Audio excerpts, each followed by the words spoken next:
Hello, everyone. Thank you for joining us. I'm just waiting for more viewers to join. Please like, share, and subscribe. This is very important that we do this. Like, share, subscribe to the channels, and remember to subscribe to True Niger. This is going to be an interesting conversation, actually, because there has not we have not really explored this area of conversation, and I think it's about time we discuss some of all these topics because nothing should be outside the realms because it's just an exploration of what is the truth here. And like I stated here in the comment section, we should come to these conversations with this type of spirit. Let's keep our conversations respectful and honest, be open to learning and teaching. When we do this, we arrive at a new understanding and clarity. I think this is essential for almost all conversations, not just this conversation that's about to be had. Because if you do this, I don't know why people feel sometimes that I can understand why they feel that way to an extent. Like people like to believe that they already know things, they don't want to explore new ideas. So this is important that we try to open our mind because when you open your mind up, you are going to discover things that are just astoundingly mysterious and miraculous. Don't close yourself up to new experiences in this world because all of you that believe in God knows that God has a lot to offer us and he moves in mysterious with so many mysteries yet to be discovered. So you have to keep your mind open with that spirit. And this conversation is going to be held not to divide, but to create understanding. To create understanding, to shed light on what is true. And when you hear things that you find objectionable, you can question it. You can say, okay, what is that? What did you say? What does that mean? And if the person gives you an opinion that you don't agree, then you give them the reason why they are wrong. Try to be patient. Don't get upset. Give them a clear reason why they are wrong. And other people on the panel will be able to say, yeah, this person said this. Why are you still holding on to that position? You see what I mean? So we have to try to learn something because maybe it's a way of the universe and your creator trying to show you something. Don't always close yourself up. And sometimes when I speak to people, I find that they become defensive. Why? Why are you rejecting the possibility that things may be different? Because if that is true, don't you think you should know? It's very important we are open to these things. So I'm going to play some videos today, celebrating some of our, some videos is not going to encompass everything, of course. Nigeria is very complicated. All the tribes have very rich and deep culture. So whatever I'm going to play today is just a scratch on the surface. It's funny because we're actually going to the week of the Southeast because we've covered the South. So now we are moving to the Southeast. It's interesting that this conversation came up now and it was triggered by the earlier conversation. So, but let's just try to keep it respectful no matter what. Keep it respectful and keep it honest. And for me, I like to get to the truth.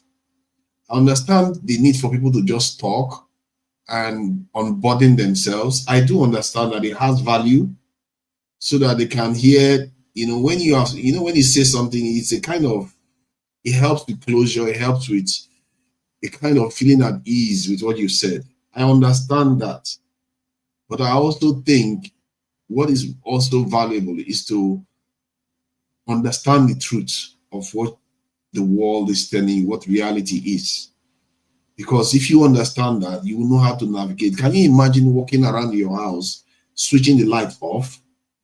You're not going to operate very well. You're going to be walking into the door, the wall, everywhere. That is how when you walk around without seeking truth, that's how it is. Not how it is. It's literally how it is because you're walking around not knowing what is true. If you don't walk into a door, it's just out of luck, not because you actually know anything. You see what I mean? So it enriches you to allow new knowledge to come through. not to be brainwashed, allow new knowledge to come through, and use that knowledge to empower yourself. And that is the way we are going to have this conversation. Okay, so now let me play some of the videos that I've got. Some of them are funny. I don't like not funny videos. After all, this is festive season. We try to keep it light now and again, and so that then before we can start getting to more serious matters. Right now, just for people to come in, I don't want to be playing the more serious topic yet, to give people a chance to come in, and but I'm going to be playing some of the interesting stuff that goes on in Nigeria, and comedies and stuff like that. So that's quite cool. So I do enjoy that. All right, let me play the first one. With good hearts, pay attention. Number one, they are unlucky when it comes to relationship. Majority of people with good hearts are always unlucky when it comes to relationship, and you can never find out how good they are unless you lose them. They are always ready to take responsibility of their actions, but unfortunately, their partners are not seeing it. They can give their all in order to make things work, but unfortunately, they are not recognized. They can sacrifice anything, but still not choosing. But do you know what? When the rejection reaches the maximum and they find no interest in you anymore, they will walk away. Have you ever wondered the reason why some people they are not in a relationship and they are not even planning to be in any relationship? That is because they have experienced heartbreak and rejection, which puts them in that condition. Most of them often have a good heart, but the trauma of rejection and heartbreak from their past relationship have actually made them to develop the mindset of all men are the same or all women are the same. Number two, people often take them for granted. People with good hearts are extremely good in all ramifications, but most times people take them for granted. They are doing something out of love, but people mistake it as desperation.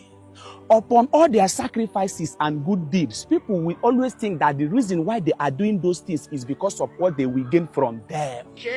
This particular one is happening in many offices today. Someone might be naturally good. He or she will be coming to work on time and doing everything diligently. Their colleagues will probably think that the reason why they are doing all those things is in order to get promoted by their boss. Appreciation is the application to do more. Appreciation is the fire that ignites people and gives them high spirits irrespective of whatever thing they are passing through.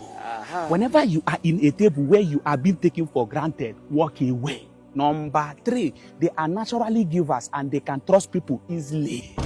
People with good hearts are naturally givers who can actually spend their last card in order to make everybody around them feel comfortable. But unfortunately, they used to fall in the hands of wrong people who can never see their worth. People with good hearts probably think that everybody is like them. They will use the same zeal and energy and follow others, but end up getting betrayed, which will later turn them into a monster. Behind that wicked man you are seeing today, there are wounds of disappointment and betrayal which recreated them that way. Number four, they care for others more than they care for themselves. They will first of all cater for everyone around them before catering for themselves. They can do anything possible in order to put smile on people's face, but forget to put smile on their own face. Some of them that are in a relationship can actually do anything to put smile on their partner's face, but at the end of the day, their partners are not seeing all those sacrifices. Rather, they will be looking for another person who doesn't have their time. I wonder. If you are on this table, learn how to put yourself first as well. Develop the mindset of energy for energy, aura for aura, love who loves you and abandon who abandons you. Number five, people mistake them as weak people. A lot of people with good hearts are often mistaken as a weak person. Their good heart is always luring them and allowing people to penetrate them easily. Because of their good heart, no matter what you do to them, they will endure it, but people often mistake it as weakness. This type of people can be predicted by their friends. Don't worry, is he not Frank? He will do it for you. Even in the workplace, people with good heart are often mistaken as weak people whom you can actually talk to and they can actually do anything for you. Do you see that person you always mistake as a weak person? The day he or she will change, you will regret your life. Number six, they can forgive, but they don't forget. Most people with good hearts can easily forgive you, but will not entirely forget. I'm telling you. They probably know if they keep forgiving you, you will keep hurting them. I wonder. At a point, they will develop the mindset of forgive but not forget, which will enable them to still keep those bad things you have been doing to them. Accumulation of those bad things you have done to them, which they have kept at the back of their mind, is now what will strengthen them and bring out the beast in them. At this point, if you bring good vibe, they will give you good vibe. If you bring bad energy, they will give you dangerous energy. If you do them 1, they will do you 30. Anything you give to them, they will return it in 3 folds. Some of you people does not know all these things, and I will dedicate my time and create good content. You will not like it, you will not share it, you will not recommend me. Don't worry. You don't want to learn anything from me on this app. The only son of my parents. Don't worry. See, I'm not shouting. Today is not one of those days that I will be here shouting. No, I will not shout. I'm not shouting at you. Share this video. I'm not shouting. How did the camera come? You think it's a joke? Forget the camera.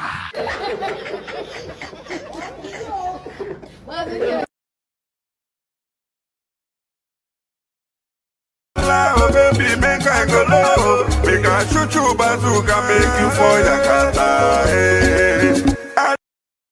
Oh baby, make I go low. Make I shoot you bazooka, make you for your kata. I drink a go, I drink it, kai. Okumbareta. I want that big book, I hold you. Okumbareta. You know today, no fire, fire. Okumbareta. The best in that, you know, be careful now. Okumbareta.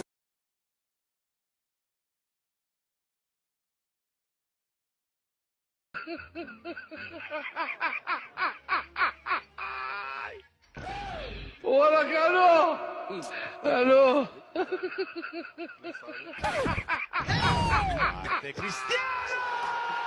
Hola, Carlos. Hello. God, I got the advice from a madman. Hola, Carlos. why? Hello. Wear your seatbelt. Why?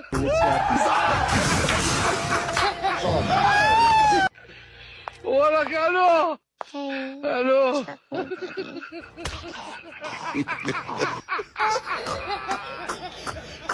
Hola, Carlos. Hello.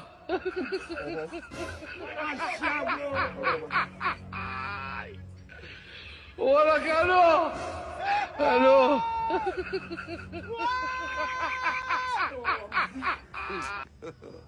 God have mercy upon us. Stop.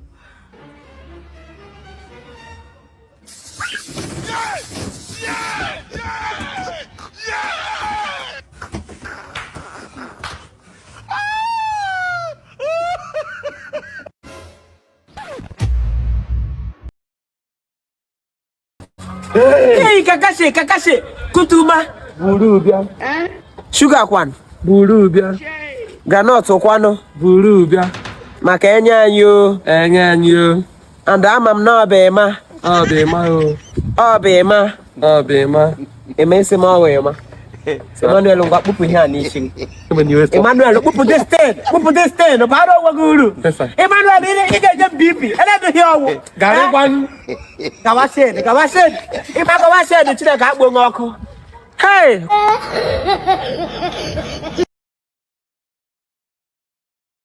All right. I think we have enough people with us now, so it's about time we actually start the main presentation regarding the topic at hand. And the topic is, has Nigeria been better for Igbos-South-Easterners compared, remember, compared, in comparison. This is important.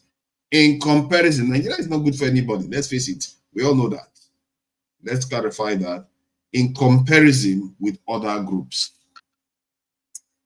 there's quite a strong case for saying that the Southeasterners have done relatively well compared to other Nigerians. Whether it's in spite of Nigeria, whether it's because of Nigeria, either way, Nigeria wasn't able to do it as much harm as it has done to other Nigerians. That is what we see in many matrices on the ground, metrics as they call it on the ground. So Well, let me play the first video to present, some of the, just to show some evidence of progress to show the progress some Southeasterners have made in Nigeria. All right. Let's see, pull this one back, bring this one forward. I came to the US to flee the study of medicine. And shortly after, and shortly after I arrived, I realized that for many Americans, an African immigrant was a person who was fleeing catastrophe, war, or extreme poverty, someone who grew up with nothing or whose village had been burned down. I was baffled by how often Americans expected me to be able to talk about my experience with poverty, because they automatically assumed that to be African was to be poor. The story of catastrophe and poverty in Africa is very important, and it should be told. But it is not my story, and it is not the only story of Africa.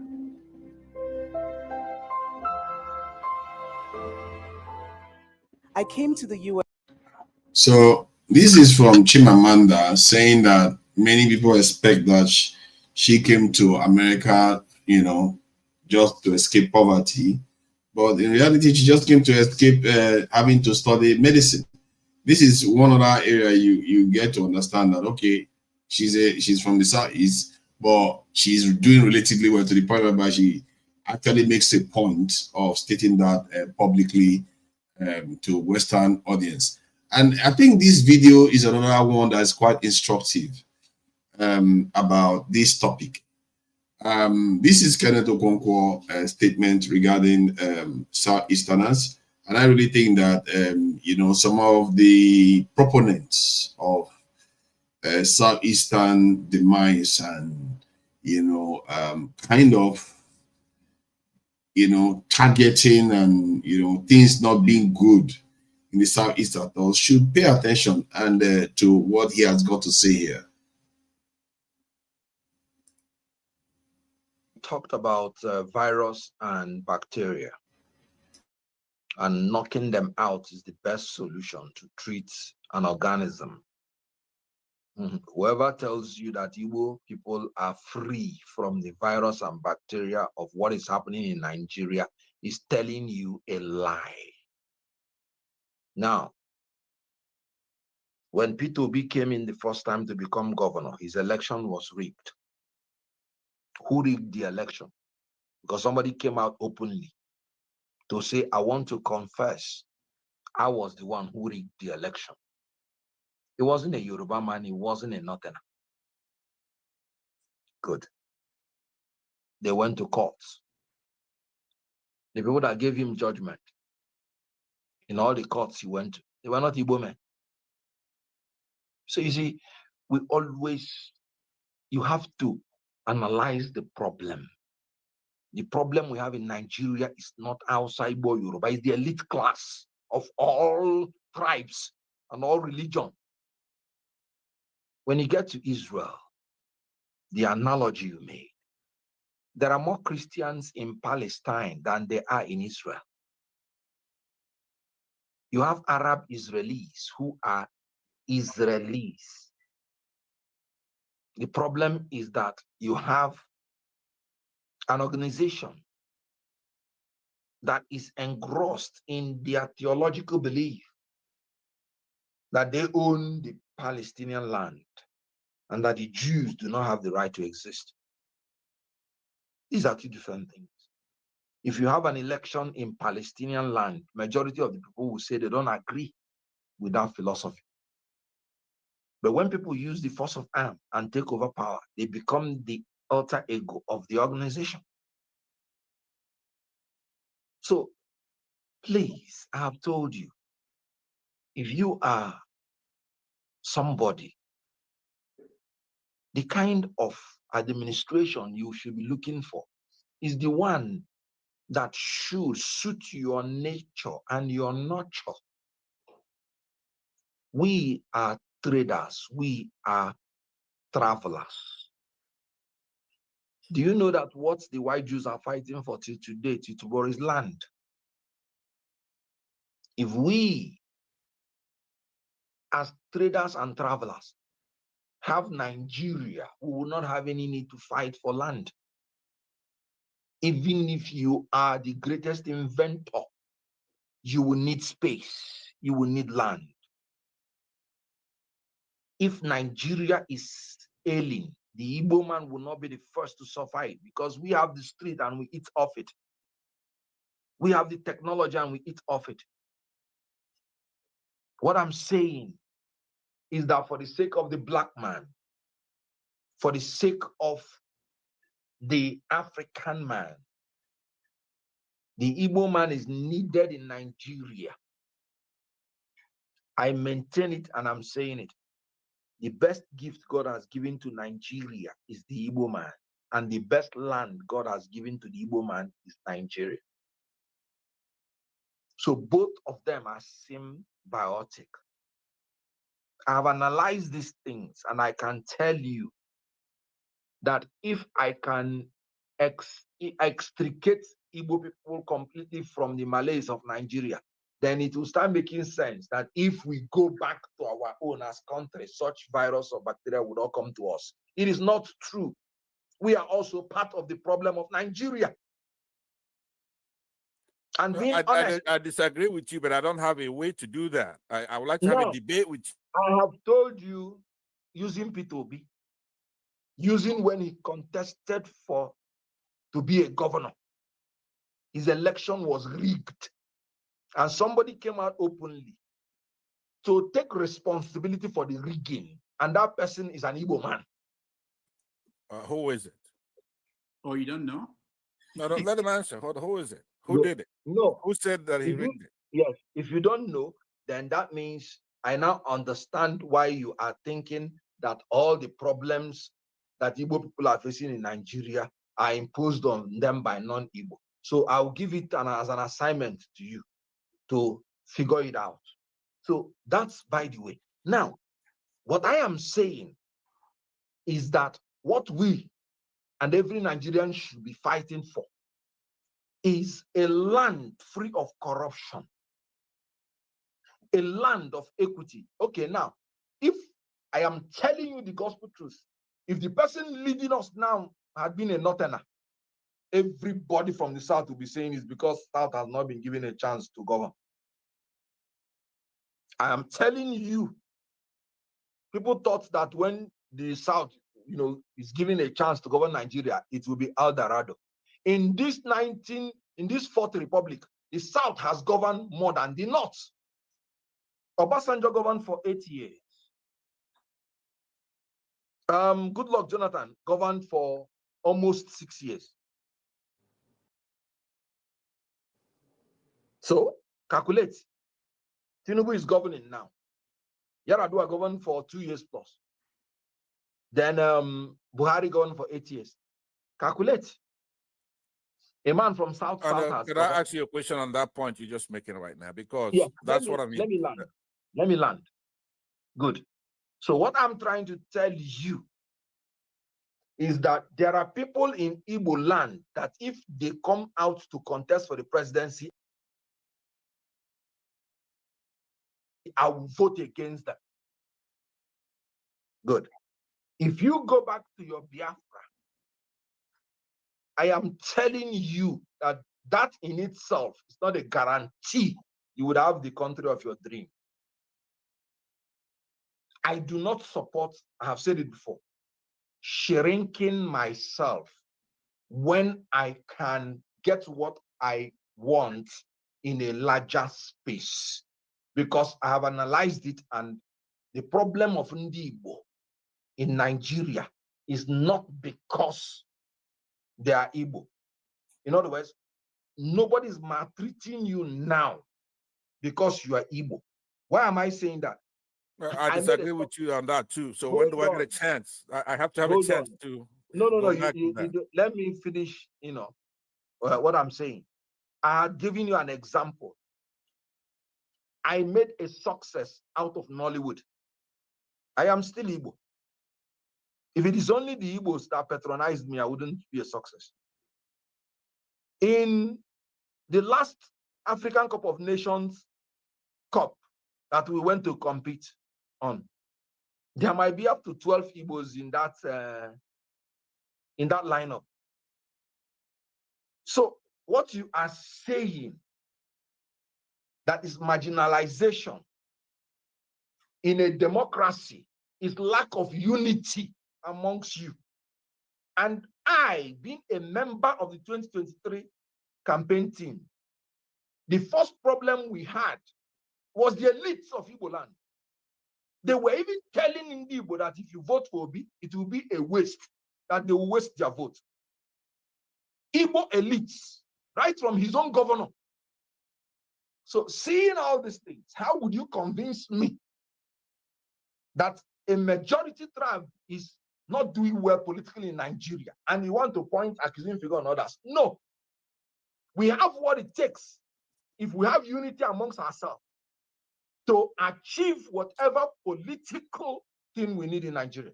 When you talk about spread, it is only Igbo people as a tribe that can have the spread to influence election in every state in this country.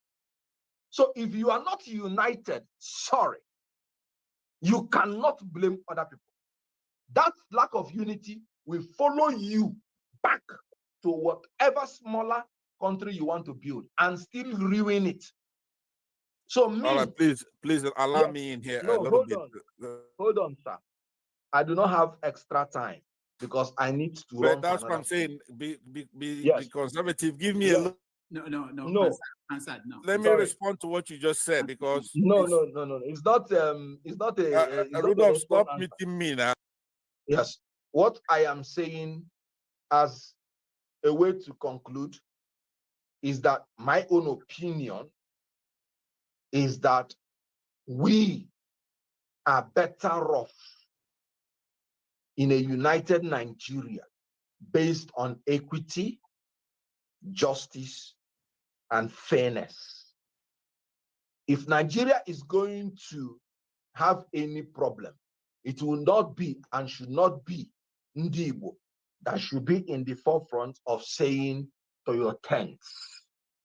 So, but as far as I'm concerned, I prefer a united Nigeria based on equity, fairness, and justice. All right. Thank you. Thank you so much, Dr. Kenneth Okonkwo. You're wonderful. You did very well. You stayed more than an hour extra or two even. But thank you so much. We appreciate you. And hopefully in no long distant time, you'll come back and help us understand what's going on in the country. So I think you've all heard Dr. Kenneth Okonkwo. I didn't know he was a doctor, actually. Kept calling him barrister. You've heard him, and I've never heard anyone make such a case for Nigeria before. That is, well, the case he was making transcends even Nigeria, the South-Easterners. That is the case he's making, and he's quite right from my point of view. My point of view, I think he has a strong case, because now, let's look at other metrics in Nigeria. If you look at one of the metrics we talked about, like life expectancy, which is generally how long your people live. You know, what are the chances that they're going to die at a young age? You know, when your people are dying at a young age, it means things are not good. That's a sign things are not good if they're dying very young. And then, but when you look at the life expectancy table in Nigeria, I was shocked to see some of the numbers that was found around the world that I thought maybe the South-Easterners would do really, things would be very bad, even with all this, sit at home and everything. But the life expectancy in that region still stands out as reasonably high. Many of the time we assume that the Southwest and South, or maybe even the North is doing better, but it's not necessarily true. But because if you look at like Lagos is quite high, life expectancy for Lagos. Let me see if I can zoom in so people can see better, so that you all are participant in this. That way, it's not only me that is saying the data. You can see the data there. This is Lagos here, 62.55 years life expectancy. Mbonyi 59.4, Enugu 61.5, almost competing with Lagos, really. Life expectancy there, Abuja 59. Enugu has a higher life expectancy than Abuja, that is the capital of Nigeria. So that you know what we are talking about here. Anambra 60.97 has a higher life expectancy than Abuja, the capital of Nigeria, and competing very well with Lagos. Now, Imo 89, which is a little bit low for Southeastern states, is relatively low. 84. No, sorry about that. 58. What am I talking? What's wrong with me? Sorry, guys. 58.29. That is for Imo. What was that? All right. So now Kogi, as you can see, Kogi is 54.34. That is quite low in northern states. And another one again, Yobe, very low, 54 years. That is quite low life expectancy in Nigeria in 2025. That is very low. Any leader should be ashamed of this. Now, Benue, next door to Southeast, you can argue, 60.5. And the Benue people, you can see them, they are quite healthy. I know a few of them. They live very good life and they have very good food too. Nice food. Osun, 59. Okay, Southwest is doing relatively okay, 59 again. But Ondo State is 58. I don't know. It's only Imo that is 58 in the Southeast. Ondo is 58. And Adamawa, 57. Niger, 57. I think Niger, depending on how you class it, it could be in the Southeast and North Central, depending on how you want to look at it. Oyo State, 59. Ekiti, 57. Now, Ekiti, 57. Not one Southeastern state is 57. Not one Southeastern state got to 57 that I can see here. Apart from Abia that I found now, I think Abia has gone to 57. So look at Taraba. It's 54. That is really low. 54. I think it's a given. Everybody understands that northern states, their life expectancy is quite low. So Akwa Ibom 56, that surprised me. Akwa Ibom is relatively rich. They have oil, they have everything. 56 years, and they are peaceful too. There is no war, there is no herdsmen stuff in Akwa Ibom. So things are going well there, but the life expectancy is still somewhere 56. So that is quite something serious, actually. That's quite something. I may be surprised by Akwa Ibom's numbers. And Nasarawa, very, very low, 54. Oh my. I think P2B won that state. Nasarawa, P2B won it. Abia State is the lowest state in the Southeast, and it's competing with Ekiti in the Southwest, 57. And Plateau, 55. Even Plateau is 55. Now, Ogun State is doing quite well because of the proximity to Lagos, obviously. 61, just like Enugu too is competing very well. So as you can see here from the data that you're looking at, look at even Cross River with all their oil wealth and everything, 57. 57. The issue of, let's forget Northern State. Northern State, they have very low life expectancy compared to the South. And Delta, 59, reasonably good for Delta State. And let's go to the next one.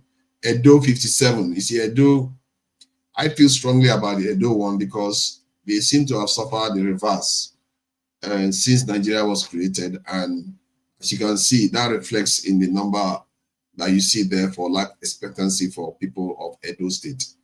And Borno is showing 55. That's not so bad for a state that Boko Haram was ravaging. 60 years for Bayelsa. That's quite high too. I'm surprised about Bayelsa because Bayelsa is said to be one of the poorest states in Nigeria, if I'm not mistaken. So that number surprised me to see 60.36. I'm a bit surprised by that, I have to say. Zamfara, clearly 52. That's not shocking. And we expect that. River State, again, another surprising one there. I'm surprised to see River State getting 55. That's quite low for an oil state. 55 years. That's all the Southeastern states are outperforming River State in terms of life expectancy. All of them.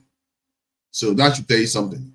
And Kaduna, northern states, let's forget it. Northern states, they are, oh my God, some of the states are 47 years. Wow. You see, this ties into other debates, actually. You know, when some people talk about, you know, how Northerners marry young.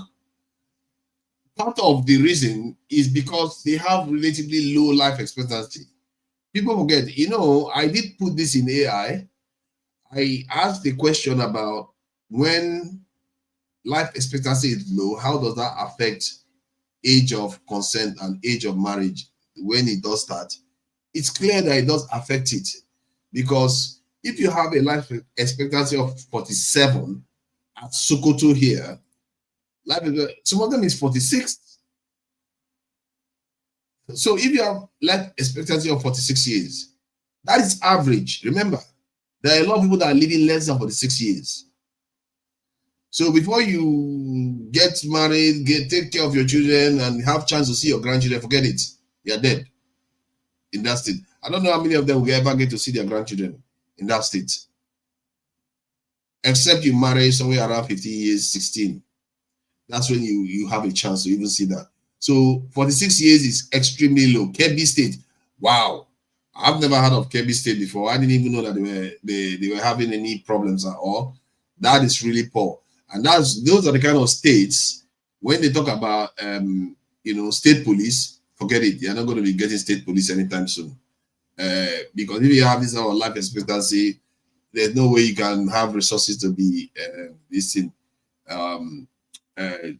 supporting the state police. This is very disturbing, actually. I don't know whether it's disturbing or whether it's reflecting reality of Nigeria. Because people say Nigeria is not federal. If Nigeria is not federal, why is there so much gap in life expectancy? That tells maybe Nigeria, after all, is quite federal in many ways, because some states are not getting as much resources as the others because they don't produce as much resources. And is that not the nature of federalism? So life expectancy is mostly affected by child and infant mortality. I think I agree with you on that, but that also matters, isn't it? It also matters. If your children are dying, it means something is causing it. And if in the Southeast that is not happening, in an area where there has been so much unrest recently, that tells you that something is also working in their favor. Remember, compared to other Nigerians.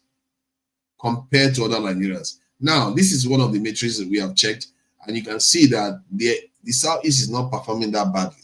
As more of our other regions perform, it's only Southwest that can compete. It's only Southwest that can compete with the Southeast. Forget it.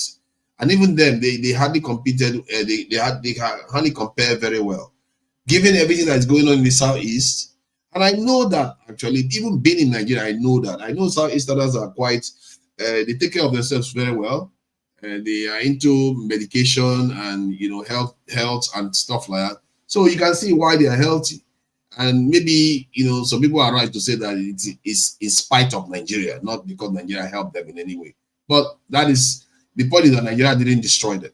That too is a fact. It didn't destroy them compared to others. Look at what people like states like Zamfara and Kebbi, the kind of numbers that they are showing. That is horrible. They are not doing very well at all. And let me see if there is another video that I need to play to address some of all these points. If you even look at their GDPs, the state GDPs, you see that the Southeastern states are not doing that badly in many cases. You look at P2B and margin. Now, let me look into the presidential election results. Because I think I was looking into that actually. What is that again? Yeah, you look at the presidential election results. And this is something that is quite interesting for us to have a look at. I don't know why you went like, okay, look at that. So this map shows what a Southeastern candidate was able to achieve in less than how many days, just within how many days of the presidential campaign or 2023 starting, or is it 2024? 2022, I mean. Yeah, 2022 to 2023. Yeah. So that's when it started. And P2B went on to win Lagos, You can see that on the map there. Went on to win Lagos, Edo, Delta, all South-Eastern states without a doubt. I think Calabar there, Nasarawa, I think Plateau too, if I'm not mistaken. Then Abuja on top of it. And the argument many people make is that, oh, no South-Easterners is going to be allowed to be president. I don't think so. That map doesn't suggest that. That map doesn't suggest that. And that is with a presidential candidate that doesn't like to spend money. Look at what he did. He doesn't like to spend money. The guy that they say he doesn't give shishi. And look at what he did. In Nigeria, that is supposed to be tribal. In Nigeria, that is supposed to be very tribal. See, we have to follow truths. We have to follow facts. And I think Kenneth Okonkwo was right. Because if all the people that are saying that they are against South-Easterners were right, how can PWB do this? How can he possibly accomplish this? He wasn't paying any money. He was just talking to people, and he barely had time to campaign even. He came from nowhere, from a no party, and accomplished all this. That is the argument. And then if you go back in time further, let's even go back further back in time. I've often made this point. I think I arrived at this conclusion when I heard the Oba of Benin make a comment. I think I wish I can find out Oba of Benin video so that some people can see it. Oba of Benin colonization or colonize. So because he made some comment to the British people, no, not British, Europeans that came to see him, and he said something about how, let me see if I can find it. I don't know what I can find it. I'll try. Was dead. I don't know, Excellency. I don't have anything else to say. It was in this speech that he said his ancestors' throne used to start from where he is sitting to where the governor's office is located. That is how large their palace was. Today, they are a shadow of themselves. And the question I was asking was, can people from the Southeast, can they say the same, that they are a shadow of what they used to represent before Nigeria was created? It would be nice to actually hear some come and state that, because based on what I can see on the ground, the people that have gained from Nigeria being formed are the larger groups, really. The smaller groups that were punching above their weight have been knocked down, like the Benin Kingdom has been knocked down. A lot of South Kingdom that used to work with the British to go inland and capture people to sell into slavery, and which was a dreadful thing for them to be doing. But all those kingdoms are now down. They are no longer as powerful. The only major groups that don't have as much power is the Hausas till today. If you look at the Southwest have asserted themselves in Nigeria, the Southeast, many people will not agree, they have asserted themselves in Nigeria too.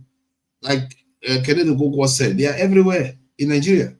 They go to the north, go to the west, go to the south, go to the east. They are everywhere in Nigeria. So they've asserted themselves in Nigeria. But you can't say the same about South people.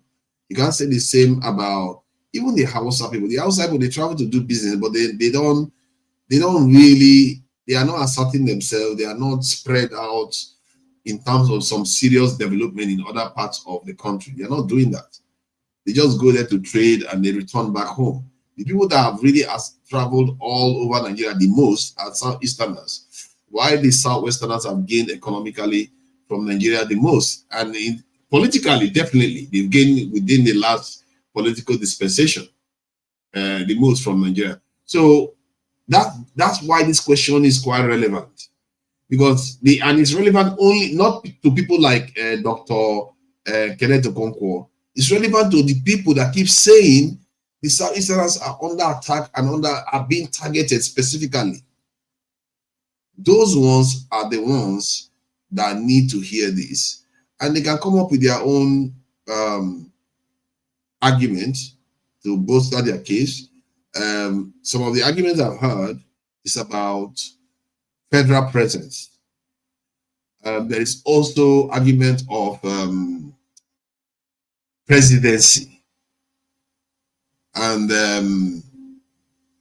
you can even hear other arguments about roadblocks and corruption. You know, how they treat people that are corrupt. You see, it gets to a point whereby the argument even comes down to arguing about how they treat people that are corrupt. Like, oh, why are they jailing this guy because he's a Southeasterner that has committed corruption? Why they don't jail somebody from another tribe? And to be fair, there is something to be said about that argument, I have to say. I find that very surprising, actually, that there's something to be said about that argument, because some of the people that have been arrested recently, you know, the high-profile ones anyway, I've not had a lot of people from other regions of the country. When you hear, the ones you hear about is like Emefiele, you hear about Ngige, you know, but how about the other side? Even Bello seems to have gotten away with murder here. Bello that was said to have, you know, be responsible for a lot of, you know, activities that are questionable, allegedly corrupt practices. Hardly was he arrested, you know, and I think he's still free while others are in jail. And it took Dangote to literally point out that Farouk, I don't know his full title, forgive me, I don't know his, why should I even respect his title if he's a criminal? And the guy that was trying to sabotage Dangote Refinery for coming on stream, it took him to be able to point him out to reveal his corruption. That is something everybody knew, but they didn't do anything about it. But if they want to target people, you find that they tend to find it easier to target Southeasterners. I have to say, there is some truth. There are minorities, maybe not necessarily Southeasterners. They tend to find it easier to target minorities. Maybe I'm mistaken, but it shouldn't be equal, especially when it's minority that they are going after. Because then what you find is that, why is it that the minorities that have less population are represented in criminal convictions or criminal investigations and stuff like that? So it doesn't seem right. Welcome, Jide. Thank you for joining me today. It's not meant to go long, you know, the work week is starting, and at the same time, it's a Christmas week. People have to go to Christmas and stuff like that. Hey, Pastor, I see you there, and I see you, Soji Jago. I see you there, and who else is present?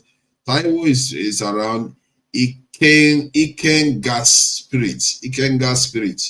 Thank you for joining us. I really appreciate it. Remember to like and share, please.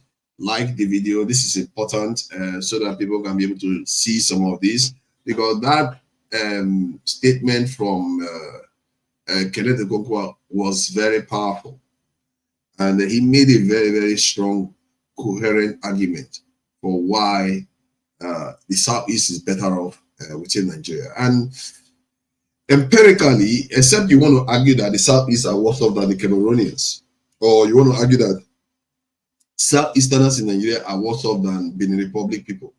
If you want to make that argument, you could, but I'm not sure a lot of people will buy it. I'm not sure a lot of people will buy it, because let's face it, we forget that when we break up a country, you have to look at other countries that are around Africa. You know, not only Nigeria, look at Cameroon, look at Chad, look at all the other countries. How many of them are flourishing? Do you think just breaking up from Nigeria makes you any special than them? So that doesn't, there is no real solid argument there. And this is why I like what Kenneth Okonkwo said. He said he has done the analysis. You see, when people talk like that, it tells you that they have actually looked into it.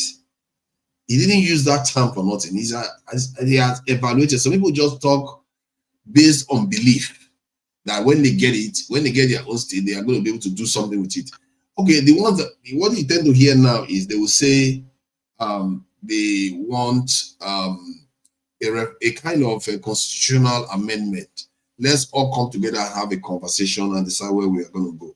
It's like you are waiting until you particularly are invited. The truth is that the people that wrote our constitution, you may not like them, they were Nigerians. They may be compromised, they were Nigerians. And just like a lot of us, many of us are compromised. Yesterday, I was hearing Okpara on the panel calling Igbo colonial masters. Many of us are just as compromised as our leaders. We don't just know it. We don't see ourselves how we appear to the world. We just assume we are not our leaders and we are very different from them. So I don't know what you make of it, Jide. Thank you for joining me. You know, as you know, in the earlier session, as you can see, some people don't like to have conversations, and they always, you know, you will get people that don't want to engage. I think sometimes some people just want to come and embody themselves so that, you know, and not necessarily understand what they gain from it, but it must do some good. So, and I have to learn to discover those ones. When you find people that don't want to actually engage, it's just pull back from them because they are not there to engage. They're just there to unburden themselves. So sometimes, and when you are doing that, try to be honest with yourself, because don't pretend as if you are trying to engage with a logical and truthful conversation when you are not. You are closed off already. So Jide, please come in. Sorry, you know, I went on a little bit there. No, it's cool. I really like a lot of what you're saying. I mean, I clearly understand your analysis and a lot of things you're saying. You see, like, what some people don't understand is sometimes when they talk about, oh, Nigeria should divide, I think sometimes they come from a place of emotions. They don't probably really understand what they're talking about. They think they do understand, but they still don't really understand what they're talking about. If they say Nigeria, all the regions in Nigeria, everyone should separate based on ethnic or political, geopolitical lines or whatever. You know, like, you know, I don't know who was talking about. I think it was CM in the previous live, you know, that was talking about how, you know, Nigeria should divide, you know, talking about Yugoslavia, talking about the Soviet Union, talking about India and Pakistan. Let's even start with the example you mentioned, Yugoslavia. Today, as I'm talking to you today about Yugoslavia, the member states of Yugoslavia, some of those countries, they are still at constant warfare against each other.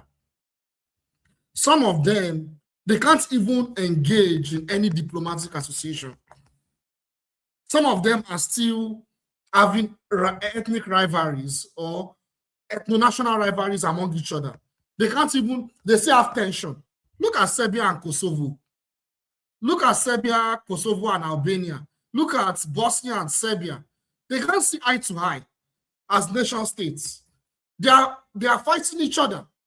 Is that where we want our country to be? Where we all divide, but we're still fighting each other. Look at India, Pakistan. Those countries are, I don't know who mentioned them. I can't remember his name. India and Pakistan. They are at loggerheads with each other. Just a couple of months ago, they were fighting each other.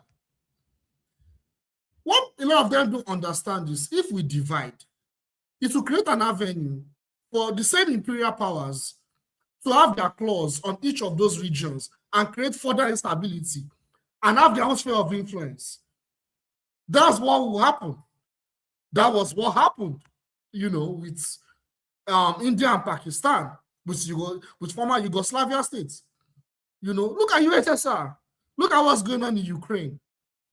It's a product of the dissolution of the Soviet Union. Partly the result of what we're seeing today in Ukraine. It's partly a result of the dissolution of the Soviet Union. You know, so like people don't really understand what they talk about when they talk about let's divide. Okay, let's even understand their rationale. Their rationale is Nigeria is of an internal contradiction. Okay, yes, it was created by the British as a form of internal contradiction. That rationale makes sense. But if you want to even say that, let's separate, my argument would be, let's even completely all the other African countries, they all have to actually decolonize. What's what I want to use now? They have to break away from those colonial boundaries. Then we now recreate new borders, and to do that, that would, in fact, that would take a journey to Mountain Everest, because that would mean that other African countries, they have to break away from foreign influence. When I mean foreign influence now, I'm talking about foreign control. You know, they have to break away from all those things. We have to now redesign our colonial borders entirely. So Benin Republic will not be Benin Republic again. Ghana will not be Ghana again. I don't know if what I'm saying makes sense. So even if you want to come with that argument, it still does not make any sense. It only make any sense if every African country liberates itself from Western imperialism and not say, okay, fine, now let's now redesign the borders. That's where the rationale may make sense. But that's not even going to happen. So the best rationale is for us to unite politically, regardless of colonial borders. This was what Kwame Nkrumah was pushing for. That let's set aside our borders and let's form a federation among African states. Look at what Kwame Nkrumah was saying that time. In fact, it was people like Tafawa Balewa. People like Tafawa Balewa at that time that actually supported that there should never be a Pan-African federation, that the unity of Africa should be slow and progressive. Look at where we are today. Look at Nigeria today. We're talking about dividing, separating. You know, so I don't think Yugoslavia is a good example. Serbia and Bosnia cannot see themselves. Kosovo, that country, there's so much crime in that country, so much drugs, so much prostitution, so much like that country is so unstable. It's a NATO satellite state that is used to sabotage Serbia. Is that where we want to be? That's not where we want to be. Look at Baltic states, for crying out loud. Look at Poland. All those countries that were part of the Soviet Union. Now, they are now used as a pawn by the US, by Uncle Sam, to use as an attack dog against Russia. It's just a matter of time. And also, there are even European countries. So yes, I don't understand. Countries. If you look at the African countries that broke up, they are not a good story at all. You know, from Sudan is a total tragedy. Look at South Sudan. That's occurred in Sudan. South and North Sudan are in blazes right now. And so, you know, even Somalia, any country that looks to break up in Africa, it never goes well. African countries are relatively quite small already. They are relatively quite small. It's only Nigeria that just, because if you go to other continents, you tend to see larger nations. Although European nations, they don't tend to be very big themselves, but Asian nations tend to be big. And a massive, look at America, it's 320 million. So I don't know why we always want our nation to be smaller, as if that's going to help us punch above our weight. It's not going to, because they have more ammunition. They even have more people in their security forces. How are you going to compete? You want to become a small country where they're just going to pick you up one by one, like they did before already. Yeah, so, we will definitely be geopolitically weaker. They still don't understand that size plays a role in terms of power, influence, and a lot of other things. You know, size matters. If somebody tells you size doesn't matter, they are liars. Look at AES. Are they stupid for them to unite with each other to form military alliance, economic alliance? Are they stupid? UK signed a defense pact with Germany. They are already part of NATO. Two of the nations are already part of NATO. But just because Trump was looking them with a side eye, like acting as if he's not going to support NATO, UK and Germany, they came together just this year, I think in November, October, to sign a defense pact. Something that African countries don't do. It's only AES nation that has ever done it. That is crazy. But now we're thinking of separating. I don't understand. I mean, okay, like I said, let's even understand the rationale. Internal contradiction. There's the way to go and walk around this. There are so many ways to walk around before I even talk about separation. Like, there are just so many ways. You know, like, I don't know, like, it's quite unfortunate, but that internal contradiction can be addressed. It's possible. We can address that issue. Someone was talking about how, you know, we can have a conversation, how we want to live with each other. I think I agree with that, to be fair. But for us to separate, It's not going to work. Things are going to get worse. Things Yeah. are going to get worse. I'm sorry. I appreciate your point. Thank you. Let's bring in Omori. Hey, the comrade. The comrade Omori is here from our. Thank you for joining us. So you've heard what I've got to say about it. I don't know what So what do you think? Do you think objectively the Southeasterners compared, remember, very important, compared to other Nigerians, have done better than most? It's only Southeast that can compete with them. No, I mean Southwest that can compete with them right now. Is that true? I think I didn't hear the last part of your question, but I understand where I was part of the last section, so I can understand where you're coming from. You see, I ended the last session by saying, I think I was the last person to speak on the last session. I had a similar attack on the program, like I said before. The moderator, so she was of the opinion that we owe some people apology. We need to apologize to some people for the injustice done them. And if you look at the injustice in Nigeria on a holistic basis, I would want to feel I'm even more marginalized than every other person. So every other person has a justifiable reason to complain, right? That is a given. And if you look at those that are complaining, they have a reason whatsoever to complain.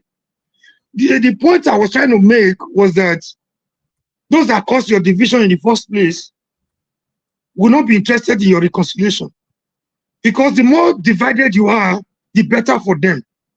If not for our division, probably, if not for turn-by-turn syndrome, probably will not have what we have today in a Tinubu as a president. If not for division, divide and rule, we will not probably not have had a Buhari as a president. So the more we divide, the more we try to divide, the more we try to quarrel, the more we try to complain, the better for those, for the cabal. It's an industry for them. Our disunity is the biggest industry for them. They profiteer from it. So the point I was trying to make on that show was that those that want us, disunited in the first place, they are actually, making a mountain out of a molehill. They don't want us to see us be united. So she misconstrued me for being insensitive to the plight of certain people for them in the past. But that wasn't my point. My point was that we first of all define as a people what we want. Hold these people accountable. So to summarize your point, to summarize this my point, those that want to inherit our father's estate, we do not want, they are not genuinely interested in our reconciliation. They want us to fight and kill ourselves so that they will continue to, they will have a bigger opportunity to inherit our father's estate. It's just like if we are born of the same parents, right? We fighting each other, we killing each other. Those that are waiting to inherit our parents' estate, they want to see us kill ourselves and die. They want to see us die. They are not interested in our genuine reconciliation, even when they're trying to pretend that they want us to reconcile. Deep down, they don't want us to reconcile. So the same point I have for those that are waiting for Trump to come and settle us. So by what I'm trying to make, the point I'm trying to make here is that we have to wake up. Nothing will change. Whether you want a divided Nigeria, you have a reason for that. I'm not blaming you for your reasons, so to speak. But whether you want an egalitarian society, a better Nigeria where things will work, it's not going to happen if we sit there and complain from morning to night without doing something. We have to be responsible. We have to wake up from our slumber and take up a challenge. See it as a challenge. No matter the side of the divide you belong to, a united Nigeria, better a working united Nigeria, a one Nigeria, egalitarian one Nigeria, or a divided Nigeria.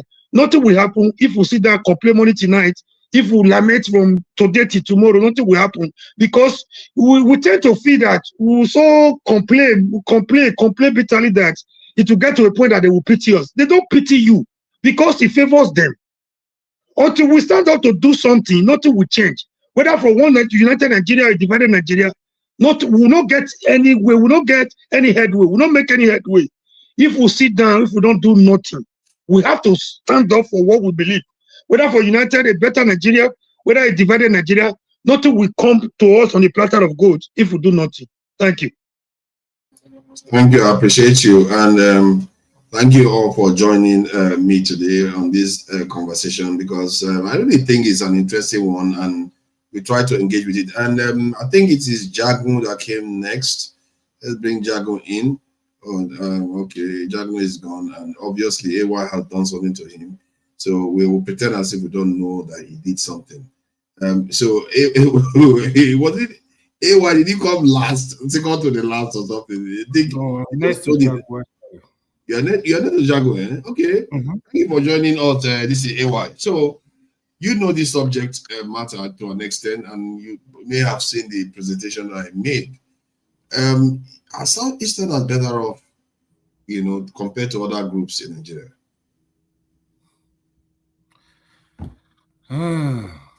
Question. Good evening, everyone. I really I think I'm in line with Jide Comrade Domoroye.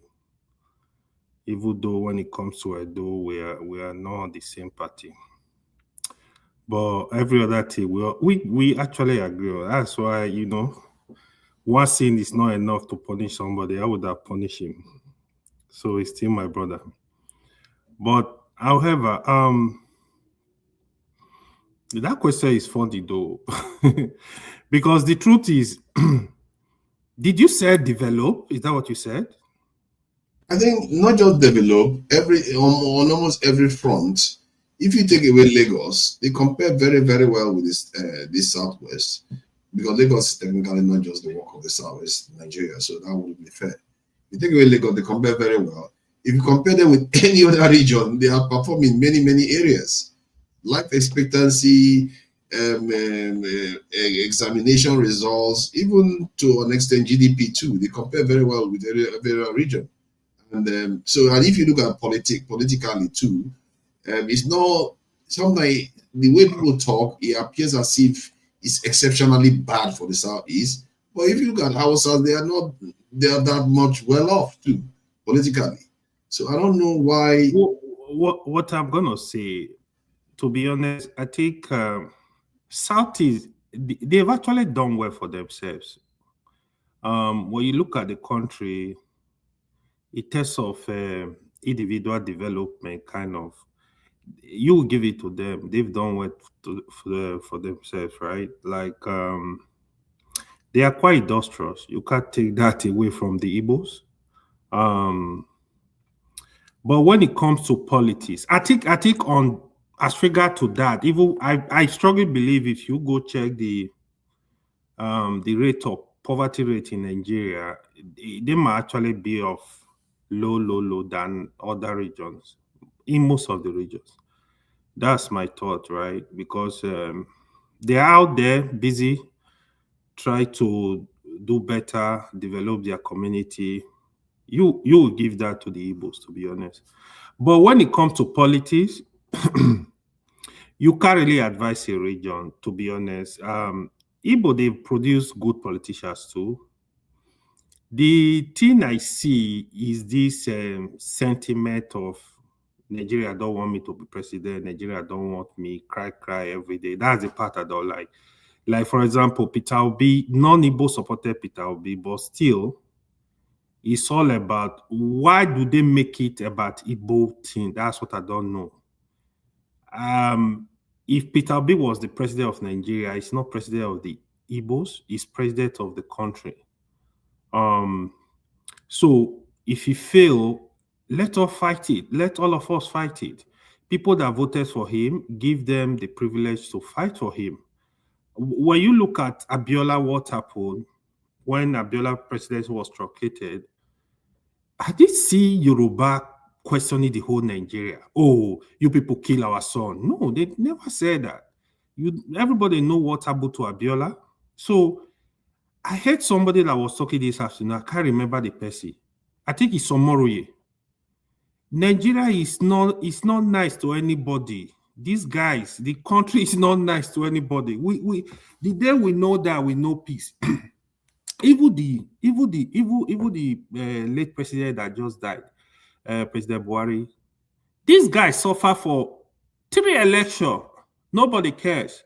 Of course, his supporters will say, "Oh, the election was rigged. Oh, he won the election." That is what I see with Peter Obi supporters. You don't have the result. You come all, you keep shouting, "Oh, Peter Obi won the result." Where is the result? Give us the result. When the Labour Party chairman was here, people question him, but a lot of people were like, "No, don't question him. Tell Peter Obi or Dati or the Labour Party, give Nigeria the result. This is the result we corrected. How come you contested for an election? You don't have what do they call it? A strong room where you collate results. You have the number, put out the number, give the number to Sahara reporters, give it to the big this thing. Stop causing confusion in the country." To be honest, without the result, I'm not interested in that discussion. How will anybody say Peter Obi won the election? I said it when it was not fashionable. I don't believe he won the election, except I see the result convincingly. To be honest, we got to give sentiment. So, as regard to that, what I think will eventually happen in the Southeast, I strongly believe Igbo have qualified, capable hands to be president to rule the country. I believe, this is my projection, Nigeria will vote for somebody in the East. It's not Igbo that will choose president for Nigeria. It's Nigeria that will choose president for Nigeria. Just like what happened in the case of Obasanjo and Olufalaye. When the Yoruba tried it, go and ask them. They supported Olufalaye. Yoruba never voted for Obasanjo, first tenure. They refused to accept Obasanjo, but Nigeria voted for Obasanjo. So I think they need to put that. To be honest, it doesn't matter who, even if it is the president. All people want, which I also want, is somebody that can unite the country, that can look at the country, every part of the country as its constituency, and try to do something to help the people all over. Build infrastructure, get the work done. We should stop looking for Igbo president, Yoruba president, Hausa president, Kanuri president. We should look for Nigeria president, because this will not help you to help us. Because I see it as a blackmail, a way of blackmailing the whole country where you are doing that. It's just like you come on the panel now, when you say anything about Peter Obi, people tell you, "Oh, you hate Igbo, you don't want him to be president." Like, which kind of talk is this? A lot of non-Igbo actually supported Peter Obi. They taking these people for granted. A lot of the South majority, if not the election, there was irregularity in election in the South. Peter Obi would have probably scored like 70% in the South. Did not go and see what happened. People voted for Peter Obi, but when you make it like Igbo, I don't think it's good for the country. People will not fall for that. Thank you. Thank you. And yeah, because I remember, though insensitive, when Buhari was saying it the other time that when people complain too much in some past sections of Nigeria because they want more. And when I looked at it, when he said it, then I was like, well, how can he be saying stuff like that? But if you look at it from this point of view, then you begin to understand, okay, maybe there is something to be said. Maybe he knows the data. He's saying, oh, look at our people. He's from the north. He probably say, oh, look at our life expectancy for 40 years. When the other side is about 60 years, and they are living larger, and they are the ones complaining. You can see, can you imagine if you are from the north, life expectancy is 46 years, and then the people that are living in an area where the life expectancy is around 60 years, they'll be like, why are you complaining? We are worse off. You can see how that can come across. See. To be honest, to let me say one thing before I conclude. So when you look at the whole country, right? To be honest, Igbo are the biggest beneficiary of Nigeria. Reason be that in terms of trade, look at the benefit Igbo are getting from that. Igbo are the major traders in Nigeria. When you go to every state today, you hardly see a state where Igbos are not established. Even in the core northern state, go to Borno. And the Sharia state, Igbo are well established. I'm telling you. I don't know how they do it actually. It's quite brave. You have to give it It's bravery, man. It's just, they are very industrial. If Igbo remove their wealth from Lagos, I'm telling you, Lagos will sweat for the next 10 years. Yeah. Go and see what they do in Abuja. So I think we are better off as one country because everybody, technically, we are still benefiting if we don't agree. Number has a lot of benefit in terms of businesses, in terms of a lot of things. Yeah. So now, when you want to divide from the country, you pull out your 5 states, then what? Who are you going to? You think your neighbor are going to be friendly to you? You are going to be friendly to your neighbors? So these are the things we don't think. It's so easy for you to think that, yeah, we were the same country. They are going to be hostile to you. Somebody was just measuring Pakistan and India. Go and check the hostility. They don't like themselves. If you allow them, they will throw their nukes and burn themselves. They actually went to war this year. They fought a war this year. So I think I'm not really a supporter of break up the country. I don't think it's gonna bring any benefit. I don't think the regions can even live together. I can tell you for free. If you break up Nigeria, in the next 10 years, you will see another crisis. Even if they will start fighting again. They will start fighting again. Yes, they will start fighting. Hold on. It's not just the Southeast. It's not just the Southeast. It's not the just Southwest. All They of are them. fighters. Those guys are fighters. Bro, when you fight go each to other like Lagos, crazy. forefather, in Lagos State, right? Until you need something in Lagos, that's when they will tell you you are not a Lagosian. Even within Lagos, even Yoruba people, they discriminate against themselves. They will tell you, no, you are not. This thing happen. Ijebu man don't like Oyoma, but we are all pretending that we love. No, we don't. What's his name? Jago said something today. Nigerians, one thing I know, Jago said something very strong. We hate ourselves. Whether it's a problem of the black, Nigeria are very hateful. I don't know how you want to progress when you hate your neighbor. Free your mind. You will always have argument, even among parents, among siblings. There is argument. You got to move on. You got to look for a way to work together. You got to just look for peace. It's not happy anybody. If no matter what you are going to say, the Biafra war set the whole country back. He said the whole country back. But he said the South is backwards though. This guy has spoken more than 10 minutes. Would I allow control to speak? Not only nonsense there. Let another person speak. So okay, let's give him. That man has speak many hours. What is he speaking with? That is big head talking nonsense there.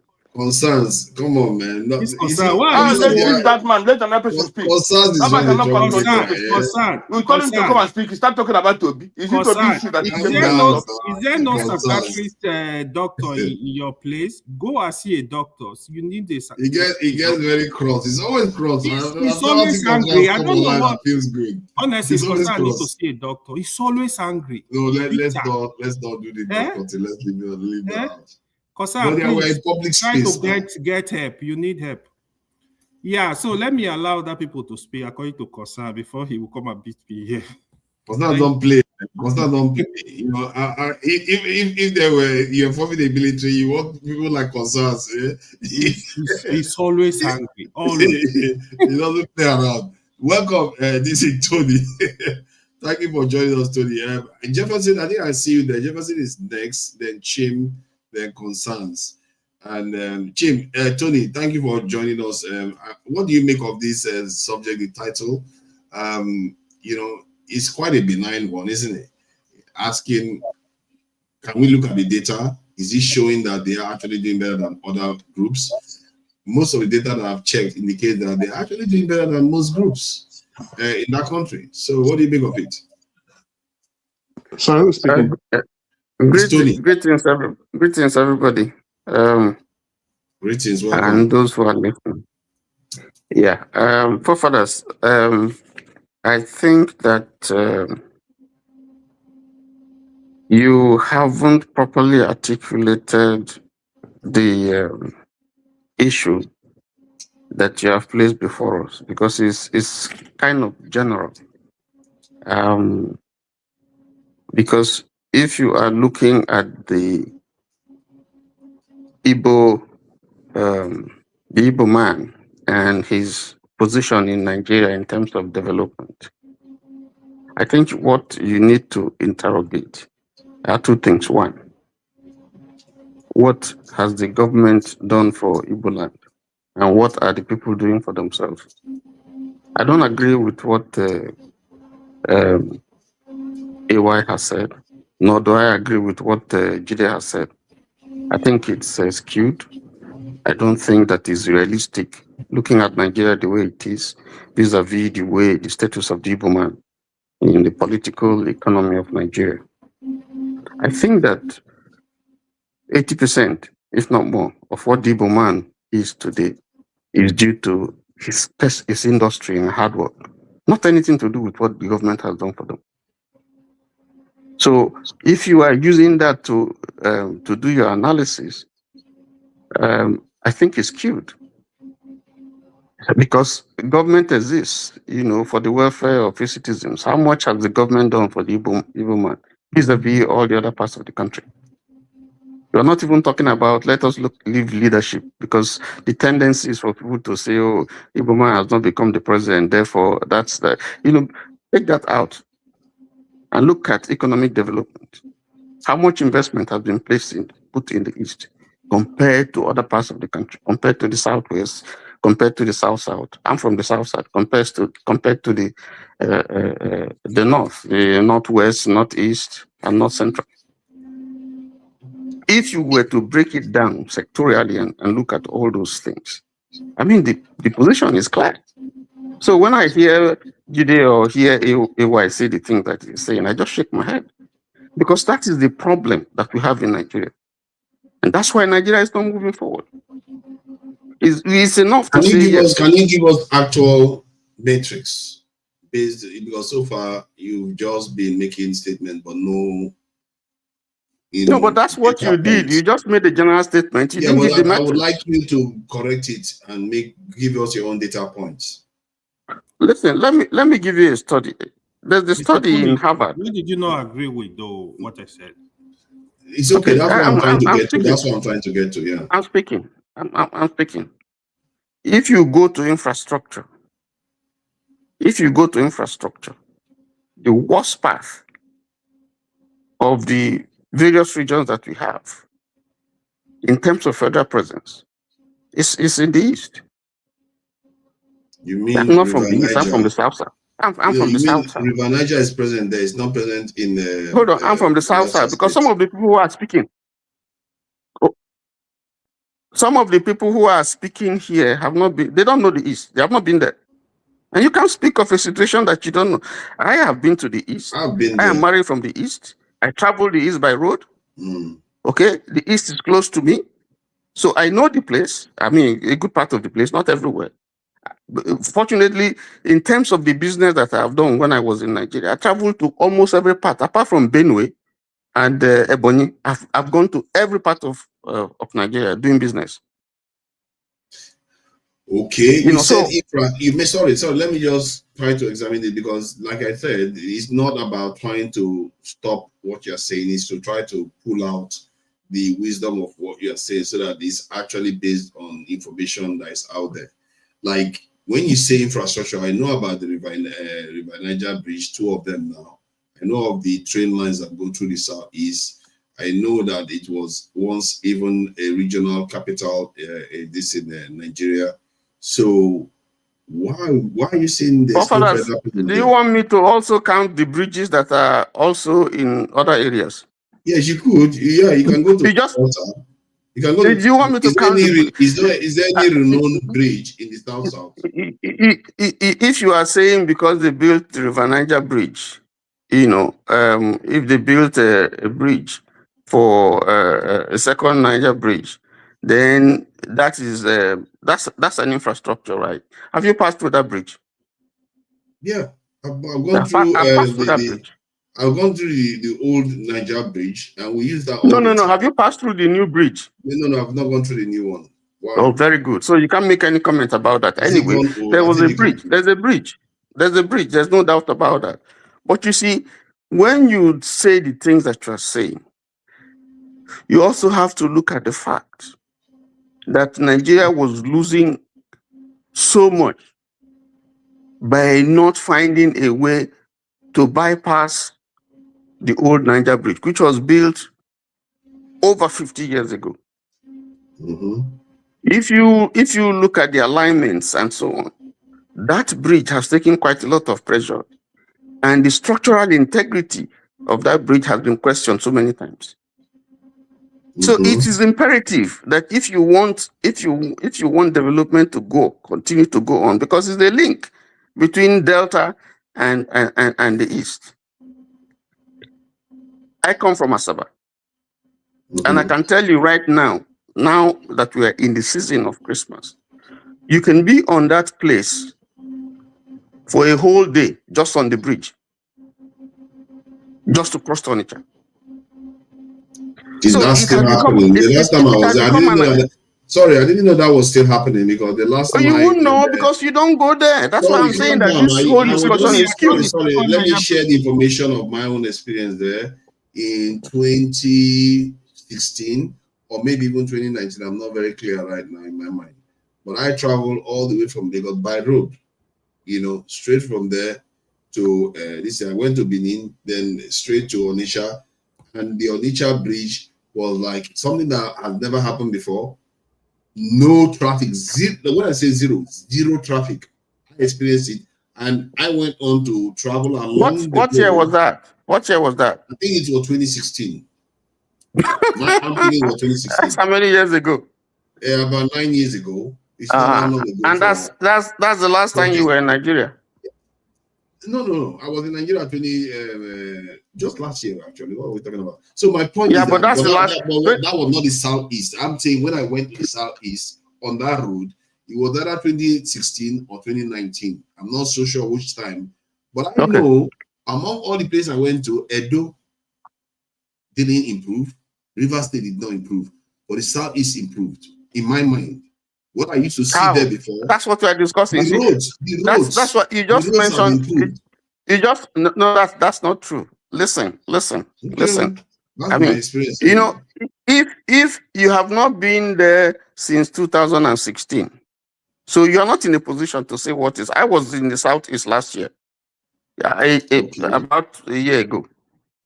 And I flew, I applied the roads. When they built the second bridge. I went through the second bridge. I went through the second bridge myself too. Okay?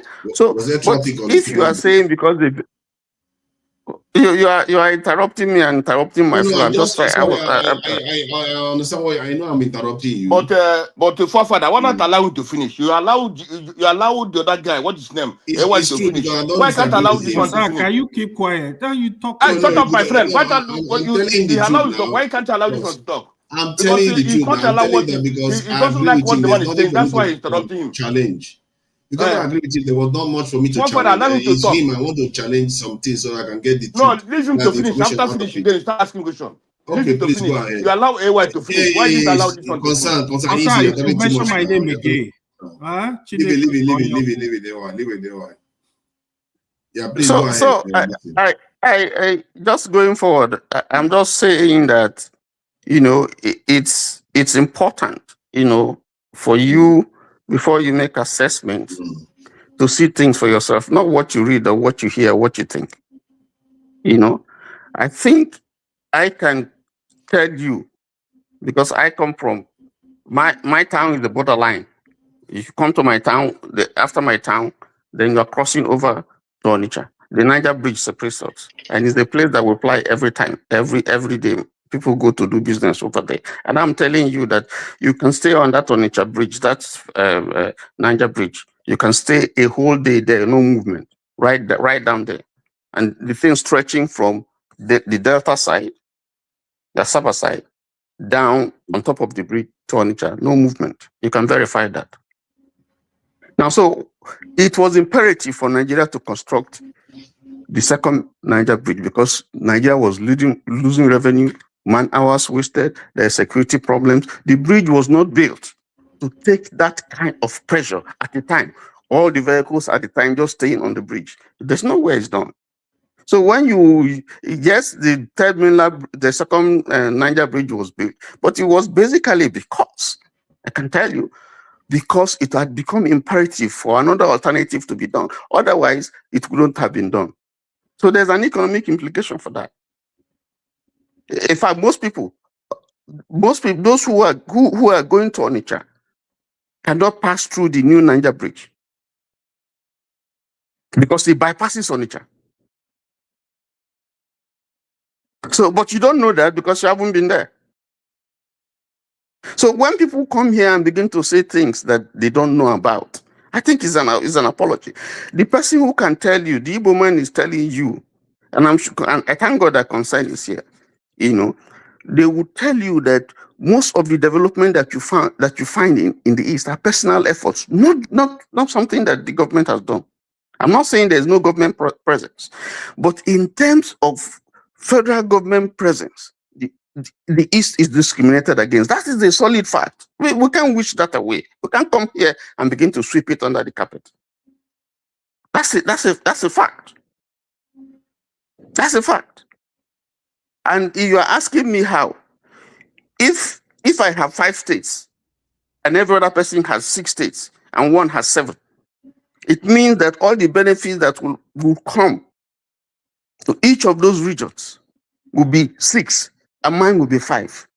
And then when you break it down sectorially and look at the implications of that, sectorially, and you stay here and you say that everybody is marginalized. What are you talking about? To be fair, you are saying stuff. Okay, you made the point about the. Let me further, please. No, please leave it. You said the stuff about the what are you talking about? states. That the Igbo man is all over the place. Is his nature? You have not proven anything with the rest.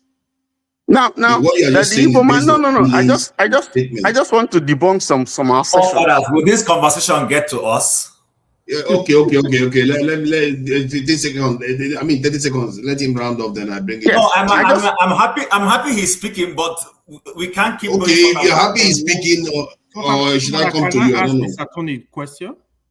No, you are disturbing me. Nobody asks you a question when you're speaking. Let me finish, and then you can ask the question because there are other people who are waiting. I just want to touch on a couple of things. You are saying that the Igbo man is all over the place and so on and so forth. That is the nature of the Igbo man. Is his nature. He's industrious. He looks for challenges and he tackles them. That's a credit to him. And you can't use that against him because he does. The houses don't go out. That's their nature. So if you now place that side by side and say this video is 2 days ago. Oh, Father, you are disturbing me. Let me finish before you begin to, do. You are disturbing my flow. You are not letting me make my point. When it comes to Igbo people, if Father is very tricky, it's like a batty. No, I don't. Let me just say. The difference between okay. See. Constance, if you do that again, I'm going to actually put you backstage so that they can finish. You can't just be interrupting like that constantly. Let me just We are trying to get to the truth here. I said it from the beginning. We are trying to get to truths. Yeah, but you're not allowing me, forefathers, to say the things. I'm allowing you now. I'm allowing you. No, but you are always interjecting. Let me just end because so that because I'm sure there are issues that other people will address here. If you look at what Jide has said about people First of all, I just want to ask Jide, I think you need to apologize to Obasanjo, because on this platform, you called Obasanjo a bastard because he was airing a view, his own personal view that he's entitled to. And as a Yoruba person, I'm ashamed that you can say that kind of a thing of a man who can be your father. And you have not given any apologies. I think it's a shame. And I think you need to give an apology, because just as you are entitled to your own view, the man is also entitled to his view. And what did he say? He just offered solution. You like it, you take it. You don't like it, you leave it. But to call a man a bastard, that's not a culture that Yoruba people are known for. And I just felt sad, because I won't do that to that man, even if I don't agree with him.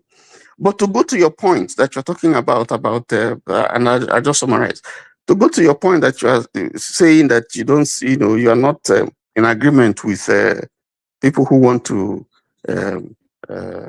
break, who want to leave the country. It's a right guaranteed internationally. The self-determination. People want to leave. They don't feel happy. They want to leave. They have a right to do that. But let me show you. Let me just round up by saying. What did I say? I don't think I think time is actually up, so I thought that you can speak. Except they want to. Yeah, but I wanted to give the study. Anything about immigration. No, leave it. Let us other people come in. Immigration. Oh, Father, didn't I come here before? Yeah. That's what I know. There's you a study. Let me just end here. There's a study by Harvard in 2002, Harvard University, and that study is titled "Fractionalization." And in that study, it looked at Africa and Europe and some other continents. And the study proved that the more heterogeneous a country is, the more fractionalized they are likely to be if it is not well managed. That's a whole study. Because of time, I cannot go, but Africa is the most heterogeneous from that study. And the point that you have here is that because there's been failure in managing these diversities, the heterogeneous nature, Europe is more homogeneous according to the study. So that is a factor. And from what we see in the platform, you can see the impact, what that is doing, even in just at this subliminal level of our discussion. You can see what that is causing. Let me just stop there, because I see concern here, I see Chim here, and I'm sure they probably will be able to, say one or two things. Thank you. Yeah. So let me just draw a line here. This conversation, I think when I started it, I made this very clear. Because before people start feeling that they are getting challenged, this is not where we are going to repeat the same message again. I didn't bring this thing up for us to just come and regurgitate the same message. Let me put that information here. I said something about, where is it again? Who is that? Sorry, this is not it. Where is the comment there? It should be right there. Okay. So the idea was that let's keep the discussion respectful and honest. Be open to learning and teaching. When we do this, we arrive at better understanding. This idea that some people just come and start moralizing and saying all that, no, you have to base it based on number. I said compared to others. If you want to show me, if you want to say this is doing worse, show me how it's doing worse compared to the. Actually, you speak things, point them out. Which are the things relating, let's say, northern states and other parts of the country? Because it's getting late on my side here. Yes, I hope you heard what I said, because when I challenge you now, don't act as if I didn't say it. Let me talk. Let me talk. So it's not about challenging me. It's about do you really have an open mind to want to listen? That's my point. 100%. Okay. All right. So thank you very much to Tony. You see, when I was listening to AY, and AY, I'm not trying to be antagonistic towards you, but sometimes before you say what you don't know, be honest to say I don't know. A lot of people come here, I don't know what it is with. I hate to discuss these topics because it's very emotive. It's something that unless people have really transcended to being objective, and I look at my word transcended, a lot of us have not transcended. A lot of us are still in our cocoon. The basis of saying the Igbo, when taking AYC, the Igbos have done it. Then nobody has a rope on anybody's neck not to move.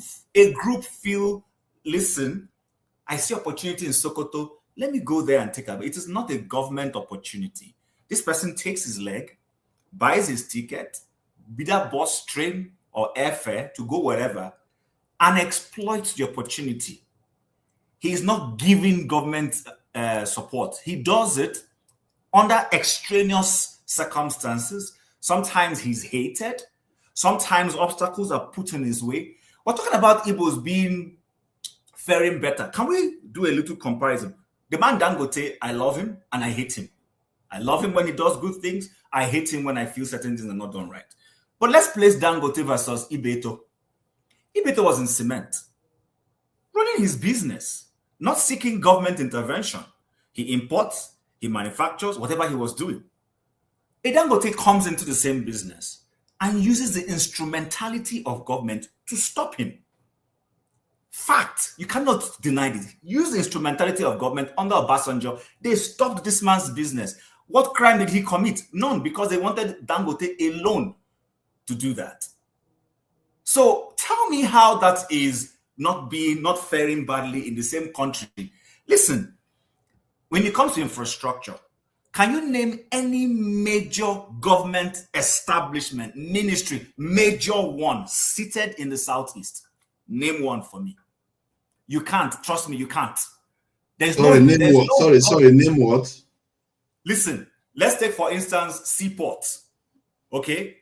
Say the whatever organization is responsible for licensing. Do you know that every Southeasterner had to go to Lagos for a long time to renew passports?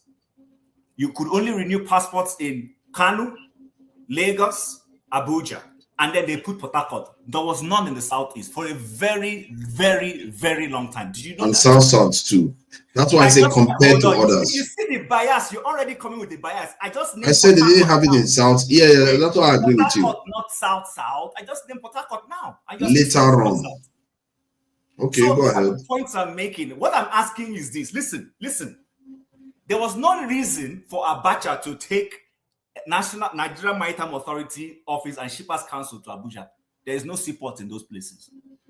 But he moved everything out of Lagos, which I believe was wrong, took it to Abuja. It took Obasanjo coming back to say, people, please move back to where you're supposed to be doing your job. But this was a northerner. He forcefully took it there. So my point is this. I asked you now to name one major government establishment that usually has a head office. You could say the head office of so-and-so thing is in Kanu, head office of so-and-so thing is in Lagos. Name one that you know that is in the Southeast. Abia, Enugu, Imo, Anambra. Just name one. You can't. Trust me. Hold on. Maybe I don't know yet, but one thing I can tell you for sure. Because it does not exist for fathers. Okay, it's a fact. Now, listen, when it comes to electrification of rural communities, practically every rural community in the north that has light is government. But do you know that 90% of rural electrification in the southeast is self-help? Community associations put money together, buy a pole, go and get permission again from NEPA before they install. My community, where I come from, that's how we got light. It is not government that gave it to us, not the state, not the federal.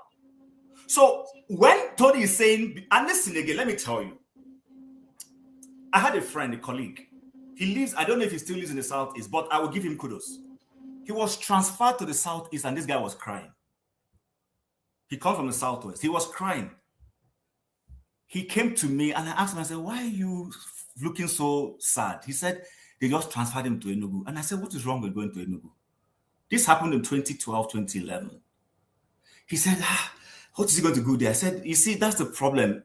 You haven't even gone to a place and you're already giving up. You know how many Southwesterners they send to do NYC in the Southeast, and if they have influence, they change it to Ekiti or change it to someone. Do you know how many? This is constantly happening. But you send an average Southeasterner to go serve anywhere in the country, he goes. He will go. If he has a business mind, before you know it, he has set up a business in that place. He becomes Amala, as Igbos would call it. He becomes landlord in that place. So, but this guy, it took me pressuring him to say, go, first of all. If you find the place not happy, then you can come back. 2 months later, I went to visit on official assignment, and the guy was looking robust. You know what he told me? He says, he thanks God he has run away from Lagos traffic. That was the one point he gave me. He said he doesn't even know why he was busy delaying it. He built a house in Enugu. Well, I don't know if he still lives there because I've left that company a long time ago. The point I'm trying to make to you is there's nothing very attractive. Many of the Southeasterners who are moving to the East is because of the hostile business climate in elsewhere. Take, for instance, the guy who was running the resort that has moved to Enugu. That guy found opportunity in Lagos, took advantage, but the same government he was supposed to be bringing revenue for decided to destroy the business. That was, he learned a hard lesson. That's why he has gone to Enugu, to Nike, to go and set up that business. Would you say that person had a fair deal in Nigeria? Would you say that? He set up a business, brought consortiums from outside the country to build the kind of things you go to Cancun in Mexico to go enjoy. He took it to Lagos, and the government of Lagos, they destroyed it with the federal government. And that guy had to now take it to Enugu. Would you say that person has a fair opportunity? Look, place him side by side a Dangote that has received a lot of incentives from government. What incentive would you say that guy has received from the federal government of Nigeria? Can I ask you a question? Yes, Can sir. you name any major, like, main headquarter office of the national government in the South that you know? Okay, NDDC's office is in Port Harcourt. That's NDDC. It's not. That is created specifically for them. Office now. That is not a regional office. That's their head office. What are you talking not about? Their head office. They didn't call it the head office. I am telling you. Let me confirm. Oh, fathers, when did you leave Nigeria? And that is specifically for that region. So where else is it going to be? Excuse me. NDDC is regional. Hold on, AY, guys, hold on. It doesn't belong anywhere else. Head office only Find another example, please. When you were talking, I didn't air a voice. Find something that is national. Find something that is national. No, NDDC is a national asset. It's specific to that region, though. No. Listen, Ondo State is part of NDDC. Ondo State is Southwest. Yes, because they are oil producing Niger Delta. But it is a national asset. It is a It's not South, it's Niger Delta. Listen, whether it is called Niger Delta Commission or whatever, it is a national asset. That's the point. A regional national asset. That's what it should be. See, you see now, you are qualified it now. You are the one qualified. Yeah, because I'm saying you should find something that is national. Okay, let me give you one other one that all of us gloss over. Let me give you one other one that we all gloss over. Okay. The government decided to take a loan from the Chinese to build modern trains.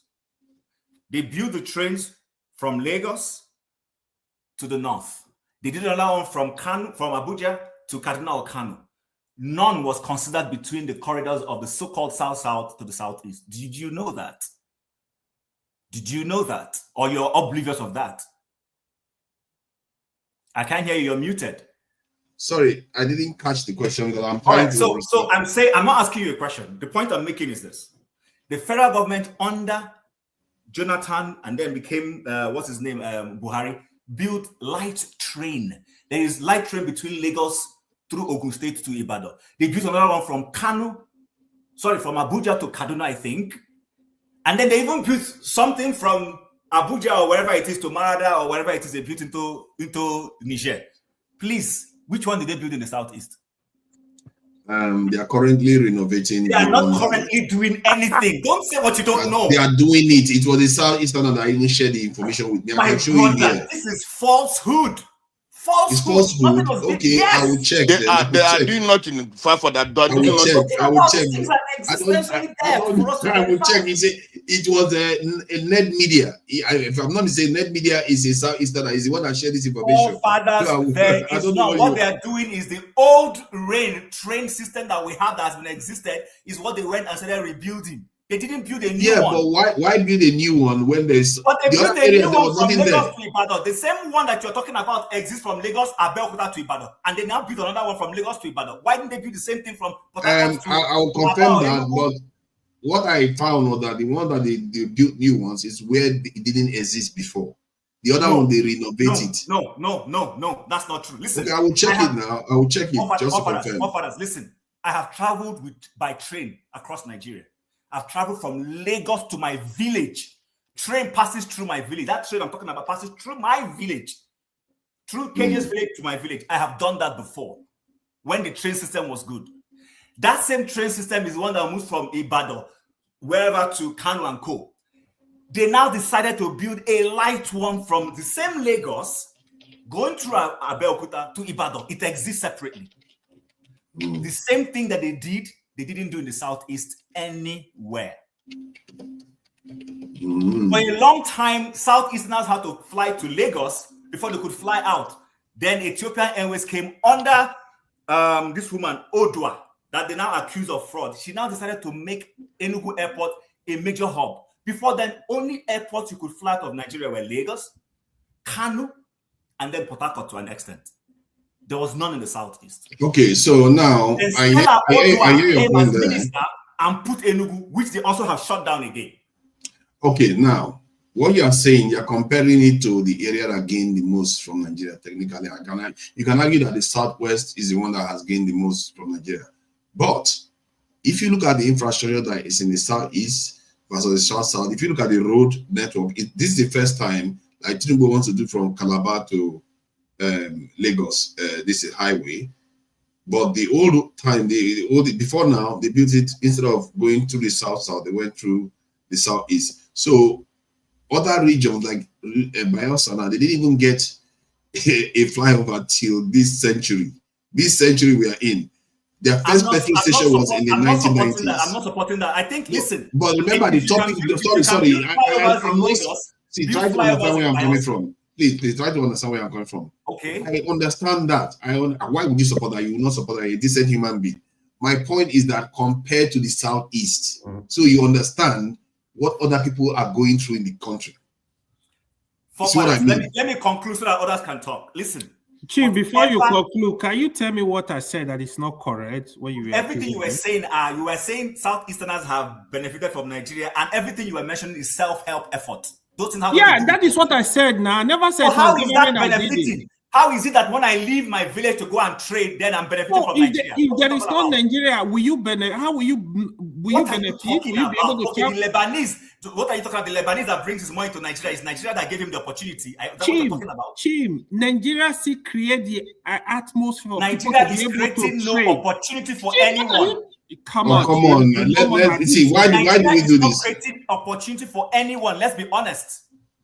Let me say this. Let me just explain. We don't appreciate the small little things we have. That's a problem. We say it's little, they're actually quite big. I know firsthand that people in the South will testify that because of Nigeria, they are smaller for it.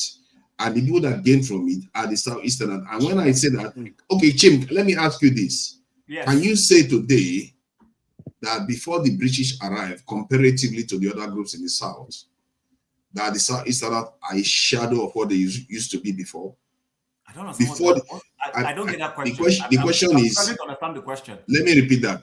Before the Europeans arrived to Nigeria, before they arrived in Nigeria, can you say, compared to today, that the Southeasterners, before the British arrived, that they have suffered reverses compared to where they were before, compared to their next door neighbors like the South, the Edos, and all the rest? Can you say that? To say whatever answer I give you is comparative to everybody. It's like saying the Edo people, can I say that the Edo people, the Edo kingdom has reversed or moved forward comparative to where they were before?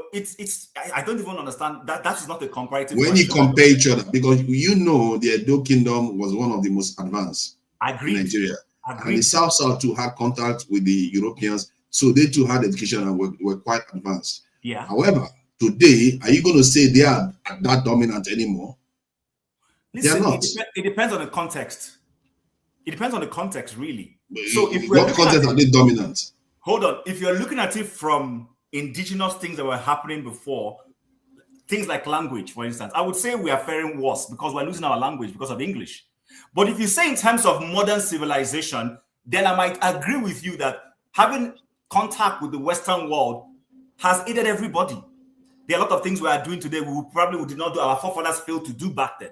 That's why I said it depends on the context you're coming from. Comparatively in the South, would you say the South, like the Edo Kingdom and the South has lost power compared to the Southeast in Nigeria today? Lost power to who? There was no Nigeria. That's the point I'm making. No, there was the area. There was the area. It doesn't have to be in Nigeria. There was the area, and these people, they had interactions and they have their power blocks. Would you say today that those power blocks have lost power compared to the Southeast? Okay, so for us, this question you're asking is difficult to answer. Why? Because listen, the Igbo man was known for a way of doing things. They say Igbos were Republican. We had a way of solving our issues locally, and which we continued even after with the contact with the Europeans. But we've also lost due to excessive individualism that has happened. I'll give you an example. It used to be that as an Igbo man, if you are a son, you pulled your siblings up. One could say that you put pressure on one person, but the person pulling others up was happy doing it. He didn't have a problem with that. We used to go to a council where we respected elders and we did self-community efforts. Many of those things have been lost. Why have we lost those things? We've also lost those things to modern civilization. Same way the Edo man might have things that were peculiar to them that they've lost because of the contact with the white man. That's why I said to you, comparative to what? It's contextual. So in other words, you're arguing that because the Europeans came in, the Edo people lost out more. I didn't say that. Edo, comparative to what? Because that was the question. That was the question, saying that, of course, we all know everybody lost something. But the question is, in terms of the power structure, has the Igbo people come forward? What power structure are you talking about? Because, see, my point is that during that time, the Benin Kingdom were the most advanced in the South. Okay. Technologically, war and everything. Okay. Today, the South too, the South were even more advanced in terms of technology because they had contact with the Europeans, had more education. They were the ones going inland and betraying their fellow black people, capturing them and selling them to slavery. So those ones, can you say after Nigeria was created, they maintained their power? No. Compared to this, exactly. So exactly, that's my point. No, but hold on, forefathers. And that is still ricocheting till today, and many people from the South don't see that. Okay, so forefathers. That is the point of this whole live stream. Forefathers, the Igbo man was not dominating the Edo man. The Edo man was not dominating the Igbo man. So when you say power structure relative to what? We didn't have a centralized. There was no Nigeria where all of us were together. We were forced into this union. To put this into context, the Igbos were enslaved for centuries by the Benin people. By the Benin and even I don't know where you're getting that history from. Some of them, not all of them. Oh my God! Where did you read that history? That's why I said I don't want to go into that. The Igbos were enslaved. Some of them don't use some of them. Okay. Some of them. Who are the some of them that were slaves? Maybe the ones in the Delta area. Come on, stop that nonsense. Delta area. Let me educate him. What are you talking about? And Mr. Ewese, I don't heresies that people are talking about here. Jide has just thrown powder keg into the other two. 1 second. Jide. I'm right now. No. I don't think it's the way you are saying it. 1 second, please. 1 second. Jide, have you heard of the Arunchuku people? Yes, I know them. You know them. Do you know that these people were warlike people who used to enslave other people? Yes, it was very complicated. So when you say the Igbos, you use a large word, the Igbos. The Arunchukus were enslaving other Igbos also. Yes, I agree. Okay, I agree. You need to be very careful when you come here and see certain things. But I'm right. I'm right. Some Yorubas too were enslaved. Yeah, but that language where you use it was like the enslaved Igbo. It's like it was all Igbo people that were enslaved. That's not what happened now. It's war. It's conquest. When you conquer them, then you use some people as slaves. That's what tends to happen then. Yeah. And so you see the point. It appears to an extent. I appreciate you, Chin. At least you try to be open to it. The fact that the South has lost influence and power because they are part of Nigeria. And the truth is that is part of the reason why, if you go and read the speech that Adaka Boro made, That's part of the reason why he opposed Enugu. He wasn't even thinking mostly of Nigeria. He was opposing Enugu because it was the regional capital, you see. And again, the Southeast was the regional capital of that, this is Southeastern region. So these are the national structures that we don't remember that was in place before. I've ridden on the train line from River State to Enugu, you know. We've done that, you know, went and had fun and all the rest. It was cool. But point is that line now is damaged and they're trying to fix it again. So by there's infrastructure there. The point I'm making is this: that same line exists from Lagos, Abeokuta to Ibadan, Ilorin, but that same line that is from Port Harcourt through Aba to Enugu. Why they have done a second one, light train, between the same corridor in the southwest, they haven't done any between the south-south through Aba to that same place you mentioned. That's the point I'm making. No, are you telling me? Are you saying that there's politics in Nigeria, especially with this? There is serious politics. Yes. There's no politics in Nigeria. Let me end here and allow you go to Mr. Ewese. Let me end here. Listen, if Nigeria really loves itself, if the Nigerian leaders love Nigeria, they will ensure that Warri Port is working at optimal level. The one in Port Harcourt, same thing. Allow Calabar to work. It's in the whole best interest of Nigeria. But that's this whole thing that everyone must go to Apapa and go to Tinkan Island. You think you are doing Nigeria good? You are stifling Nigeria. I know that. I see, we are in agreement on that. We are in agreement on that one. We are all in agreement on that. And because I don't like this where everything is just flowing to one side. And it's because of politics. These politicians, they are worse than military. They are so everything, the way they invest, you can see that the pattern is based on politics. It's not based on this thing. Forefathers, can I speak, please?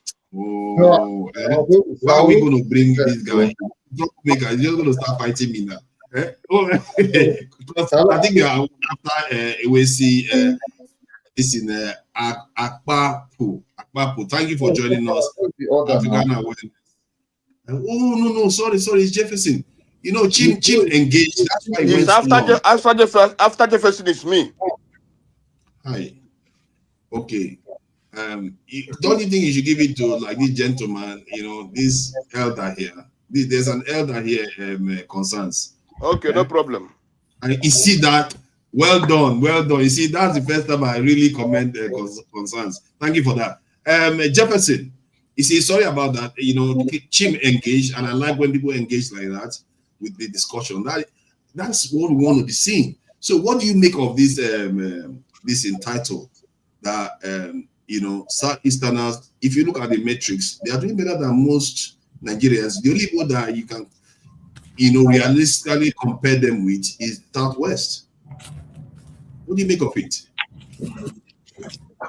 All right. Can you guys hear me? Okay, so yeah, good evening, good morning, or is it good afternoon? Nice to see you guys again. So you see this topic, we have to be honest about a lot of things. As a nation, I've had a fair share of our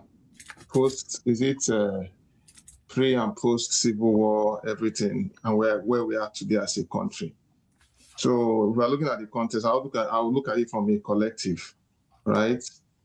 You see, the Southeast, after the Civil War, most of our grandparents were given 20 pounds, irrespective of what they had, inclusive of my own grandfather and some other people.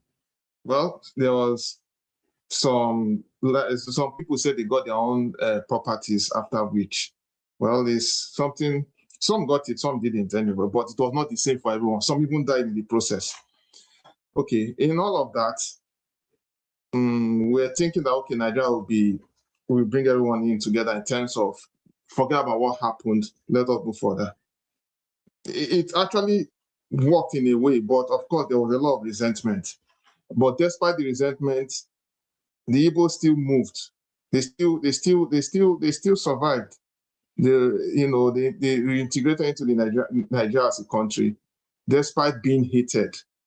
You see, how I put it now, let me just jump, then I'll come back to that. So when the issue of Ibeto, when Ibeto had that situation with Dangote, and of course Obasanjo, came in, Of course, he lost out in a business, and Dangote became the prime businessman.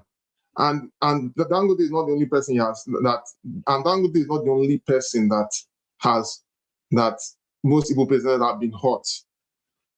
The likes of Charles even made a mention that at the time in the 80s, he was a fast rising businessman, but of course, because of the Nigerian construct, he couldn't get to where he was supposed to go because he didn't get that kind of back that he was supposed to get, like the way Dangote and Co got.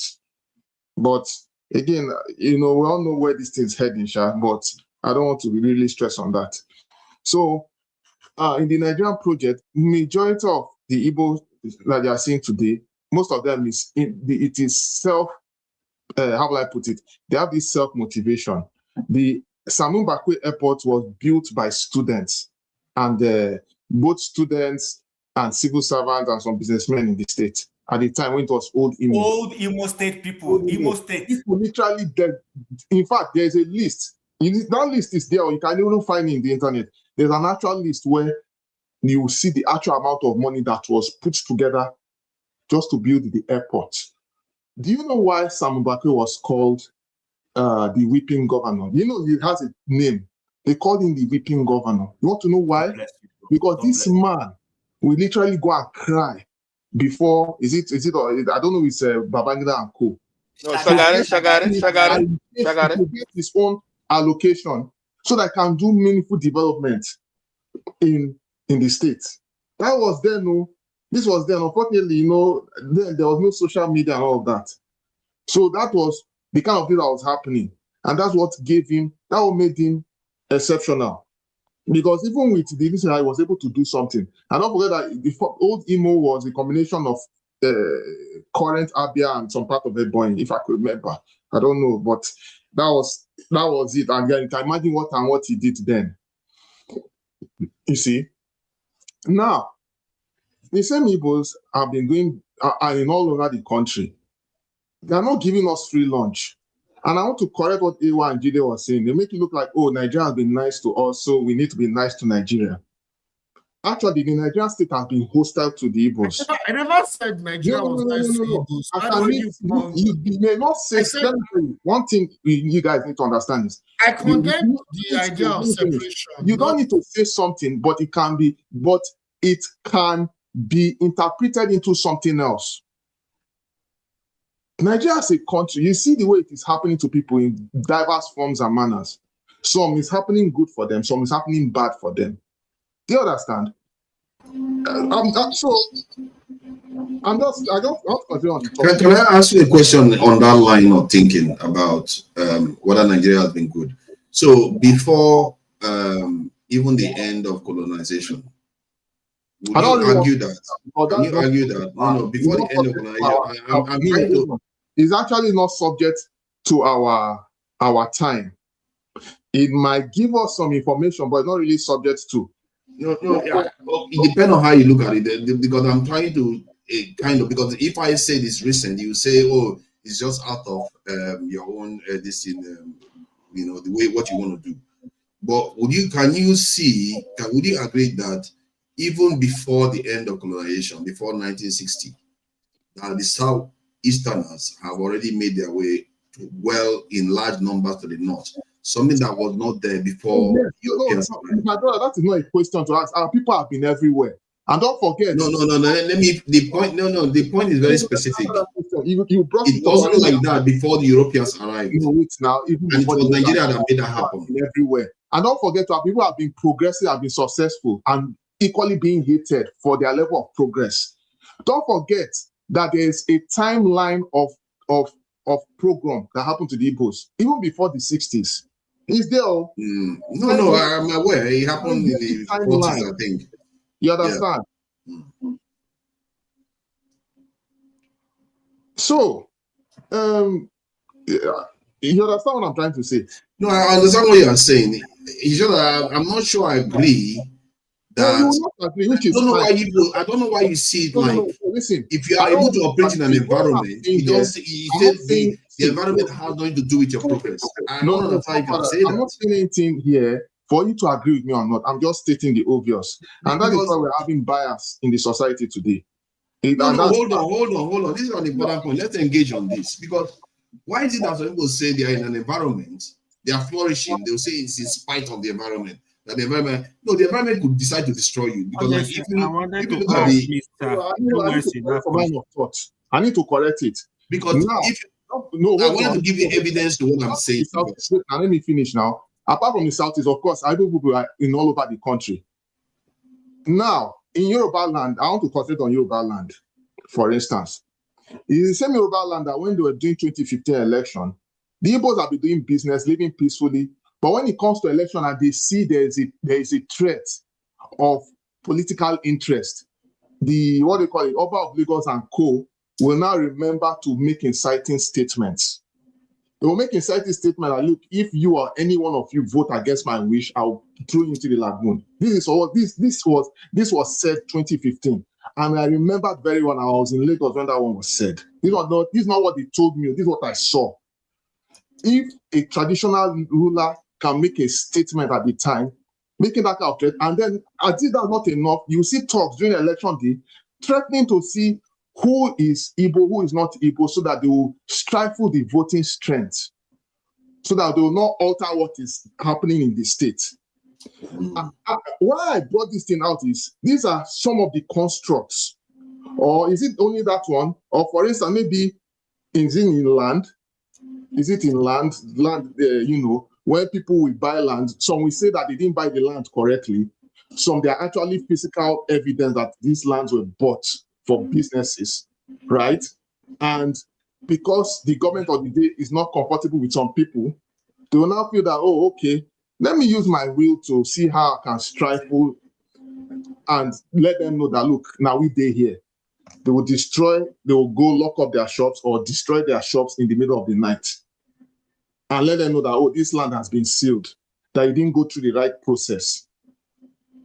Even after which they went through the right process. You see, these are the receipts are there, and we also want to challenge our Yoruba brothers if such is actually happening in the East. Let them bring up the receipt and say, oh, they're being, so that we can actually, because I'm not saying this to spite anybody, but I'm actually stating the obvious facts. The facts. There's a lot of resentment. The issue of the port, I could remember in some months back, it's not even, in fact, it's not up to 4 months back.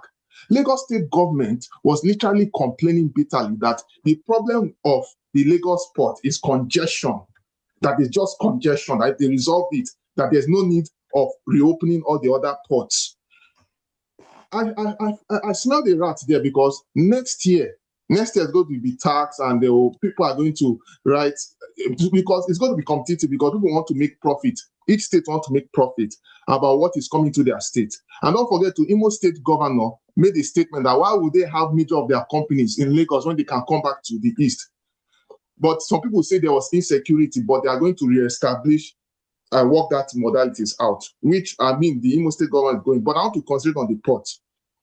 When there was issue about the congestion of the port, don't forget too, Ibeto and Co, they were also behind the scenes working to make sure that the ports were functional, at least the one in One and the one in Anambra and some other places, so that at least activity can come back again. And as I speak to you, whether you agree with me or not, activities are actually happening now in large in numbers that is unimaginable. You see, but some part of the country feel that, oh, it should not, because they feel it's going to affect them. Why did I bring that up? Because most of our brothers who are in the Southwest, who are doing business, right?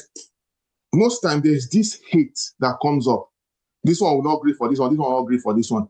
And then anytime there's a crisis, they'll say, oh, why don't you go back to where you're coming from? Now, when they want to go back, there's this resentment and hate. And so these issues don't actually get resolved overnight. And so it's a back and forth. We're all here now. We're not talking about, if Nigeria split, that if Biafra was to go, they should go with their 5 states. And again, I'm not here to attack anybody. GD and AY. I want to correct both of you to understand that Biafra does not just end in 5 states. that there are other people that there are other Igbo people that are not in that are in the South So states. how many states? That How many one, states? that Can you one tell is us? the topic of another one, but I don't want to go into that. I don't really want to go into that because what will happen is just construct. What you don't understand here is that, you see, they will put a narrative here. People will not do proper investigation. I'm an Igbo man. I'm proud. I don't care what anybody thinks. I'm an actual Igbo man. It's not even about my own identity.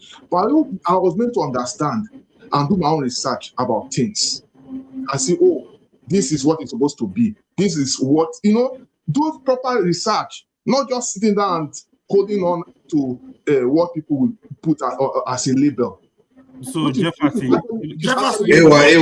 please let because Ewesi needs to speak, and so thank you for that. The roundup, please. In conclusion, then another thing. In conclusion, I will say this before I conclude. Why? This Nigeria has not been better. So now there is this stigma making it look like, oh, if an Igbo man, why should we trust? And it's not good. There's a saying even in the holy books for some of us that are Christians, say that words have power. They say we should watch what we say. What do I mean? That if you say something too much, even if it's positive or negative, it has an effect affecting the nation. And what do I mean? People will come out and say, oh, an Igbo man cannot be president, or this cannot be. It's just, I don't know. It's not that I'm actually buying into it. I don't know. Nobody is in God's mind. If God says he wants an Igbo man to be president, it will happen. But it's more or less like a stigma that oh, Igbo man will scatter everything that's happening in Nigeria. But again, we have seen it between our very eyes that even the Igbo man is not there, but Nigeria, the state of Nigeria is actually getting worse by the day. There's no form of direction. And we as a people, that's not what we want. So in conclusion, in conclusion, what I would say is that the Igbos have been whatever they have achieved as a bloc. Majority of that success is 90% individualistic efforts, even down to the apprenticeship that we do, down to so many other things. And it is an individualistic effort. It is not by government or anything. If we get the government back in to help us, no problem. It's going to even make the job more easier. Am I saying that everything the Igbo man is doing is 100%? Do they have their issues? Yes, we do have our own issues. That's one thing I love about our people. When we have issues, we know that we err in some ways and we accept it. But one thing I want to say to our brothers is this: it is not it's a very terrible thing for a group of people to see black and call it white when they know the obvious. I think we need to learn how to be more objective, because most times when we cover, especially when we have a nationalistic issue like this, we tend to shoot ourselves in the foot, of which is what is happening right now to us as we speak. So that's my summation. Thank you for that. I really wish we spend more time comparing with other people how, matrices, instead of using anecdotal cases like Dangote or stuff like that. Because the topic is about comparing with other people so that it will be more objective. The only thing that addresses so far is change, really. It was obvious. It is an obvious example that all Nigerians could see. And then I just remember now, even of recent, if you notice, I'm not trying to spite Dangote, but I don't know what really happened that they did the Imo Economic Council. They now invited, what's his name? Is it Boris Johnson and co? I could smell a rat in that, because I know that in Imo State, they have the highest gas reserve. And of course, now that they see that there's a prospect, now they're like, oh, I see there's a possibility of investment, that all they need to do now is to tell us what we need to invest so that we invest. I knew that it's not, the math was not matching. But I'm not saying that Dangote cannot do any business in our state. After all, I'm not the one that will decide that. So it just tells you that it found it difficult to invest at the time, but for obvious reasons best known to him, but I'm going to leave it at that for now. Thank you. Thank you. Fathers, I have to leave now. But before I leave, I want to just give me like 30 seconds. I want to say something. You see, 30 seconds. Yeah, 30 seconds, real quick. So, a lot of times people tend to misunderstand my points, and I'm not going to go back to repeat my points. I made it very clear, and I asserted the position of those that want Igbo people to separate from Nigeria. I made it clear. I won't repeat it. So it's up to you to go and listen to what I said. That's number one. Number two, go and learn from what's going on in the former states of Yugoslavia. Go and learn from what's going on between India and Pakistan. My friend, it's not 30 seconds. 30 seconds has passed. And finally, go and learn from what's going on between Eritrea and Ethiopia. Oh my God, concern. You learn that. You better let it go before concern start again. I think by 30 seconds have passed. That man talk nonsense every time he comes there. He wants to talk his nonsense. Nonsense. This is what you are doing here. If the things our advice is there, try to apply a bit of more word precision. The separation is going to happen at a platter. It will even surprise everyone first. Let me just say something to Jide. Let me even tell Baba, Jefferson, are you not listening? You have a lot of patience. Your patience is wonderful, sir. Yeah, it's ridiculous how you just. Because it's an elderly one. This guy doesn't even want Father, please, I want to ask Mr. Wessa is the next. I want to ask him a question. No, you can't. There's a man waiting to speak who hasn't spoken. Hold on, he's about to speak. He's about to speak. Hold on, let me just say before he leaves. Let me just say, the only thing I would advise Jide is have a bit more word precision, because that thing that you said that the Igbo enslaved the Igbo people is you can see how that can be inflammatory. You are better than this. Use more word precision, please. Yeah. Welcome, Ewesi. I really appreciate your patience. I want to throw a question to Mr. Ewesi so he can carry us along. No! Really okay. Explain. Please. Let me ask his question.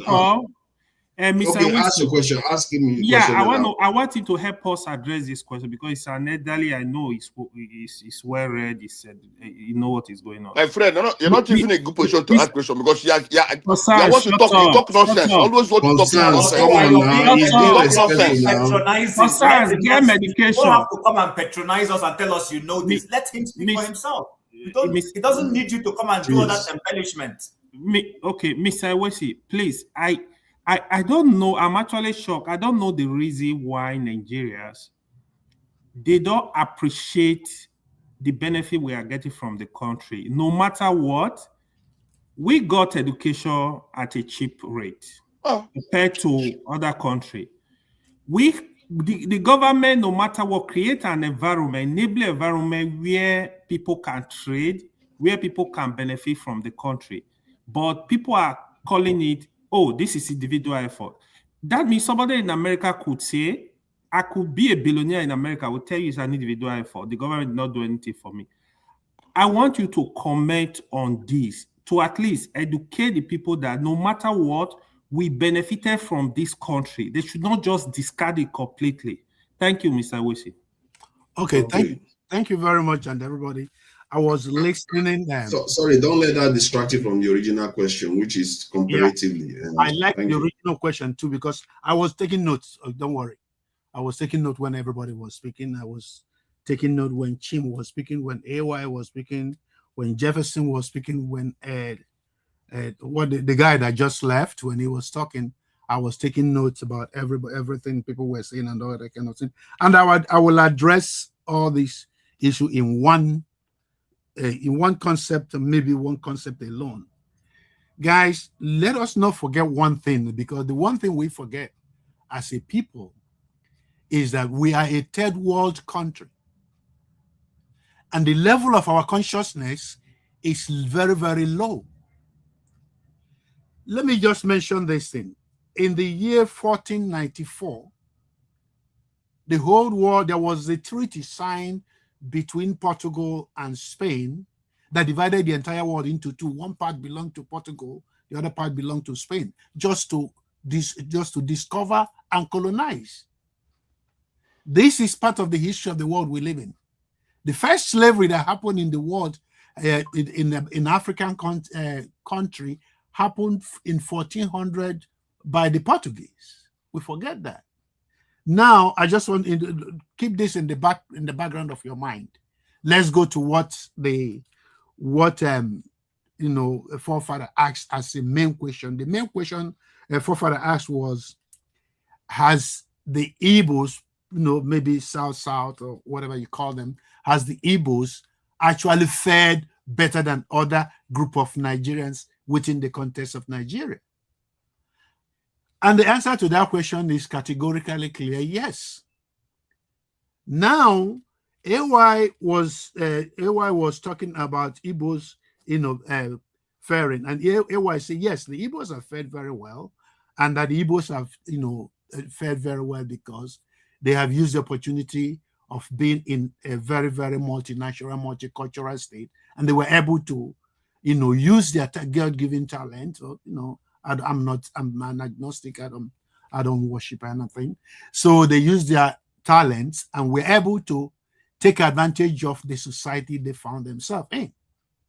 He never said that Nigerian government in any way, shape, or form gave Nigerians anything. Let us refer to United States of America. When Obama came to the office, and Obama was in 2008, when Obama was agitating that the richer Americans should pay more in taxes. His argument was, and then the Republicans' argument, Mitt Romney, your best friend, your friend Chim, your friend Mitt Romney, the billionaire. So the billionaire was like, you have the capacity to pull yourself from your bootstring. So I don't know him more. They drink coffee together, you forget. So, but that you did it on your own, you did it by yourself. Obama's argument was no, somebody's tax, was used to build the road where your vehicle was driving when you're delivering the goods. Somebody's tax was used to build the aeroplane when you're flying out to go do that business. That there is nothing that you literally do in any society that you did by yourself. There were other things within the environment that offered you the opportunity to thrive. Of course, you did well because you are smarter than me. I can only read textbooks, but you know how to sell egusi and dobono, so you can go there and make the money. But the thing is that you because you have the skills. But you see, at the end of the day, I'm not going to go into every other thing that people are saying here. One thing I want everybody to understand that this thing, yes, if I may answer directly to forefathers' direct question, yes, the Igbos have fared very, very well because Igbos can see advantages and then take advantage of them. Not in all cases, but in most cases, they can take advantage of things that other people don't see. It's not really within whether Nigeria was giving them a peculiar or specific help to do that. No, that doesn't. As a matter of fact, I cannot even stand here. Maybe somebody can correct me out. I'm willing to learn from anybody. If you know specific thing that the Nigerian government has done to the people of Ibadan or people of Ondo or people of Oyo State or people of Sapele or Warri, specifically done by the US, the Nigerian government, put them ahead in Igbo contest, I'm willing to take that. When it comes to the case of the northern Nigeria, I'm not going to address that. I'm not going to address that. I'm going to leave that to Chim to address because the situation between us in the south and the northerners is a peculiar situation. Why do I say that? I say that because Nnamdi Kanu may be crazy, but there is something Nnamdi Kanu say all the time that everybody can learn from. If you are within a certain level of reasoning and somebody is within a lower level of reasoning, there is no way two of you can actually do things within the same context, coexist at the same level, coexist within the same environment, because somebody vibrates in a higher level of frequency. And this is why I said the problem we have, generally speaking, is the level of our consciousness. Today, Ukraine is fighting for their survival. They're doing everything. Ukraine has changed completely. A country of 45 million people have changed how war will be fought is for the next 20 to 34, 50 years by coming up with how you use drone to fight wars. Just a small country of 45 million people, Ukraine. But if in Nigeria, we're not fighting war because we are being oppressed by our own government, not foreign government, but because we are being oppressed by our own government. You know what we do when they're oppressing us? We will come here on the TV, on the YouTube. This room where I'm using as an office is a very cozy place. It's warm. I can sit here. I'm not cold in the war front or in the field. I'm cozy here. I can come and sit here and talk. The Ukrainians are dying in the field. And but we can sit down here as Nigerians and talk. And then the next thing is we are not even doing anything to change or persuade the uneducated minds within our country. Listen, let me say this, openly and 100% from my mind. Each and every one of you here, you have something to offer. You have spoken very, very well. You've all articulated your points satisfactorily within the framework where you understand it. And I don't have any problem with that. My problem is, what are we individually willing to sacrifice to make Nigeria be like UK, where Jagun is sitting down there enjoying? Or be like United States or Canada, where AY and Chima are sitting down enjoying?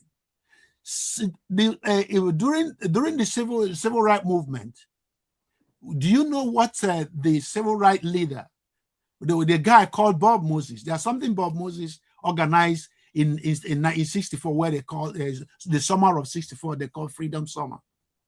In Freedom Summer, Bob Moses were organizing to go to Mississippi with the SNCC movement, the student nonviolent movement, to go and register people, black people, to vote.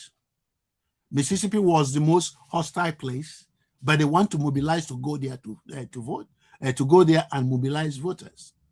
And the Mississippi people said, if you come here, we will kill all of you. Bob Moses, being the organizer, he was a teacher in Harlem, New York. You know what he did? He said, okay, if we involve a lot of white people, white students, not with regular white people, to follow us, then the government in power, the white government, will not, easily or freely willing to shoot their own children or their own fellow white people. And that's what he did. Now, look at the kicker here.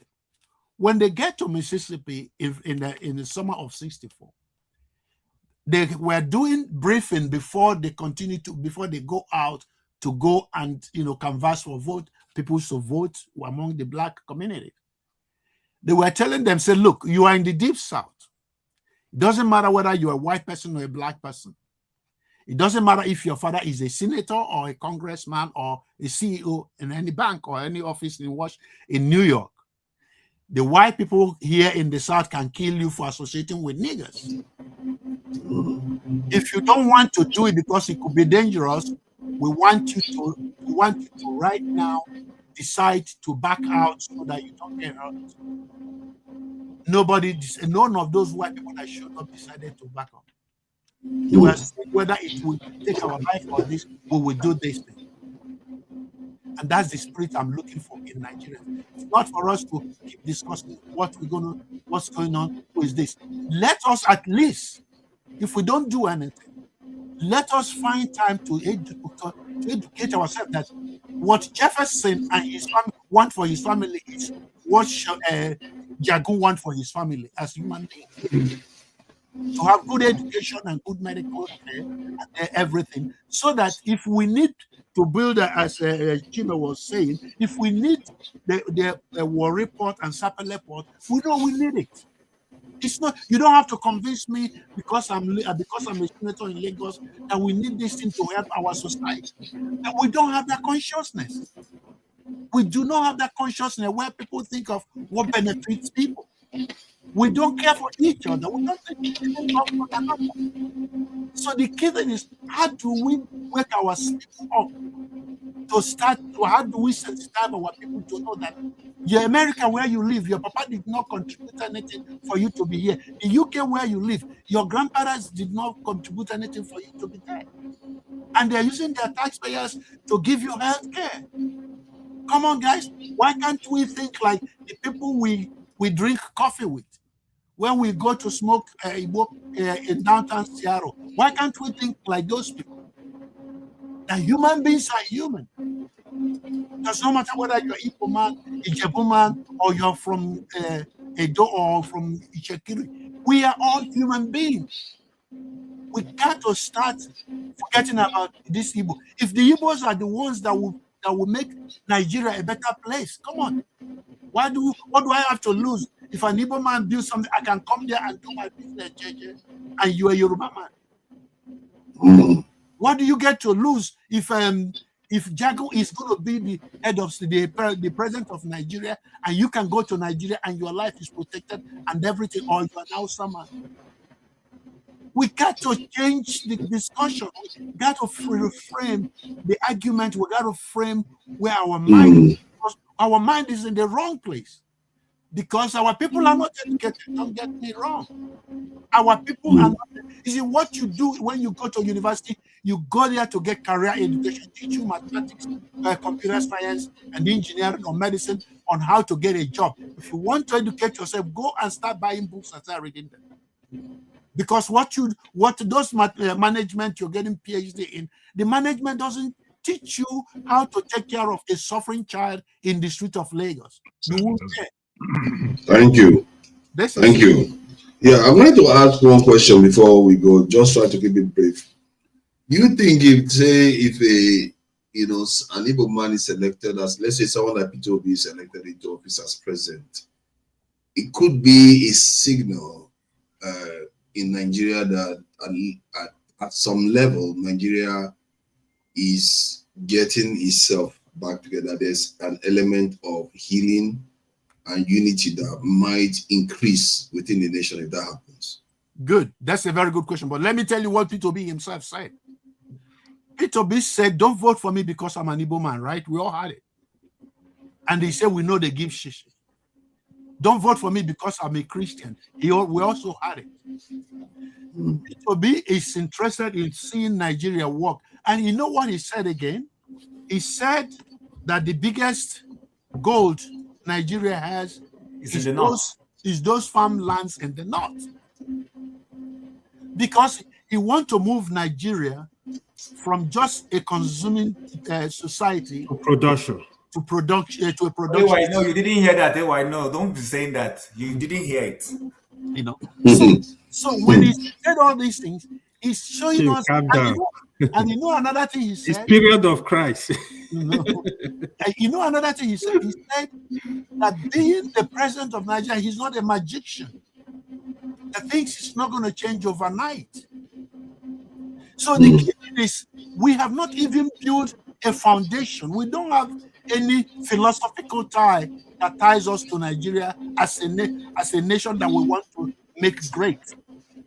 The American people, when they were coming here, there is something they called them as the name they gave the idea of moving from England or Europe to here. That manifest destiny or something. Manifest destiny, yes. They call it manifest destiny because they say as long as God has provided us and put us in this land, we're going to turn it into a wonderful place. We don't have that. We do not have any inspiration to turn Nigeria into a wonderful place. We do not have any inspiration to make Nigeria greater than we found it. We do not have any inspiration to say, look, we have this land that has all the resources in the world. And Tinubu does not understand what you and I are discussing. You cannot blame me because that's not where he's fighting. Thank you. Buhari does not understand this concept because that's not where their mind goes. They don't know what's going on because they come from a different generation. And as you move, the knowledge and the understanding of the world by another generation changes and advances. It's not wake up to what's happening in our own era. let us not forget that the first industrial revolution was the train system. Yeah, right, locomotive. We're how many years away from when locomotives started? We don't even understand it. The second one was electricity. We're how many years away from when the electricity started? We still don't understand those things. We're not we're not making ourselves part of this world. Let's go to concern before concern starts. You know, he's been very, very patient. Thank you, Mr. Ewese. This is brilliant one. Yeah. We really appreciate Ewese for coming out. Thank Your you, sir. objectivity is very, very important. And Mr. Concerns, I really appreciate. Concern will not say thank you. He doesn't like it. It's okay. Hello. Mr. Concern, I'm inviting all you to protocols observed. I'm Mr. inviting AY, you. please, AY, don't interrupt me when I'm talking, please. I want to talk. You finish your own. No, except you call my name. I will not. No, I will not call your name because your name have no meaning to me. You see, I'm not a Muslim like you. You see, Concerns wakes up in the morning and chooses violence. You see, I want to start with this. Anger child. I want to start with this. You see, Igbos are the problem Nigeria have today. Why I say that is because, you see, the seaport in Warri, they don't want you to work very well. In Rivers and Calabar, they don't want you to work. You know why? Because they believe that you're going to benefit Igbos. But they don't know that they're depriving the people of Warri, Rivers, and others. They're depriving them so much. Because if those seaports are working working very well, the Warri people will get jobs. Many of the people from River, not even the whole Nigerians will get more jobs. But it will repeat more of the your worries and all the rest. But these people can never allow you to function very well. That's why they don't want you to function, because they believe that Igbos are going to benefit. Because most of their statistics say that about 70% of the containers that comes to Nigeria goes to the east. So if these containers start going to the Warri port and all the rest, they believe that it's going to benefit Easterners, and the Lagosians will lose. Concerns, can I try to let me talk. After when I talk, you start asking me. Don't so let me you can address the topic. The actual topic is about. I know now. I'm coming to that place. Wait, don't worry about that. Right. Don't worry about that. Now, you see all the people that says that Igbos benefit more from Nigeria. No. After the war, most of the Igbos started traveling out. In Gabon, there are many Igbos who dominated the market in Gabon. In Cameroon, in Angola, there was a time, even up till now, most of the billionaires in Angola are Igbos. In Panya? In Panya? Yes, in Panya. You know, in Botswana, in South Africa. Igbos made money from outside than in Nigeria. Igbos, even in America here. Many of my friends in America, many of those I know, nurses and other Igbos, all of them have built houses in Nigeria, 2, 3.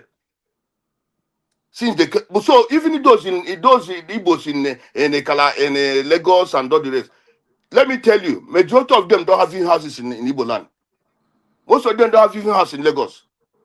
Yes. It's few of them that have those. It's few of them, but you see those in Gabon, in Angola people. The money in Angola, there was a time Angola was using dollars. The money that coming there that time, when you go there with you go there with only $200. My brother, before 3 years, you have already buy a house in Nigeria. Build one again, 2 or 3 houses. I'm telling you the truth. You see, so Igbos made money from abroad than in Nigeria. All the money that Igbos have in Nigeria is just to, and anytime the Igbo man want to start a cloud up in Nigeria, they bring him down. They bring him down. Okay, since I came to America, how many years now? I already have 2 houses in Nigeria. 2 big houses in Nigeria since I came. How many years now? Not up to 10, not up to 8 years. Or the something others. But when I was in Nigeria, I made contract. I schooled in Nigeria. I made contract in Nigeria. I did everything, but I didn't get one even common block in Nigeria. You understand? So Igbos make money abroad more than in Nigeria. This thing you're talking about, Costaris, talking about others, Ibet and all the rest. They started coming up and they bring them down. But you're not addressing the point, though. Don't forget. I'm addressing the point. Now, let me tell you. In the east, people are talking. In the east, people are talking about. Tim have already said many things about how we have been disenfranchised in Nigeria, how we have been maltreated in Nigeria. Okay, come on. Even only Kaduna have more than 51 government institutions. Only Kaduna, only the schools built by Nigeria itself in Kaduna is about 51. I can name them. I have the list here. I can name them for you people here now. But how many have the federal government built in the whole 5 eastern states? How many? You understand? This I'm talking about only Kaduna, not Zamfara, not this thing. All the money that is being used in Nigeria, is it coming from where? Most of the money comes from the south and southeast. The resources from there. Is University of Nigeria not? Is that Nigerian University in Soka? My brother, let me. He said he counted how many institutions in one state and said count the same type of institution in the southeast. Okay, wait. Let me name them. Let me name them. Ahmad Bello University, Zaria, Kaduna State University, Greenfield University, Kaduna Polytechnic, Kaduna, National Open University of Nigeria, Kaduna Study Center, Nigeria College of Aviation Technology, Paladun, Zaria, Nigeria Defense Academy, NDA, Kaduna, Nuhu Bamai Polytechnic, Zaria, Air Force Institute of. You really want to wait for 50? It's about 51 institutions. Only in Kaduna, only in the state. Not in Zaire, not in Zamfara, not in other Gongol, not all those places. Then talk about the one in Lagos and all the rest. But only in the whole southeast, how many have they built? Not to talk about roads, not to talk about empowerment, not to talk about with the way we are doing differentialized in education. So there are many things. And now when people are talking about let's not live together, let us live together. If some people who are because there are some people they are blind and their ear is bad. No election in Nigeria have been contested and the announcement of the election is all coming early in the morning or midnight. They have never been. No election in Nigeria that they said they spend almost billions on billions that's supposed to be right, and then they switch off the beaver because they know who's winning, and that's why they did. That's why they did what they did. They believe that no, Igbos cannot do anything. Whatever we do, they cannot do anything.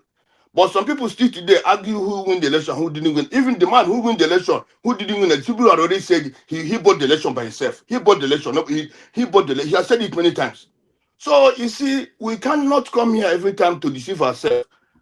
Miss Two Niger, AY, and the other one who went before. All of them, you know. Let me ask you then. Let me ask you. Educational. AY, please now. Let me just ask him the question because so between educational achievement in the northwest versus that of the southeast, which region is performing best? My brother, you cannot compare. You cannot. See, this question is used to ask. And sometimes I don't know how I'm going to. My brother, you cannot compare an Hausa man or East and a Northern man to somebody from the South. In other words, you are better off. You can never compare them. But in other words, you are better. Hold on, concern. That means you are better off, isn't it?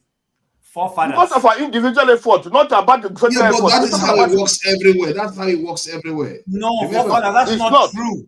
It's not how it works everywhere. It's not. Everywhere. It's not. Government assists or sabotage this. Why did this make things happen? It's not. Let me just say one thing, please. Okay. If the Black American receives government efforts, I can justify that one. They were intentionally pulled down. So any effort to bring them up, you would say, okay, we can see why this is happening. Nobody truncated the Northerner. The Northerner chose his pathway. Why should the rest of Nigeria suffer for that? Okay, you see, the way you look at it is that, you see, this is why Kenneth Okonkwo said it's about the elites versus the others. No, it's not. It's not because the same thing that you are saying, there is a lot of Southeasterners that are highly, very powerful, that have their way, their children are overseas, have properties overseas. They are doing exactly what the elite Northerners are doing. The elite Northerners are just worse. at treating their own people badly.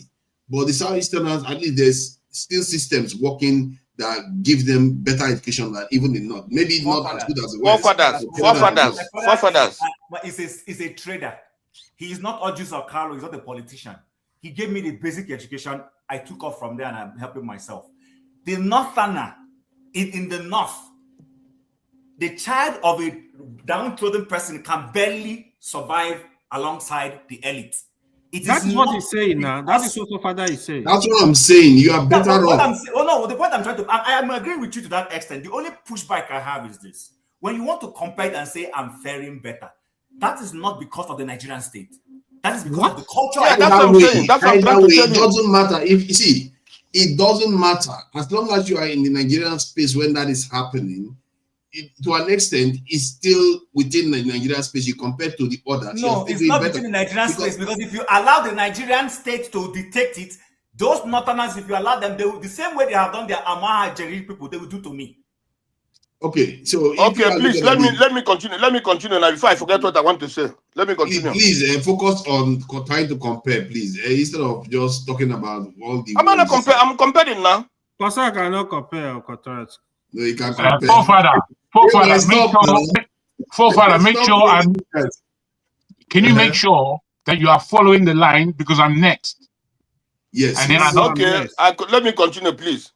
You see, even as I'm here in our community, whenever our transmission,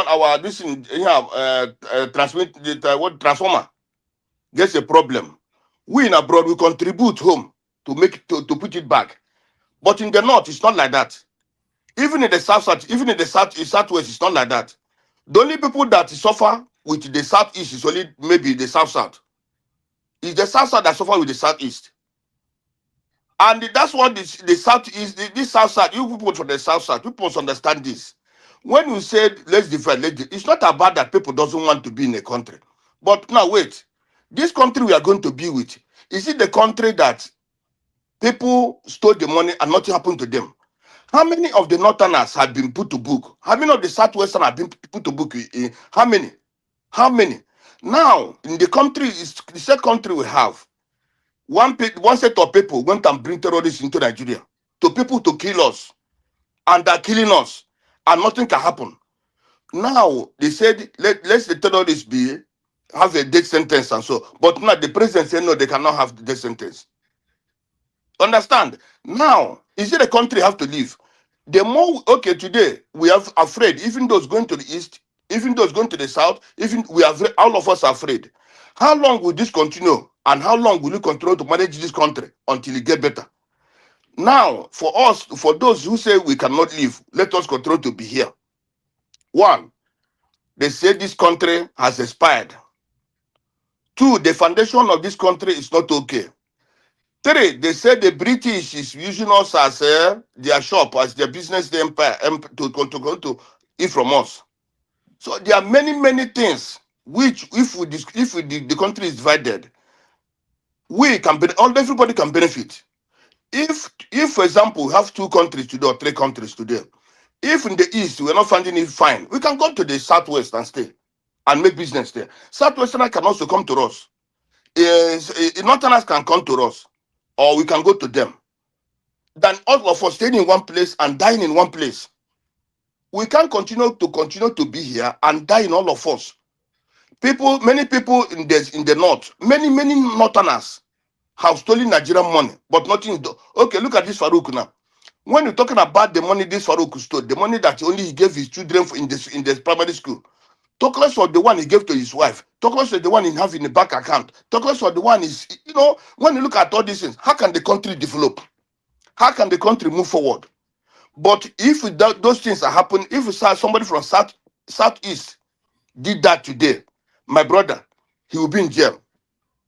If today is in the north, in the southeast, any village that the military, 2 military people died, they killed them. You know what happened? The next day, they will bring a Nigerian jet to destroy that village.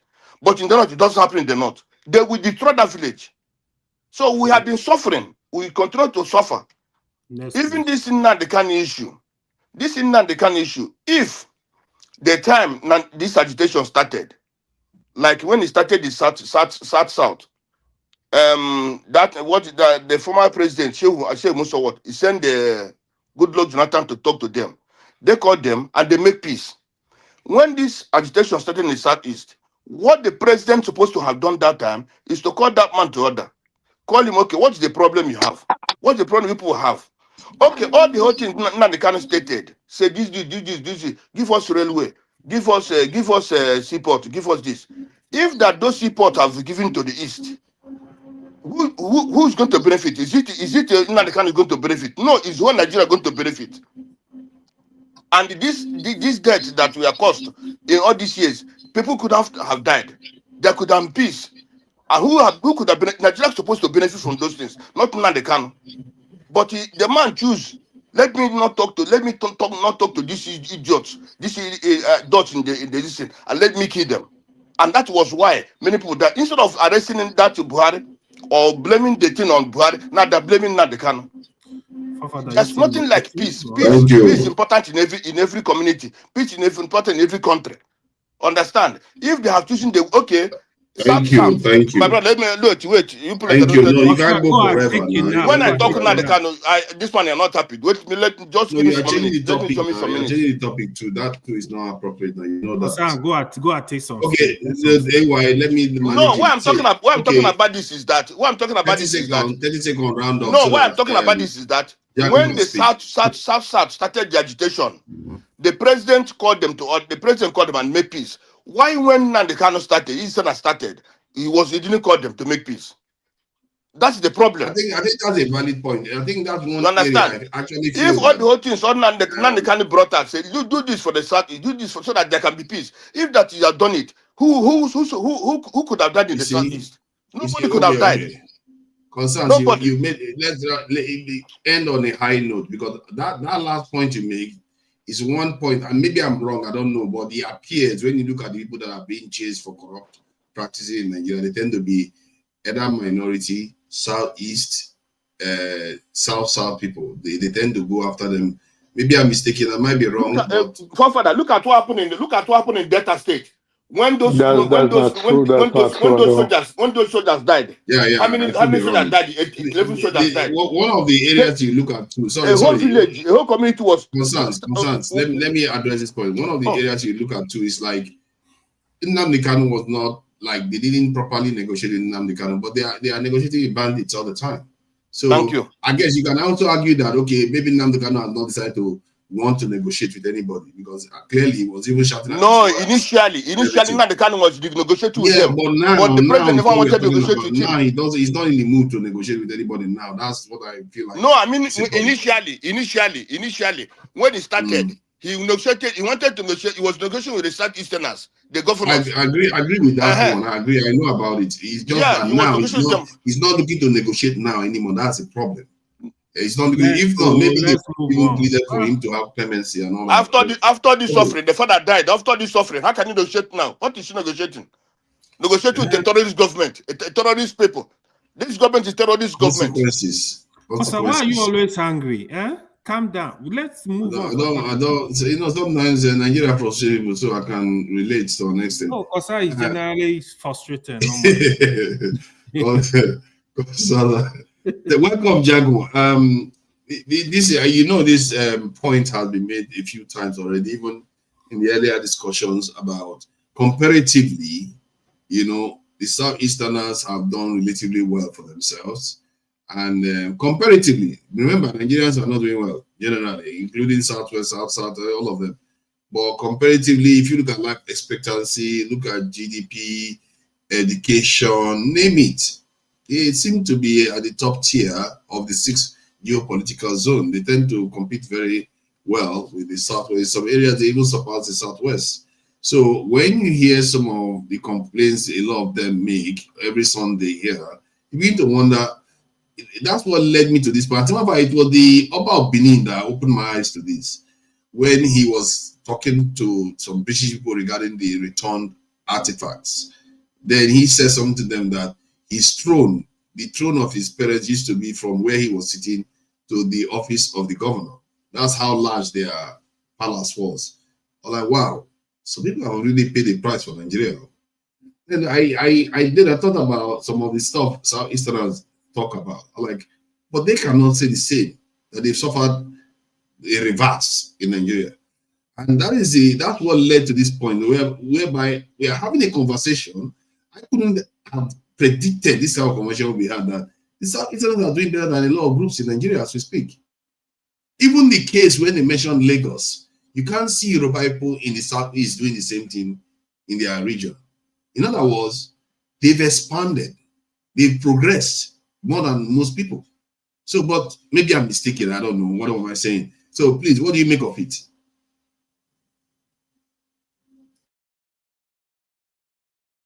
You keep turning me off. Anyway, good evening. Good evening, everybody. I've been listening again, and I at the beginning I didn't really understand or enjoy what we were talking about necessarily. I missed both of the shows earlier today, and was happy that Forefathers was doing a continuum of the shows. And then listening again, many things I agree with what one or two people have said. Chim, I think, spoke pretty well defensively. Not everything I agreed with. He spoke pretty well. I massively agreed with, and I was waiting for you to offer Wessie the mic, because he always comes here and teaches us something. He taught us a lot about patience. I can't believe the way he was just being patient there, man.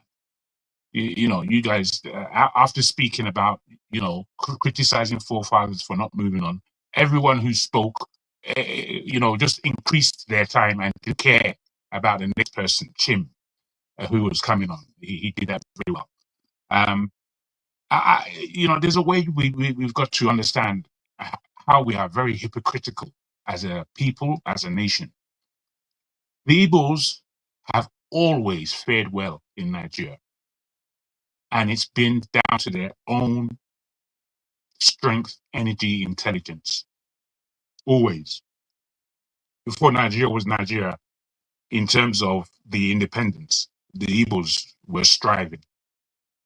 They did it within a generation, from no education to the highest educated. They did it in one generation. If you look in history, I look in history, not to be rhetorical, or to be boasting about this or that. You look at the history, it's there. But because there are people like Pansat, nobody who is Igbo ever questions or justifies in the rubbish rhetoric that he speaks. Me, I love Pansato. Don't get me wrong. Pansat is a great individual. I love him. Having said that, the amount of rubbish that you people allow him to speak is just beyond. And this is the major issue with Igbo people. It's like you allow your nonsense, but everybody else's nonsense, you want to point it out, and you want everybody. The thing is, there's a way that we must do things. Like, you really need to look at our own people's rubbish, because there's not one Nigerian group that doesn't contain rubbish. And then we have to find out who is the one that contains the most rubbish, because it's rubbish, and I'm not gonna be licking anybody's ass when it's rubbish. I'm not going to do that. Pansat saying, the Igbos are the most, the Igbos are rubbish. Hey, easy now, easy with the language, please.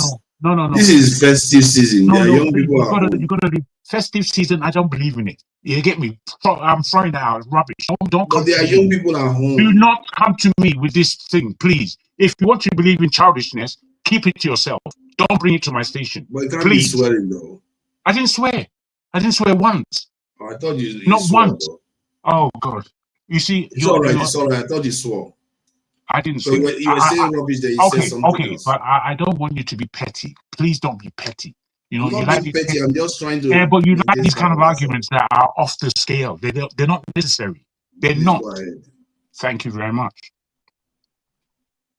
What our guy said. I said, I beg your pardon, I'm mispronouncing his name now. What he said. Thank you. Very important to me. The fact that we have to understand that we are a third world country for true. We don't have a philosophy.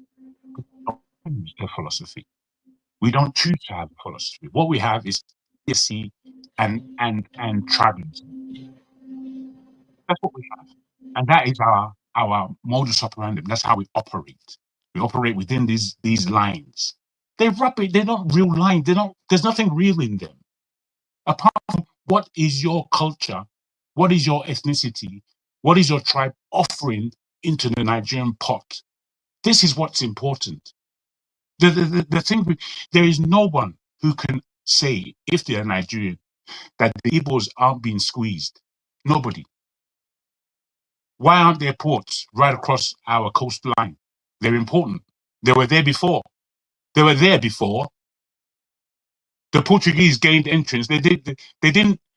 The Portuguese didn't reach Lagos first. They passed Lagos because they have to. They reached Sapele and the Shekiri and Ijale areas. That's where they first took root in that place called Nigeria. Those are the first people that they met. They didn't meet Lagosians first. They met Shekiri and Ijale people before. Just because, and when you look at the shape of the coast where these regions are met, you will bump into them. Right? If you're going straight, you're going to bump into that particular geographical space. If you look at Nigeria and the philosophy it should have. Jegun, talk about now. Don't talk about that time you don't know. You want to even born that time. You're talking about how many years ago. Very Talk ugly about what voice happened you now, have. not many years ago. Easy. Let that guy Let's take shut it up easy. now. I haven't got time for his rubbish. Hey, shut up. Just talk If I give you a Concern is slap not there. okay. Jagu, just ignore him. Concern is not okay. He's on medication. Leave him, please. Oh, come on, man. Why are we this unkind? Were you born many years ago? I did not interrupt him. He interrupted me. Very silly individual, but it's not his fault, as AY said. What I'm trying to put to us philosophically is that if we followed the philosophy that is at and us as a people, Your audio is playing up now. yeah, you see, these people don't mess me up again. Can you hear me still? Hello? Yeah, I can hear you. Yeah, I can hear you now. Better, okay. The philosophy of Pan-Africanism. Now, I'm not saying Pan-Africanism is the answer to all our questions. I'm not saying that. But we haven't really entertained that arena. The arena that we have entertained is the arena of education and the European West's way of life. That's what we have encouraged in Nigeria. And it's bamboozled us. It's made us more stupid than we were originally. What I'm saying is that the East, again, not just through Nnamdi Azikiwe, because he was a Pan-Africanist, not just through him, but through a lot of what has happened with the East. They are still the people who hold a vestige of that Pan-Africanism. It's only quite an oxymoron for me that they also somehow backslide away from that. And because of frustration of the Nigeria that we live in and the understanding of this, that they also want out. They want out. And if you want out, I feel in my own self that that's away from the Pan-Africanism that you speak of. I speak of this Pan-Africanism because it is clear for all of us that Nigeria does not stand up as a state that loves Africanism. In terms of what's going on recently, what's going on now in Nigeria. And it's not because we have a Yoruba president. He's an idiot. He's somebody who doesn't understand fair play. He's somebody who doesn't want to bring Nigeria as a whole up. We can see this. It's not because he's Yoruba. It's because he's an idiot. Simple. We don't have to start doing this sword fencing about tribe all the time. If somebody's doing something wrong, why don't we just call it out and call it what it is before we start saying, nah, it's a typical Yoruba, it's a typical Igbo. This is how we speak. And it doesn't get us anywhere. It actually gets us nowhere. So when you speak about the Igbos and whether or not they have benefited from the position of Nigeria governmentally, I'll tell you no, that they haven't. But I'll tell you that that's the state of most Nigerians. That's the state of most Nigerians. We haven't benefited from the government. We haven't. We've only benefited from the individuals within our groups who have sacrificed to bring us up, and we have benefited from the individual strength of the individual Nigerian that have done what they can do to bring themselves and maybe their small village up to standards. These are the things I have seen. I want to begin by saying this, that you put a question to me, forefather, that said, what the Igbos have done in Lagos is fantastic. It's a push. Tell people who we are. Your audio is playing up again. Okay, sorry about that. It's not my Better fault. now. Okay. If the Yorubas were in Igbo land in the same numbers, would they have done the same? No, they wouldn't have done the same. They would have done differently because the Yorubas are different. So what they would have done in there would have been like magnificent, if not more so, than what oppositely has been achieved by the Igbos. Because we think differently. We think differently. And if you see, people always talk about the Igbo magnificence in terms of business. I would agree that they have trade employees. Well, the other way is different. Well, instead of building individual businesses necessarily, we build conglomerates. We build institutions in a way that is different than any other Nigerian. We do things completely differently. We don't really try to understand the gifts that other people have. We speak rhetorically. Sorry about my pronunciation there. In terms of, because an example, it means that this is everything. People think that Igbos are all over Nigeria, and the best Nigeria. That's rubbish. They're all over Nigeria because of circumstantial that are taking place across Nigeria. That's why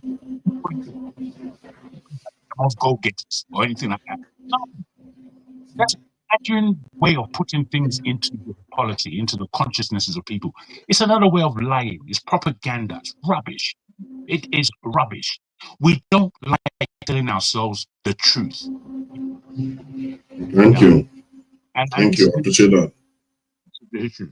Let me bring in I think it's a Revolution Now. Thank you for joining us, Revolution Now. I'll be very brief, I know you. Nice try. I came in before him and I've been waiting. Oh, you came in before him. Okay. No, I didn't see when he I didn't see him. You didn't see. That's your problem. If you didn't see it, I came in before you. It's okay, you are the one talking. Sorry. But I just want to be brief and get out. Anyway, carry on. All right, good. All right, good. Yes, he's a musician, you see, and thank you. I speak the truth. I'll be very brief. Thank you for giving me your turn. Something I was listening, enjoying the whole conversation and the fight and everything, until one brother came in with I forgot his name. He had this beautiful hat with a. They don't like it. He made all the points that I wanted to hear from somebody. Is it the educated and he mentioned one point that I've been saying in this platform, that most educated people, they just went to school to graduate as mathematicians, but they are not really educated. I think that guy has stressed that point. People think it's an insult, like Brother Tony. It's not that there's no morality in the education. That's what I'm trying to point out. We know, say you get double BSc. You, like a brother came today. There was a big man today during the Dr. Damezi's show. Me, I know they close my mouth. Some people go say in a basket mouth. But when he was talking, he was lying down, hiding himself. But I tried to put him up, and he rose up. And we started seeing his face. Then this one guy from one Islamist that normally comes here recently started saying that he should go back to that position. As far as can you imagine that somebody corrected himself and another person is telling us that the man should go back he'll be speaking and we don't see his face? Yeah, that's ridiculous. When he starts speaking, you will find out that he's quite educated, this guy I'm talking about. You will find out, say, go school. But the school where he go now to speak English, but does he have manners? this brings me to your point of today.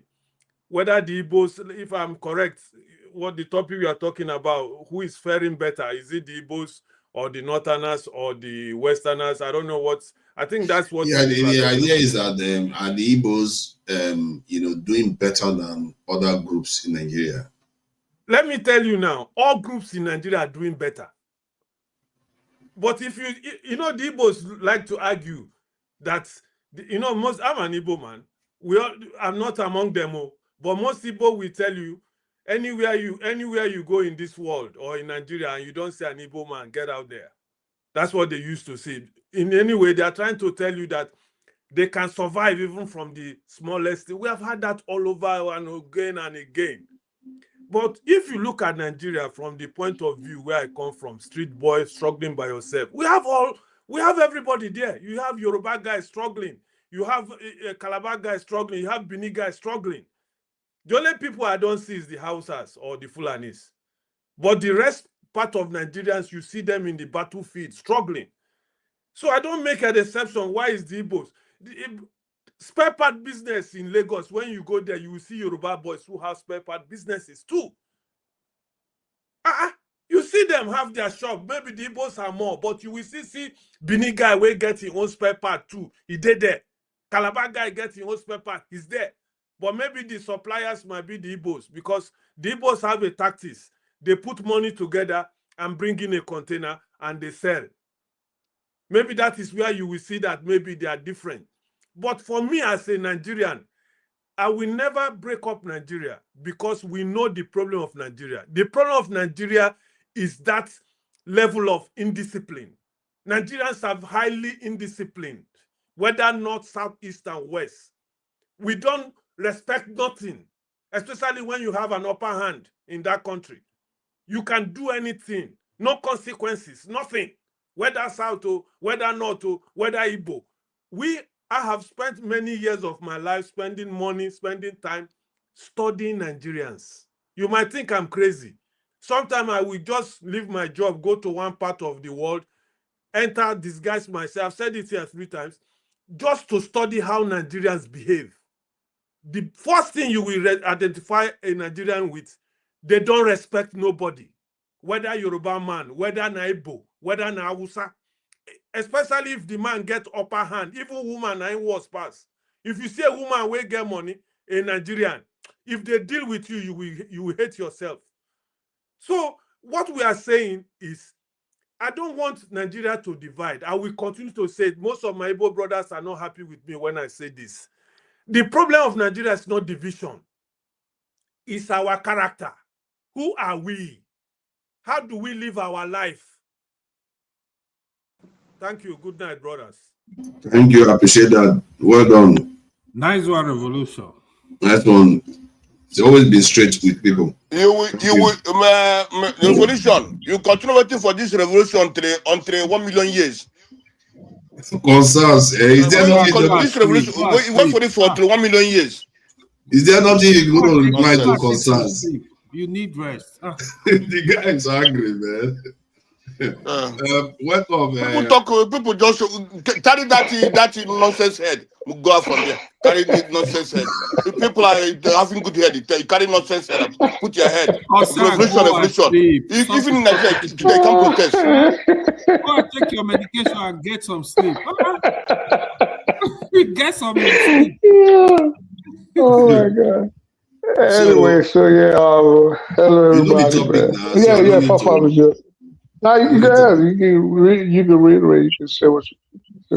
So the idea is that South-Easterners are doing relatively well. If you look at the matrix, education, life expectancy, and wealth, everything compared to development, compared to fellow Nigerians and different regions, they seem to be doing relatively well. And because when you hear the conversation here every Sunday, it doesn't seem to reflect that at all. So what do you make of it? I think and with all due respect, I think that's a preposterous statement. And I would understand why people would push back because even me, I just think it's an insulting statement. Because if you try to look at the level of development Nigeria as a whole, regardless of what part you're from, has reached in the last 6 years compared to the amount of resources that the country has generated, what development are we talking about? Now, this is why I'm on the side of Mr. Owesi and my man Revolution now that just spoke. Now, if you are satisfied with mediocrity, or if you're satisfied at going at a snail's pace while your contemporaries are moving at cheetah speed, I understand why you would even think that any part of Nigeria, more so the Southeast, has achieved any kind of development, which, and I'm not saying you're saying this, but I'm saying which they should be happy or grateful for. No part of Nigeria has enjoyed anything. So I don't even think that's something we should be discussing. I think that's a non-topic. We shouldn't even be talking about. Do you think that maybe we you should just misunderstand the topic? Because the idea was no, comparative. not at all. It's not. Hold on. The idea was comparative. Comparative to what? It's not about compared to other regions like South, Southwest, North. Compared North to Central. rubbish, I'm still saying the same thing. Well, Compared there's to one rubbish. One rubbish is worse than the other rubbish. Don't you think? Well, it's all rubbish. So you cannot Yes, say, for example, you're not engaging. You're not engaging in the conversation because the point is that one side is saying our rubbish is like so bad compared to the other people's rubbish, but the other people's rubbish seems worse. That's my point. they're all garbage. Like I said, I think you're still not listening to me. I'm saying it is a non-topic. Forefather, please allow our people to Actually, talk. That man is just want to talk garbage and the nonsense, rubbish. Give this man, Mr. Solomon, to talk. That man doesn't want to talk. Anything I'm about saying, go Igbo, and is sleep. Go and that man sleep. don't Go like and anything about Igbo. He likes to Leave Mr. Solomon to talk. Leave that man from, I don't know, from Does Wisconsin. this guy One person. Is that name? is Leave another person. Is he drunk or is he just is he drunk or is he No, just it's always like uneducated? it's always Doesn't he understand what I just said? Like he doesn't understand anything I said. Doctor, you understand it? You understand it? You see, Is it okay to mute him? Can you Come on, dear, my friend. Can you mute him? Mute him, please. I speak the truth. Just go on with your views. Forget about anything. Yeah, thank you. So well, I got thrown off. So that's what I'm saying. That there's no part of Nigeria that has achieved any level of development. They haven't gained anything from the rest of from the government. So I don't even see. There's nothing to compare. And again, I'm going to say I still think it's an insulting statement. And I know that might not be your intention. I don't even think that's your intention. But to say, well, the Igbos gained compared to what? What do we life expectancy? Life expectancy in the whole of Nigeria is about 50-something years old. Economically, what? But most of them are 60 years. You see that most of the states are almost. Would you like to die at 6 years old? Come on, man. You understand the point I'm making. Don't act as if you don't understand the point. But that's what I'm saying. So I'm saying it's a non-point. It's a non-discussion. And I respect. To be statistically I am relevant. engaging in it. What'd you say, Chin? They are too marginal to be statistically relevant. Thank you. That's That's not marginal, actually. go back 10 to years, something 10 years, 15 more years important. gap in life So- expectancy is quite significant. It's not it's marginal. So I want to go back. There was something Tim said, and we discussed this before. Go at it. I think at some point we'll have eye to eye. Your audio is Right? breaking out. And it's- Your audio is breaking Your out. volume is in and out. All right, hold on. Let me get this.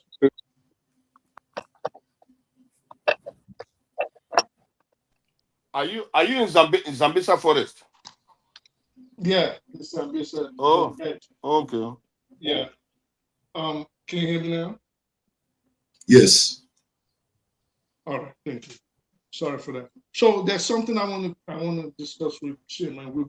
I think we've talked about it maybe 3 or 4 times, but I always bring it up every time I hear it. Anybody talk about it. And it's the issue of alleviating the poverty in the North, and specifically education. So I will always say this, because even if Nigeria was to split today, the North, without being developed, or, well, maybe not developed, but at least poverty reduced and educational level increased, will be a ticking time bomb to the south of Nigeria. Now, I do understand, Tim, that maybe the northern leaders should have done better with the funds accrued from Nigeria, that most of them actually pilfered and kept in their own private bank account. Maybe they should have done something, right? Or not maybe, they should have done something. But the point is, they never did. They didn't do it. Now, if we're to say, for example, if Nigeria was to split today, we're just going to leave them uneducated, backwards, not as developed as the southern part of Nigeria, especially with the kind of resources that the South is endowed with. You cannot just leave a hungry man on your doorstep. You're inviting trouble. And at some point, that poor man, that hungry man, is going to bum rush your house, kick down the doors, come into the window, and do what he got to do, get into your pantry and your kitchen. So this is what I always say. Just as much as the Southeast is advocating for better infrastructure, which the entire parts of Nigeria need, right? But just as the Southeast needs better infrastructure, the North has to, the federal government has to probably declare a state of emergency all over the country for education for kids between the ages of 3 and 18, but with special emphasis on the North, because there is a problem. It is brewing. It needs to be taken care of, just like every other aspect that we have pinpointed as problem, and we cannot just keep letting it fester. For that reason, I think I would respectfully, my brother, go against you whenever you say, well, they should compete on the same level as those in the South. Because I think it would be... That's me, right? Yes, sir. Yes, sir. Okay. Okay. Okay, so Forefathers Noy, I don't know if I'm allowed to respond before Mr. Shala Solomon comes in. Do you? Okay, so the point I'm trying to make, I hear you on that. I hope, I will always say this, I always put this caveat out. And I know why I say this, because there are some conversations that are very touchy. And when they become touchy, unless somebody is really transcendent in the way they think and see things, it becomes a bone of contention. I'm not interested in struggling or fighting with anyone. I just want to have us to have a conversation rationally. We disagree or decide, respectfully and all that. So here's my point. Every Nigerian started on the same footing. When I say this, I mean, it wasn't a case of the Southerners met the British earlier than the Northerners. No, we all started from the same footing. They conquered our forefathers, brought all of us together and formed us into one country. They had the opportunity of giving all of us the same education. Do you understand what I'm saying? Some parts, listen, the southeastern part of the world of Nigeria struggled to receive Western education. Don't think we just embraced it easily. We didn't. If you go read Chinua Achebe's Arrow of God, you will see it there that the Southeast resisted Western education for a while because they had their way of training their children. Those who eventually began to enjoy Western education were actually what we refer to as the outcast people in the Southeast. If you know that history, people we refer to as the Osus, because they were outcasts, They had no choice. They had to begin to accept this foreigner that was welcoming them in. That's why you find if you go to places like Imo State, a lot of the educated people in those places are the Osus, not the real Wadiaras, as they are called. Now, the point I'm trying to make is this. A group chose the kind of education they wanted. They chose, they made a conscious effort. They said they wanted an Islamic type of education. The southern country eventually embraced Western education. Now, down the line, someone says he is educationally disadvantaged. My question to that person is, who disadvantaged you? Was that my choice? You can't, the Black American can say consciously he is disadvantaged. It was a policy of state to disadvantage him. Slavery-wise, Jim Crow, all of those things, intentionally, you kept the Black man in America at bay. So if the government decides to say, okay, let's create some corridor to let these guys catch up, I can understand that one. I repeat it again, I can understand it. Not just because I'm a Black person, but because it's evidently clear that that's what should be done. But that's not the case in Nigeria. What is happening in Nigeria is, while you're trying to get these other people to catch up, you're intentionally putting in policies to hold the other groups down. That's a fact. We shouldn't happen. We shouldn't happen, no. Right. So my angst is, help them come up, but don't stop me from climbing. Right. That's the point I'm making, that and any Southerner who wants to be honest, not the ones who are trying to pander to politics, can agree to say, listen. Right. I think that makes sense. But I'm just saying, in uplifting entire Nigeria, right, we have to pinpoint critical problems that are, I don't know, stereotypical, not that are prevalent in a certain region. Exactly. You know what I'm saying? So if we know that education is the problem in the north, we'll focus on that. If we know that infrastructure is the problem in the southeast, we build more railroads, more seaports, more industries. If we know that in the southwest we got the same problem, then we're doing the same thing down there. Is what I'm saying. Let me end on this. I live in Canada. I think Shola lives in Canada too, right? Okay. So Shola knows that if you let everything run the way it is, Eastern Canada will enjoy everything. Am I correct? Because one, it's more cosmopolitan. Everybody seems to move towards that area. But here's what the government is doing intentionally. You find that places like Nova Scotia, there are intentional, specific government establishment they put in those places. So if you want to work there, you might need to relocate to that place. You come to the West, either Alberta, where I live, or even British Columbia, there are certain things, it's intentional, because otherwise everything will move towards Toronto and Montreal.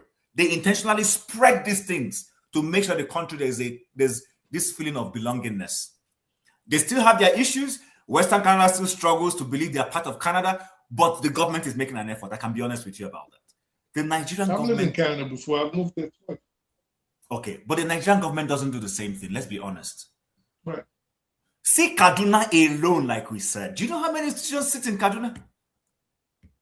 Military installations alone. So if you're going to join the Nigerian army, you must go to Kaduna. It's as if you're forced to move that direction. But in Canada here, you see people serving in the borders of Vancouver. You find people in the West. They are all scattered all over. Even in Yukon, which is practically a no man's land, cold region, you will be sent somewhere there. Let's begin to make every part of this country feel a sense. That's what we need to start doing. But it's going to take a collective effort from all of us. No, it doesn't. It doesn't require a collective effort. It just requires sensible men. Sensible men. Just excuse me. Let's leave Mr. Solomon to speak. Hold on. Everybody, hold on. Yo, nice talking to you, Chip. Now, you see, thank you, one brain cell. It looks like you are one of my brain cells. So, one of my brain cells is all of him. Basically, it's all good. Clearly, he didn't even answer the question, but it's okay. If they ask people, when they ask somebody a question, and it's like people that say they don't see color. Oh no, I don't see color. Everybody is equal. I treat people equally. When you are busy maltreating one side badly, you say you don't see color. I'm talking. We were asking a question about comparative here, and completely disagree. No, but I did answer it. I did say there's nothing to compare. The Southeast has not gained anything, and there's nothing to compare. It's just comparing like a rotten apple and a rotten mango. That's basically what you're doing. I'm not. So let me show you something that is quite significant. I don't know why. It's okay. Even if there is little to compare. For further researcher. Yeah, you have to now. You have to do this thing because you have to be data to back up what we are saying here. Look at Southeastern states, and if you look at this, let me show you one of them here. Let's say, oh no, I don't want to go out of there. Look at Enugu, 60. That's basically almost 62 if you round it up. Look at Jigawa. Please don't repeat yourself. Please. This is time taking. Don't do that. Django, don't do that, please. Don't do that. Don't do that. It's not don't do that. You're repeating yourself. Django, go and sleep. Django, go and sleep. So as you can see, the figure here is showing, look at that, 45 for the males, you know, life expectancy. That is a big gap, 15 years gap in one nation. You can't pretend as if that doesn't exist. What table is this? One side is being better than the other, clearly. And when people try to highlight this thing, and you know why it's even more important to highlight it? Because the ones that are doing better are the ones complaining that they are not getting anything. That's why it's relevant to highlight the point. What is that list for? Is it an IQ test or jam? What was it for? No, that's for life expectancy. Oh, life expectancy. Oh, I see. Okay. All right. Yeah. It's not your turn. It's not your turn. No, I'm not talking. I want to just ask you a question before Shola goes on. If you want to ask, somebody is asking a question. I don't know what he's asking. Is it A Peace Forever 942 says, give us an example of such policies? I don't know what he's talking about. If he wants to tell us what exactly he's talking about, then we can respond. Sorry for that. Shola can go and speak. Be specific. I think, Tim, you have acquitted yourself quite well. You've engaged quite, well with the conversation, not unlike some people like concerns, but it's all right. Welcome, Solomon. Thank you. Thank you for joining us. So, what do you make of the topic? Yeah, thank you very much, and I respectfully salute everybody. And I've been listening to everybody at the background, and I think I'm learning and gaining a lot from you guys. Irrespective of your stand, we're all working together to make our country great. So I kind of cherish all your inputs. That said, I want to say that generally, all parts of Nigeria are actually improved, but perhaps we will argue the speed will be the question. Are we really improving at the speed expected? Because when you do research, when you say, okay, in 5 years, I want to be at a social point. In 10 years, I want to be at a social point. Now, are we using those tools to assess our growth and speed? And that is where the debate will come. Now, the Southwest, the Southeast, the North, perhaps one would say the speed of the North might be the slowest, vis-a-vis the population, the fertility rate. There are more population, which will dilute the amount of education and the progress they are making. That will not be the problem, the issue with the people in the South, where the fertility rate is not as high as those ones in the North. So by and large, we will say that there's improvement for everybody. We're better off, because if you look at the education, the quality of life, the awareness, and the exposure, that we have achieved over the years. It's not like before, when you and I we can't actually have this kind of opportunity to speak to each other and to learn from one another like this. So generally, we have all improved, but the speed is what we're gonna do is the question. Now, having said that, and the same way that we have improved, the same way the corruption has also gotten worse. So both ways, you know what I mean? There's some improvement, But what of corruption is getting worse. A lot of, say that again? Yeah, you're muted. Sorry about that. Sorry about that. Are you saying corruption has improved too? No. I said either way, no corruption. No, it's getting worse. A lot of people. Oh, I see. Yeah, it's a kind of divergent, improvement, and that one is just kind of snow diving. I mean, the corruption. Now, having said that, so I talk about the speed, which we'll question and begin to debate. Now, there's something I want to say to, I'm not concerned missions of, and I respect your view, and I respect what you have said. It's based on your own experience. But when I was in Nigeria, I was doing my residency in OAU in Ife. I know that we have community support. Now, that is Southwest, because sometimes we focus on Lagos alone, thinking that everything that all the Southwest are enjoying is what Lagosians are enjoying. No, Lagos is different. But when you move up north, we call that Waraoke. When you move up north, it's not the same thing. I remember when our transformer got broken, and we have to contribute to buy transformer for my area. We also have to contribute to get vigilante to work for us at that time. And I remember in my own community too, we are what you call community primary schools. These are all efforts by the community people to put down schools for the populace, for the community people. We also have community secondary school, high school. These are all the efforts of the community try to put education in place for their people. So I don't think we should look at it in the way that everything is, because when you look at individual experience, you find that the Southeast, and I respect of you, you're not left alone. What you are suffering, other people are also suffering it, perhaps might be in different magnitude. But I just want to let you know that we also suffer that. Those people, they don't like to contribute for anything. You see why? It doesn't contribute for anything for those people. And where the other group, they don't help each other. But I think you are right though in terms of people. Sorry, forefather, is AY from Benin or is he from Zamfara? It's from Edo. See, not from Zamfara. It's from Edo. See, the point is that I think what you are saying there is true of almost every part of Nigeria, because like I know of a case where the estate, something got damaged in the estate, power supply or water. They will ask the people that live in the estate to contribute to it. Even if they are paying their rent, they are doing everything, they will ask them to pay to help that thing, they'll get that thing sorted out. So it's almost as if everybody is at it in Nigeria. Everybody is catering for themselves. So yeah. Please go ahead, Shola. Even though I don't support that, the government should be responsible to play our roles. Unfortunately, they're not. And that's where we come in. All of us in diaspora that are educated, we have people back home that listen to us.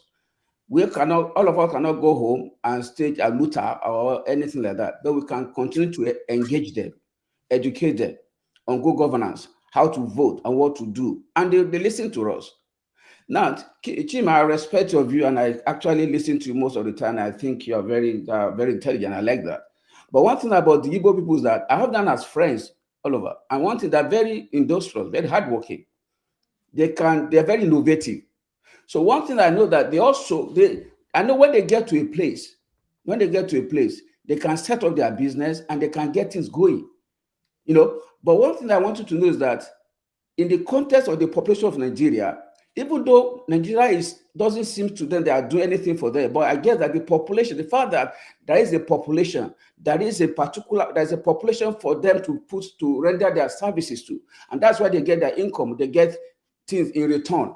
That population is something that the Igbo should also be thankful for, because I know that once you have a population and you can render your services, you get something in return.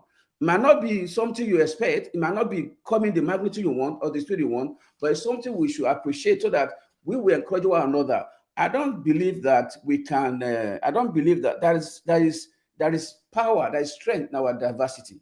So working together, because I have a lot of you as friends, and they have me as friends too. We work together, and we don't see in this part of the world, and people in my own profession, we don't see ourselves as Igbo, Yoruba. No, in fact, we work together, we support each other, we make sure we don't let each other down. So we should continue that spirit to. Yeah, we know that's a diaspora behavior. When we go in diaspora, we do that, but when we are back home, we don't do that. I have a lot of them as friends, even with my No, wife. shall I agree with you? What No, but that's not true though. Even back home, I never saw that. I just started. So I speak the truth. The average Nigerian, when he goes anywhere, Yeah. I was living with Val Hassan in anywhere now, and it's only Hassan I see. Even if I was prejudiced towards a Kanuri man, Hassan becomes my brother. He is the only person I know.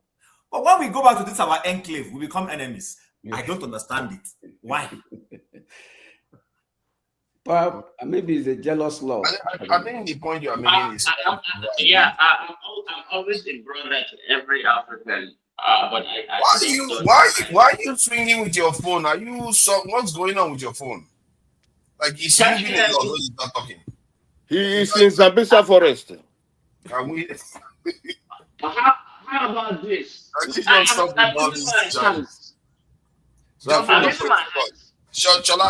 think Shola's touched on something that I thought maybe I should highlight. Like, is it tribal or religious division that will be harder to bridge? Which one will be harder to bridge? I fear it's a religious one that will be harder to bridge in Nigeria than the tribal one.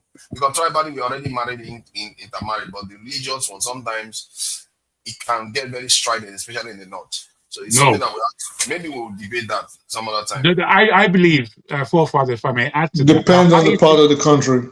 The highest thing to breach is the political anomalies. That is the highest thing. Everything can be worked out if the politics was right. We can speak about the religion. It's just comparing those two between tribe and religion. When you compare the two, which one is harder to breach? Well, I think when we do that, we buy into the misunderstandings of the problems. What you mentioned are the problems. There are. However, they are enforced in growth because of the political violence of the country. If the political violence of the country was free and fair and people behaved towards the law, half of these things that we have as problems would be gone. True. Do you think in Nigeria right now, let's assume 80% of Nigerians of working age were duly employed. Do you think Nigerians would care about Muslim, Christian? They probably wouldn't even care about God too much. So the problem is the poverty, the hunger, the unemployment, and the more the economic situation gets better, the educational of Nigeria, that's the problem also. Right. So the educational level gets better, and then they have critical thinking comes into play. A lot of things that they see now, like Ewisu was saying, that makes them just 1 second. So the things that make them look like really backward third world people will not come into play when you can. It's hunger. Solve the hunger, solve the education, and a lot of these things is not going to be happening. But let me make a point. See, the problem again Nigeria have now. Let me tell you. Sorry. I think it's Niger. Let me please, Fofana, let me add something there. You have to beg Niger Bahala. You see, you have to beg him. Fofana, I want to say something, please. Yeah. Okay. You know the problem again Nigeria have. The way that Muslims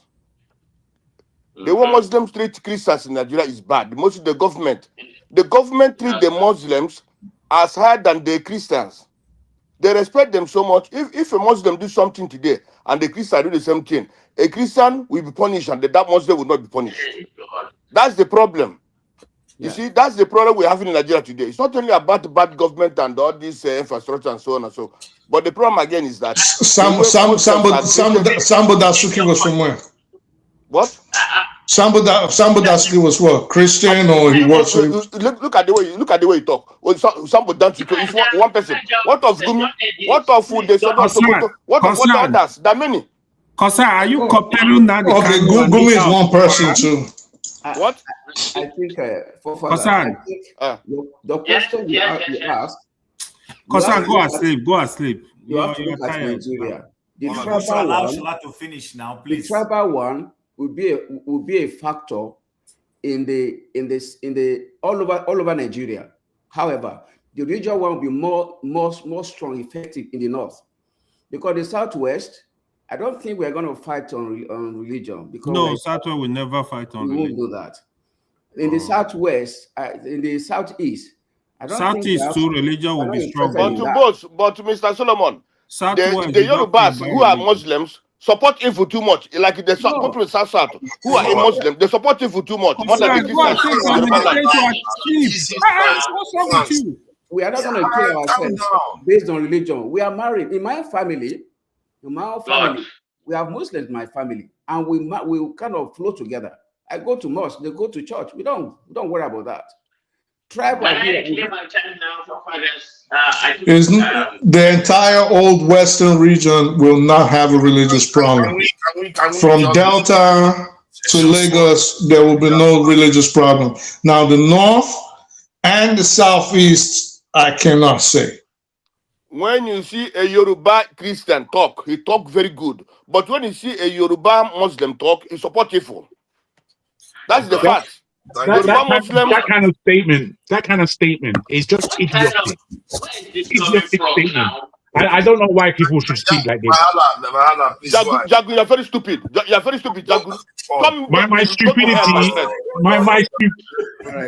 Thank you. Can you just let him know that my stupidity is more than his whole intelligence of his whole family? It's okay. Can we just try to?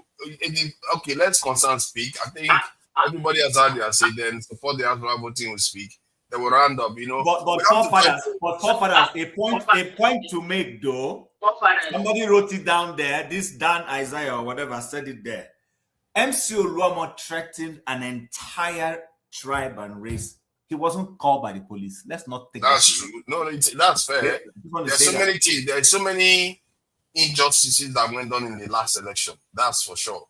And yeah, but it's not a tribal. It's not a religious thing. It's just like Kwam One, for example, stood in front of a plane and wouldn't let the plane move. But no, Tim, I'm on your side. I'm saying, okay. Kwam One stood in front of a plane, same like MC Oluomo. They threaten people because their man is in power. It wasn't because of a religious thing or tribal affiliation yet, but mainly because my guy's there.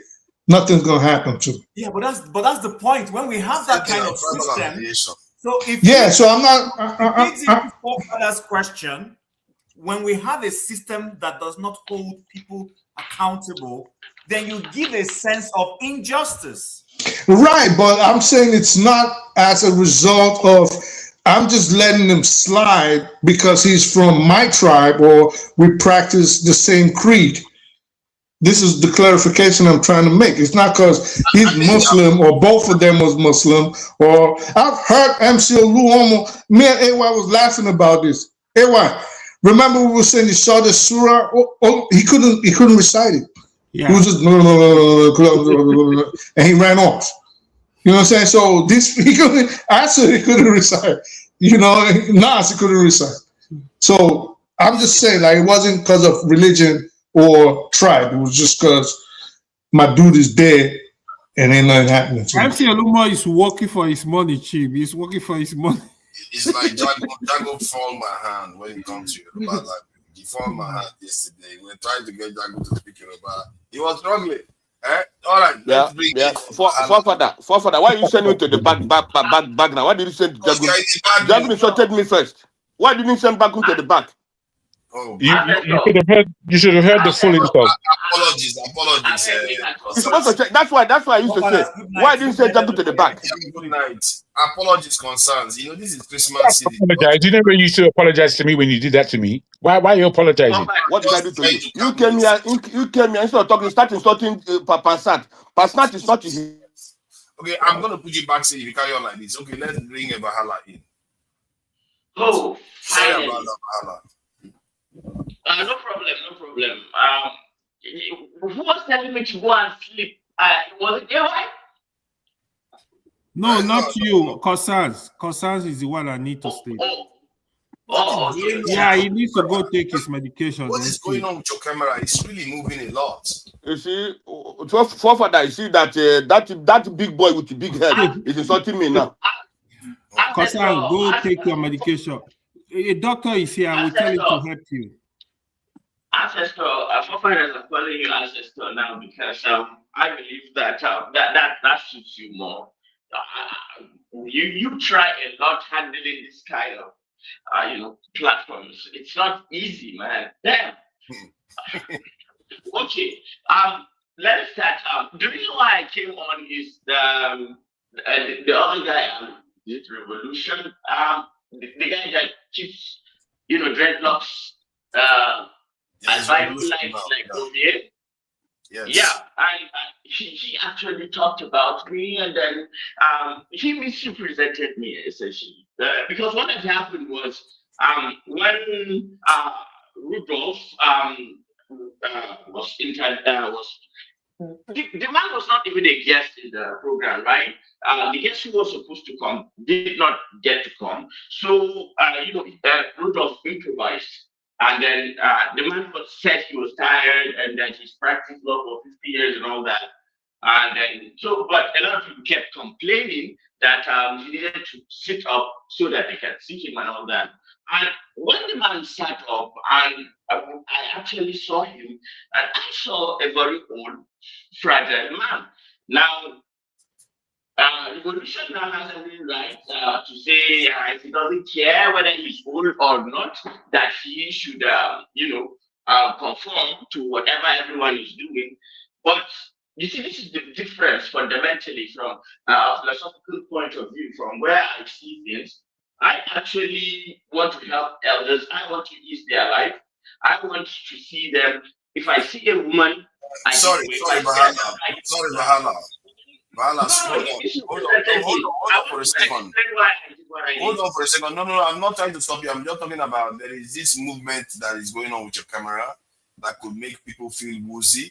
So you may want to keep your device still. That way, yes. If his camera is shaking, you also be shaking your head to balance it. Stop complaining. Let him talk. I bet open a new bed for me. Come on with that little pig.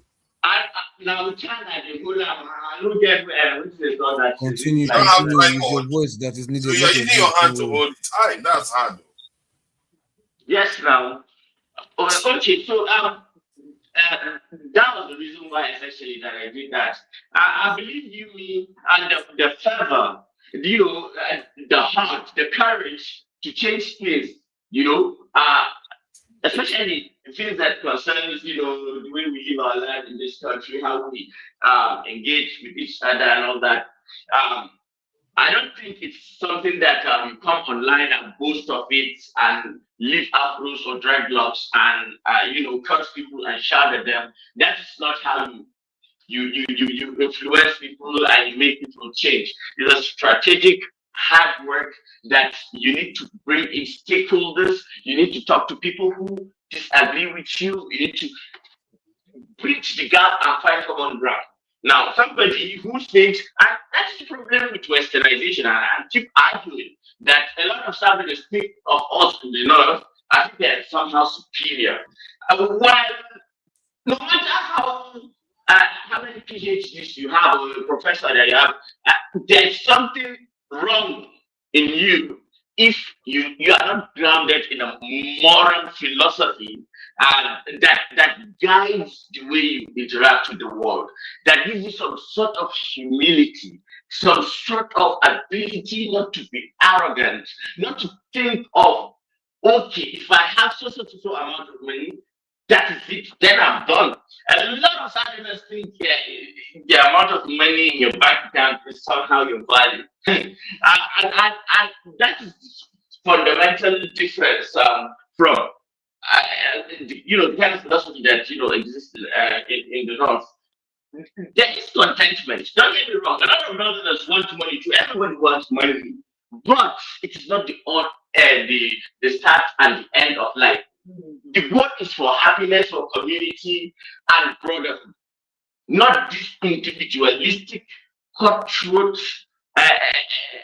people living alone, having suicidal thoughts, things like that, depressed.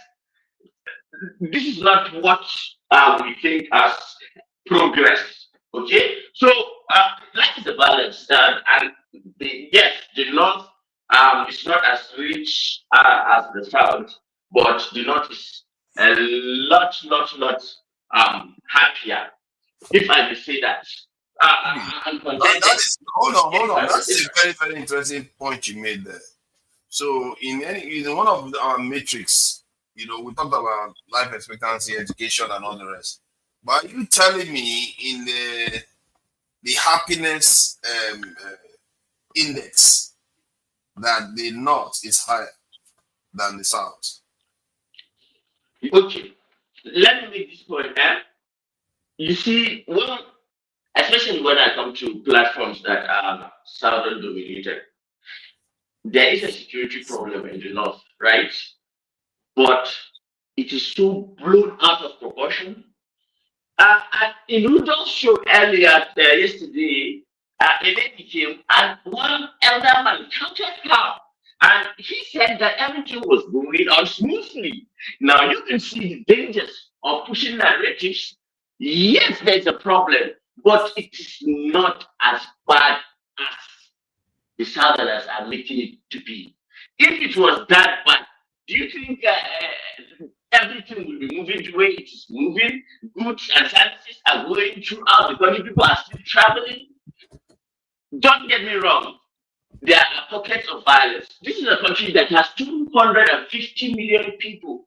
Of course, if a couple of hundred, and human life is sacrosanct, but if you want to be so analytical and rational, and then you do the numbers and do the probability, okay, put poverty against crime, then you can come to the conclusion without insulting Islam, without insulting another person's religion, without putting yourself as some kind of moral, some moral superiority, you have some moral superiority,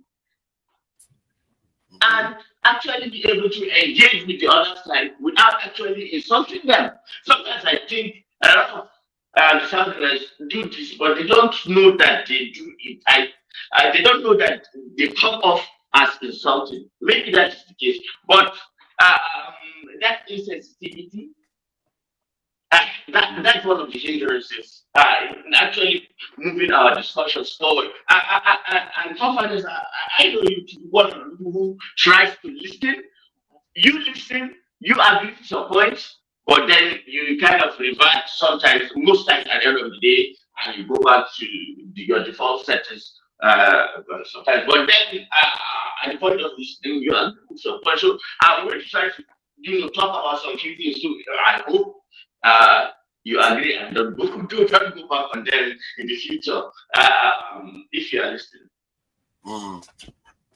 Happiness, regarding the happiness, that's the North is happier, and that is an interesting point to indicate, because when you say it's not very serious in the North, as most people think, the reason why they take it seriously is because it's not only the casualties that are as a result of the what the insecurity is causing directly.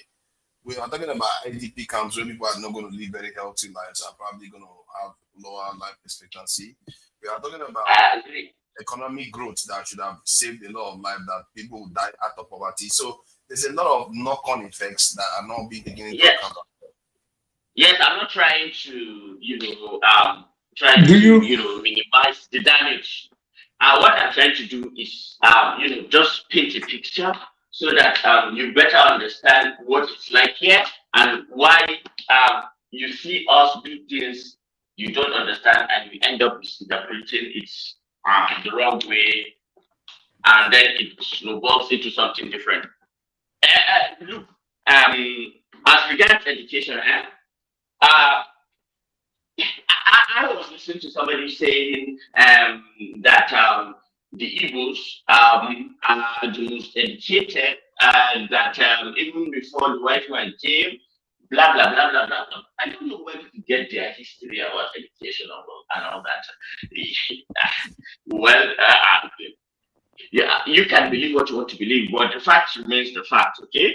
The educated ones in Nigeria are first the Northerners, then the Southwesterners, then the Igbos, and the Southerners. Yes, we can say that today, as of today, the Igbos, no, I would say the Southerners are better. I would say the Igbos only. I would say the Southerners are ahead of the North in terms of Western education.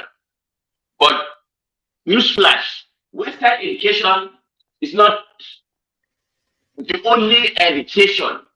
In fact, I would argue that it is only STEM in Western education that I consider even worthy of my time, or any other thing I just think is just a waste of time. Like there's nothing there that I cannot get elsewhere where I even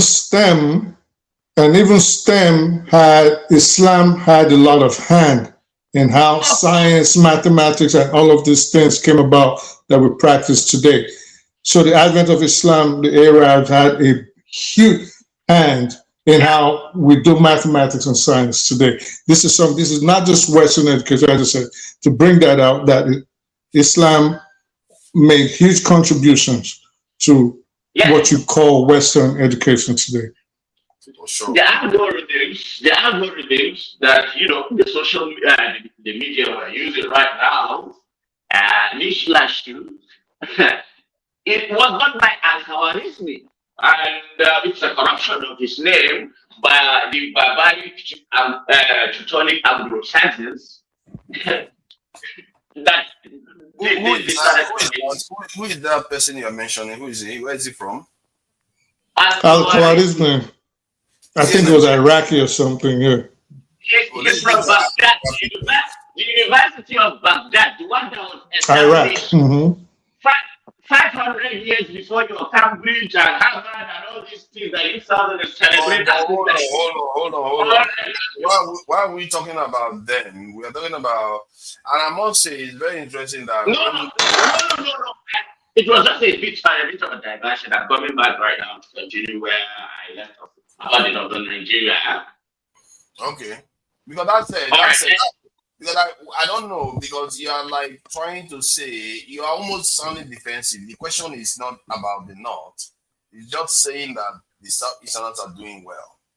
There's no need to be defensive and saying that the Northerners are happier, or it's only in Western education that they know better than you. What is doing well? I think it's relative, don't you think?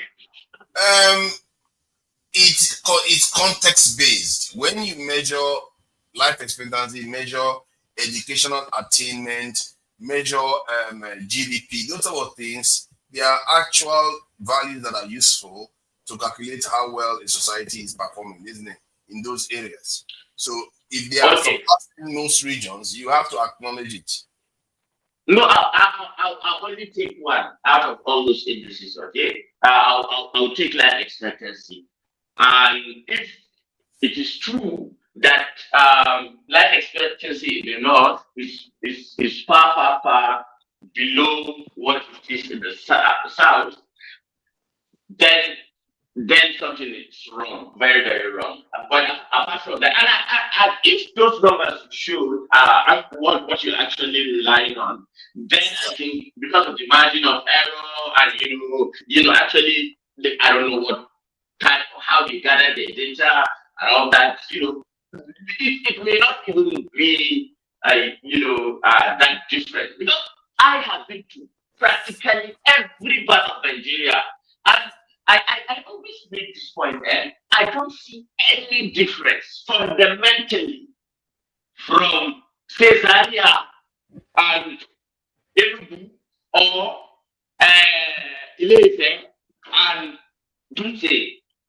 They are not the same. The only place that you go in Nigeria that see something substantially different is Abuja, Lagos. And that Lagos smells like hell. For that thing he said about happier, I think where he was coming from was that's why he mentioned basically capitalism. Like the needs of the South are different from what is needed by the average northerner. So where this average southerner we know is probably more industrious and more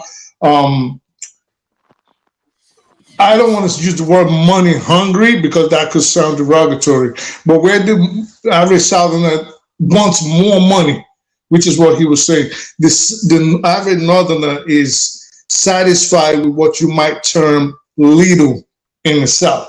So his basic needs are met, his food, his housing, his family is okay, his health is okay. He doesn't want to drive 10 Rolls Royces. And this again leads to their belief in Islam. But we can always go into that later, why they have that mentality and that mindset. And the average northerner. For that, let another person speak now. Every time this guy come here, he has to speak more than 3 hours. Well, let me finish now. Okay, round up. So, what is I even know what you say, and I don't even hear what you say. I'm gonna be rounding up soon, actually. So, I'm gonna let you know, make I disrespect you now. I don't like this kind of thing. I can give it back. Just don't do it, please. I beg you. I go to Zambia Forest and stay. You give me what? You have started.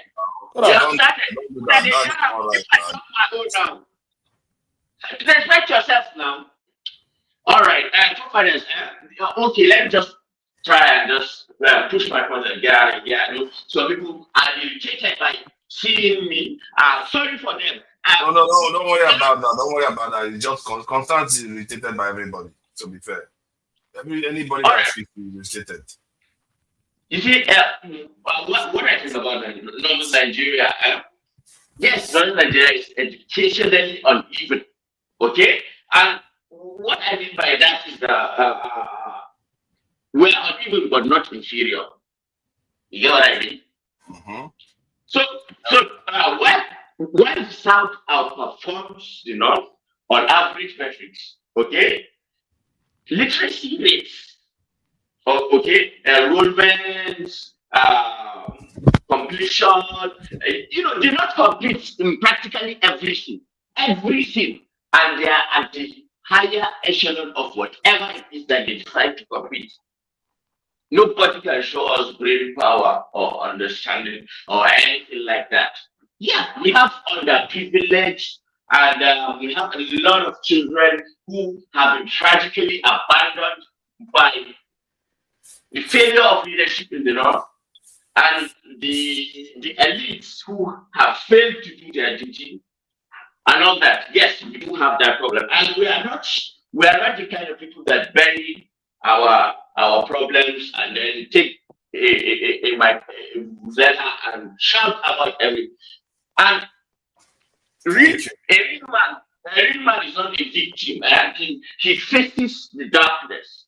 He looks at himself, he introspects, and does not taking blame and giving it to everybody but not yourself. And you expect that people will take you any seriously. A real man is not like that. At least in my culture, I don't know in other people's culture. Thank you. It will be nice to have you when you have your phone steady and your audio clearer, so that you can contribute more properly. He has to be educated on how to use the phone and talk at the same time. Very strange. See, I'm talking and the phone is in my hand, but it's not going like this. Ridiculous, man, ridiculous. If I can quickly say before, thank you, my brother, thank you. If I can quickly say before this guy interrupts, can you shut him down? Yeah, thank you. If I can quickly say, you see, when it comes to education, it's a global thing. It's wait. I'll just try to wait now. Why would you cut me off? Why would you cut me off? Go to Zambia Forest and stay.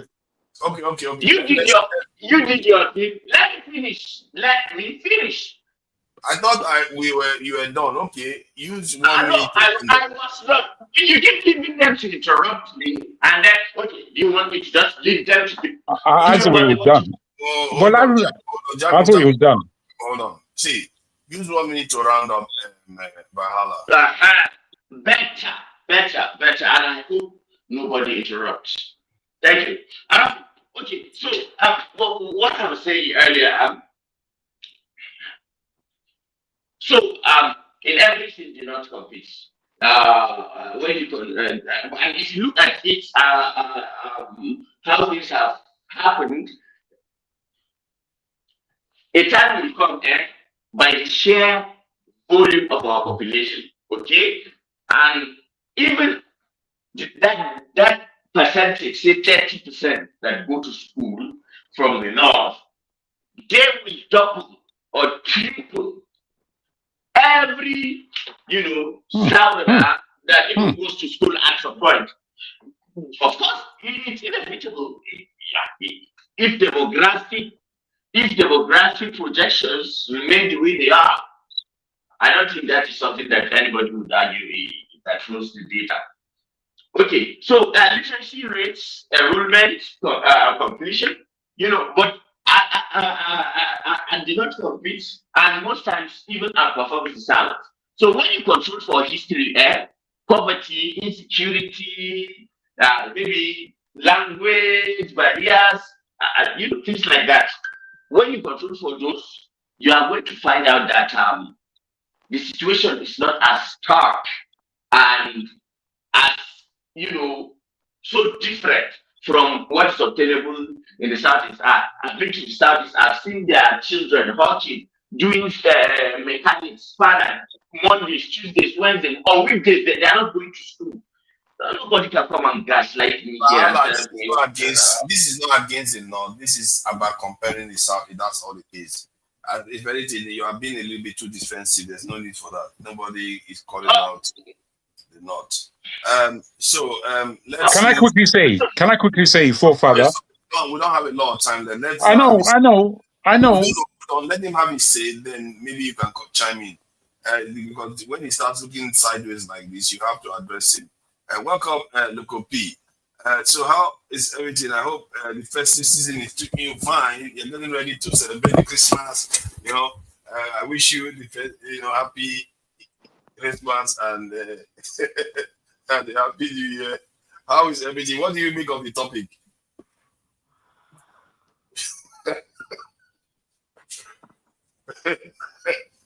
What do you make of the topic? You are muted. He's just woken up now. He's not hearing us at all. Okay, please say what you want to say, Jago. Thank you. As far as education is concerned, you see, education is a global thing. When you speak of Western education, you speak about an education that has been taken from all over the world, all over history. So, these things that we quibble about, they're very divorced from the reality. What we know as Western education may be manipulative in ways of educating their populations to go to work. It's a funnel that allows people to work within the society. However, when it comes to the intelligence of education, you will go back and you would experience that a lot of the maths and science does come from the Arab, the Persian world. A lot of the history does also conjoin in this way. For us to start being stupid and depicting what these people gave or what those people gave and where this particular thing came from, it means that we don't know what education is. It means that we don't really educate ourselves. What we do actually is just take whatever education we have and stop there. But education is how to feed yourself. Education is what you do in order to self-improve, to get better, to become more knowledgeable. These ways that we speak are they're ways of splitting our consciences and fighting against it. It's poor.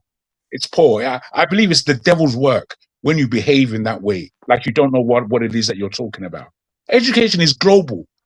And in Nigeria, to be frank, the education that we should be having for ourselves, it should change completely. I mean, the way that their education within the what do you call these Muslim schools? I've forgotten. Sorry? Amajiri. No, the schools. The schools. Masjid. What they have. No, madrasa. You want to say madrasa? Whatever. Masjid is a mosque. Masjid is what you're looking. Madrasa is what you're looking for. Okay. Okay, I'll accept the last word, which is fair enough. I don't know what they study there. I'm ignorant of that.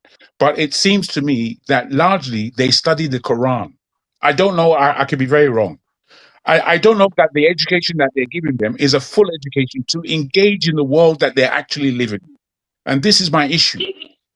This is my issue. If you're going to say that the education of the Arabs is one thing, and then the education of the West is another thing, of the Europe is another thing, where is the education of Africans? Because you're telling me that the Arabs are the ones who are educated better. West. It's almost like an argument of a fool. It's like, please don't disturb me. Please don't disturb me, my friend. That does not happen. Please, I don't want to shout. I don't want to shout. Please. Can you caution, forefather? Can you caution this guy? Can you caution him, please? I don't want to shout over. See this man. You're not. Can you allow me to speak?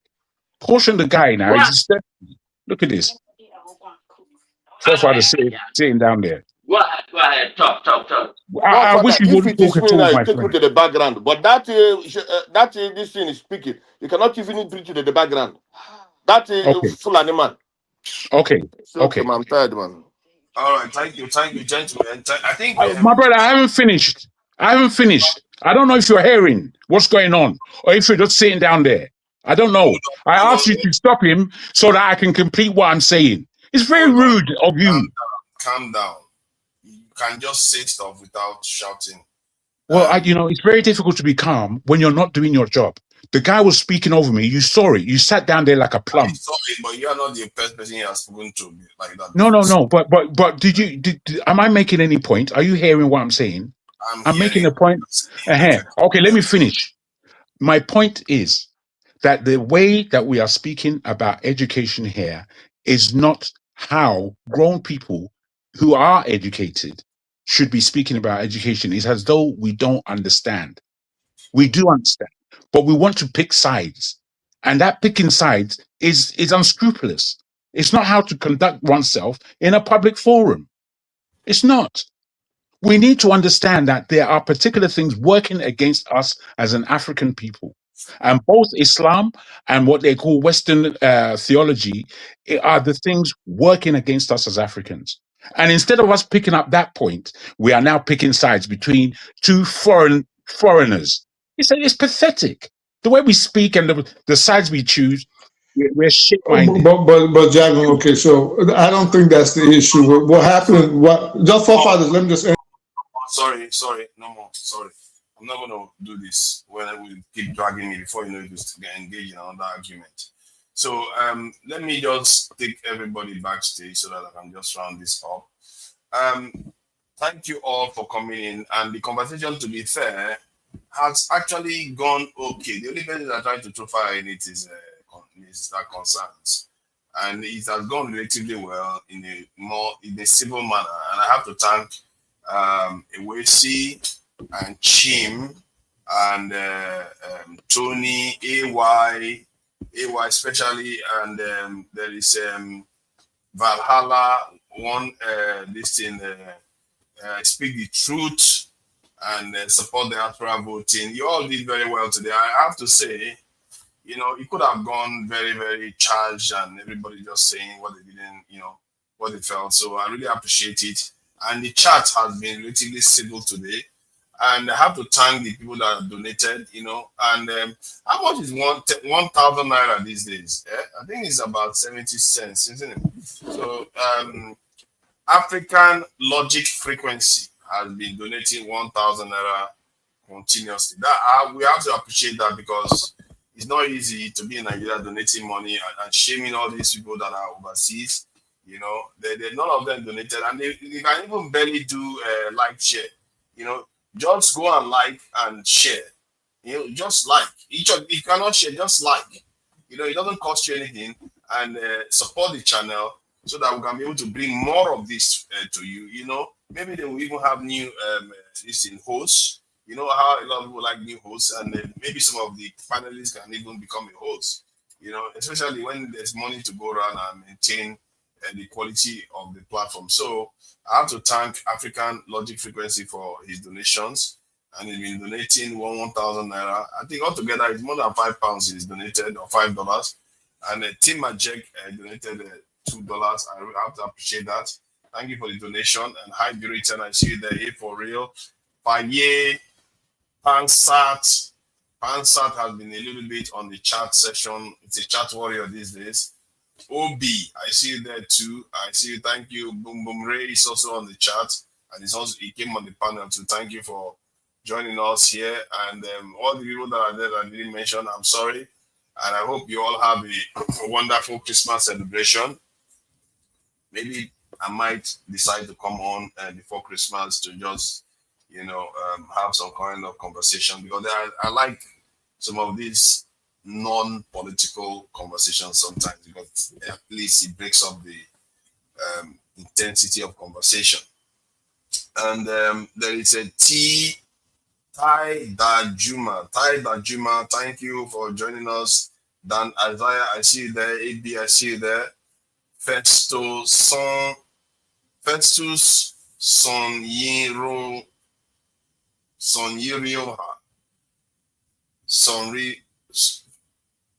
Onyiri.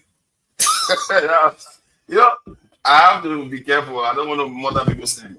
Onyiro. Hold on, let me get it right. Okay, let me just say this. Anybody that knows how to say this, write the phonetics for me. Festus is good enough. Onyirioha. Thank you for joining us today. Onyirioha. Thank you. Dan Isaiah, I think I've said that before. There is Can Fashion, thank you for joining us. Quite a few people that I know. Adama is there, supporting the channel, moderating. We have to give it to her. Thank you for your support, Adama, for handling the chat. I really appreciate that. And Has Valiant, the Vahala guy, is here. Thank you for joining us, Vahala. And apologies for some of the annoyances that was going on here. You're always welcome to come and share your views. Thank you for joining us. Igwe, thank you too for joining us. So I will play us out. I wanted to play that video where the Oba was describing what I said, so that people can actually see and hear it before I play us out with our nice Igbo music.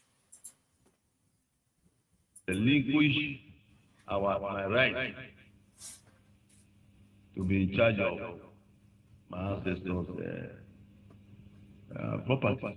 The properties, artifacts belong to my ancestors. They were taken from this palace. The palace was bigger than this, was as far as to the governor's office. As far as the governor's office in those days. It's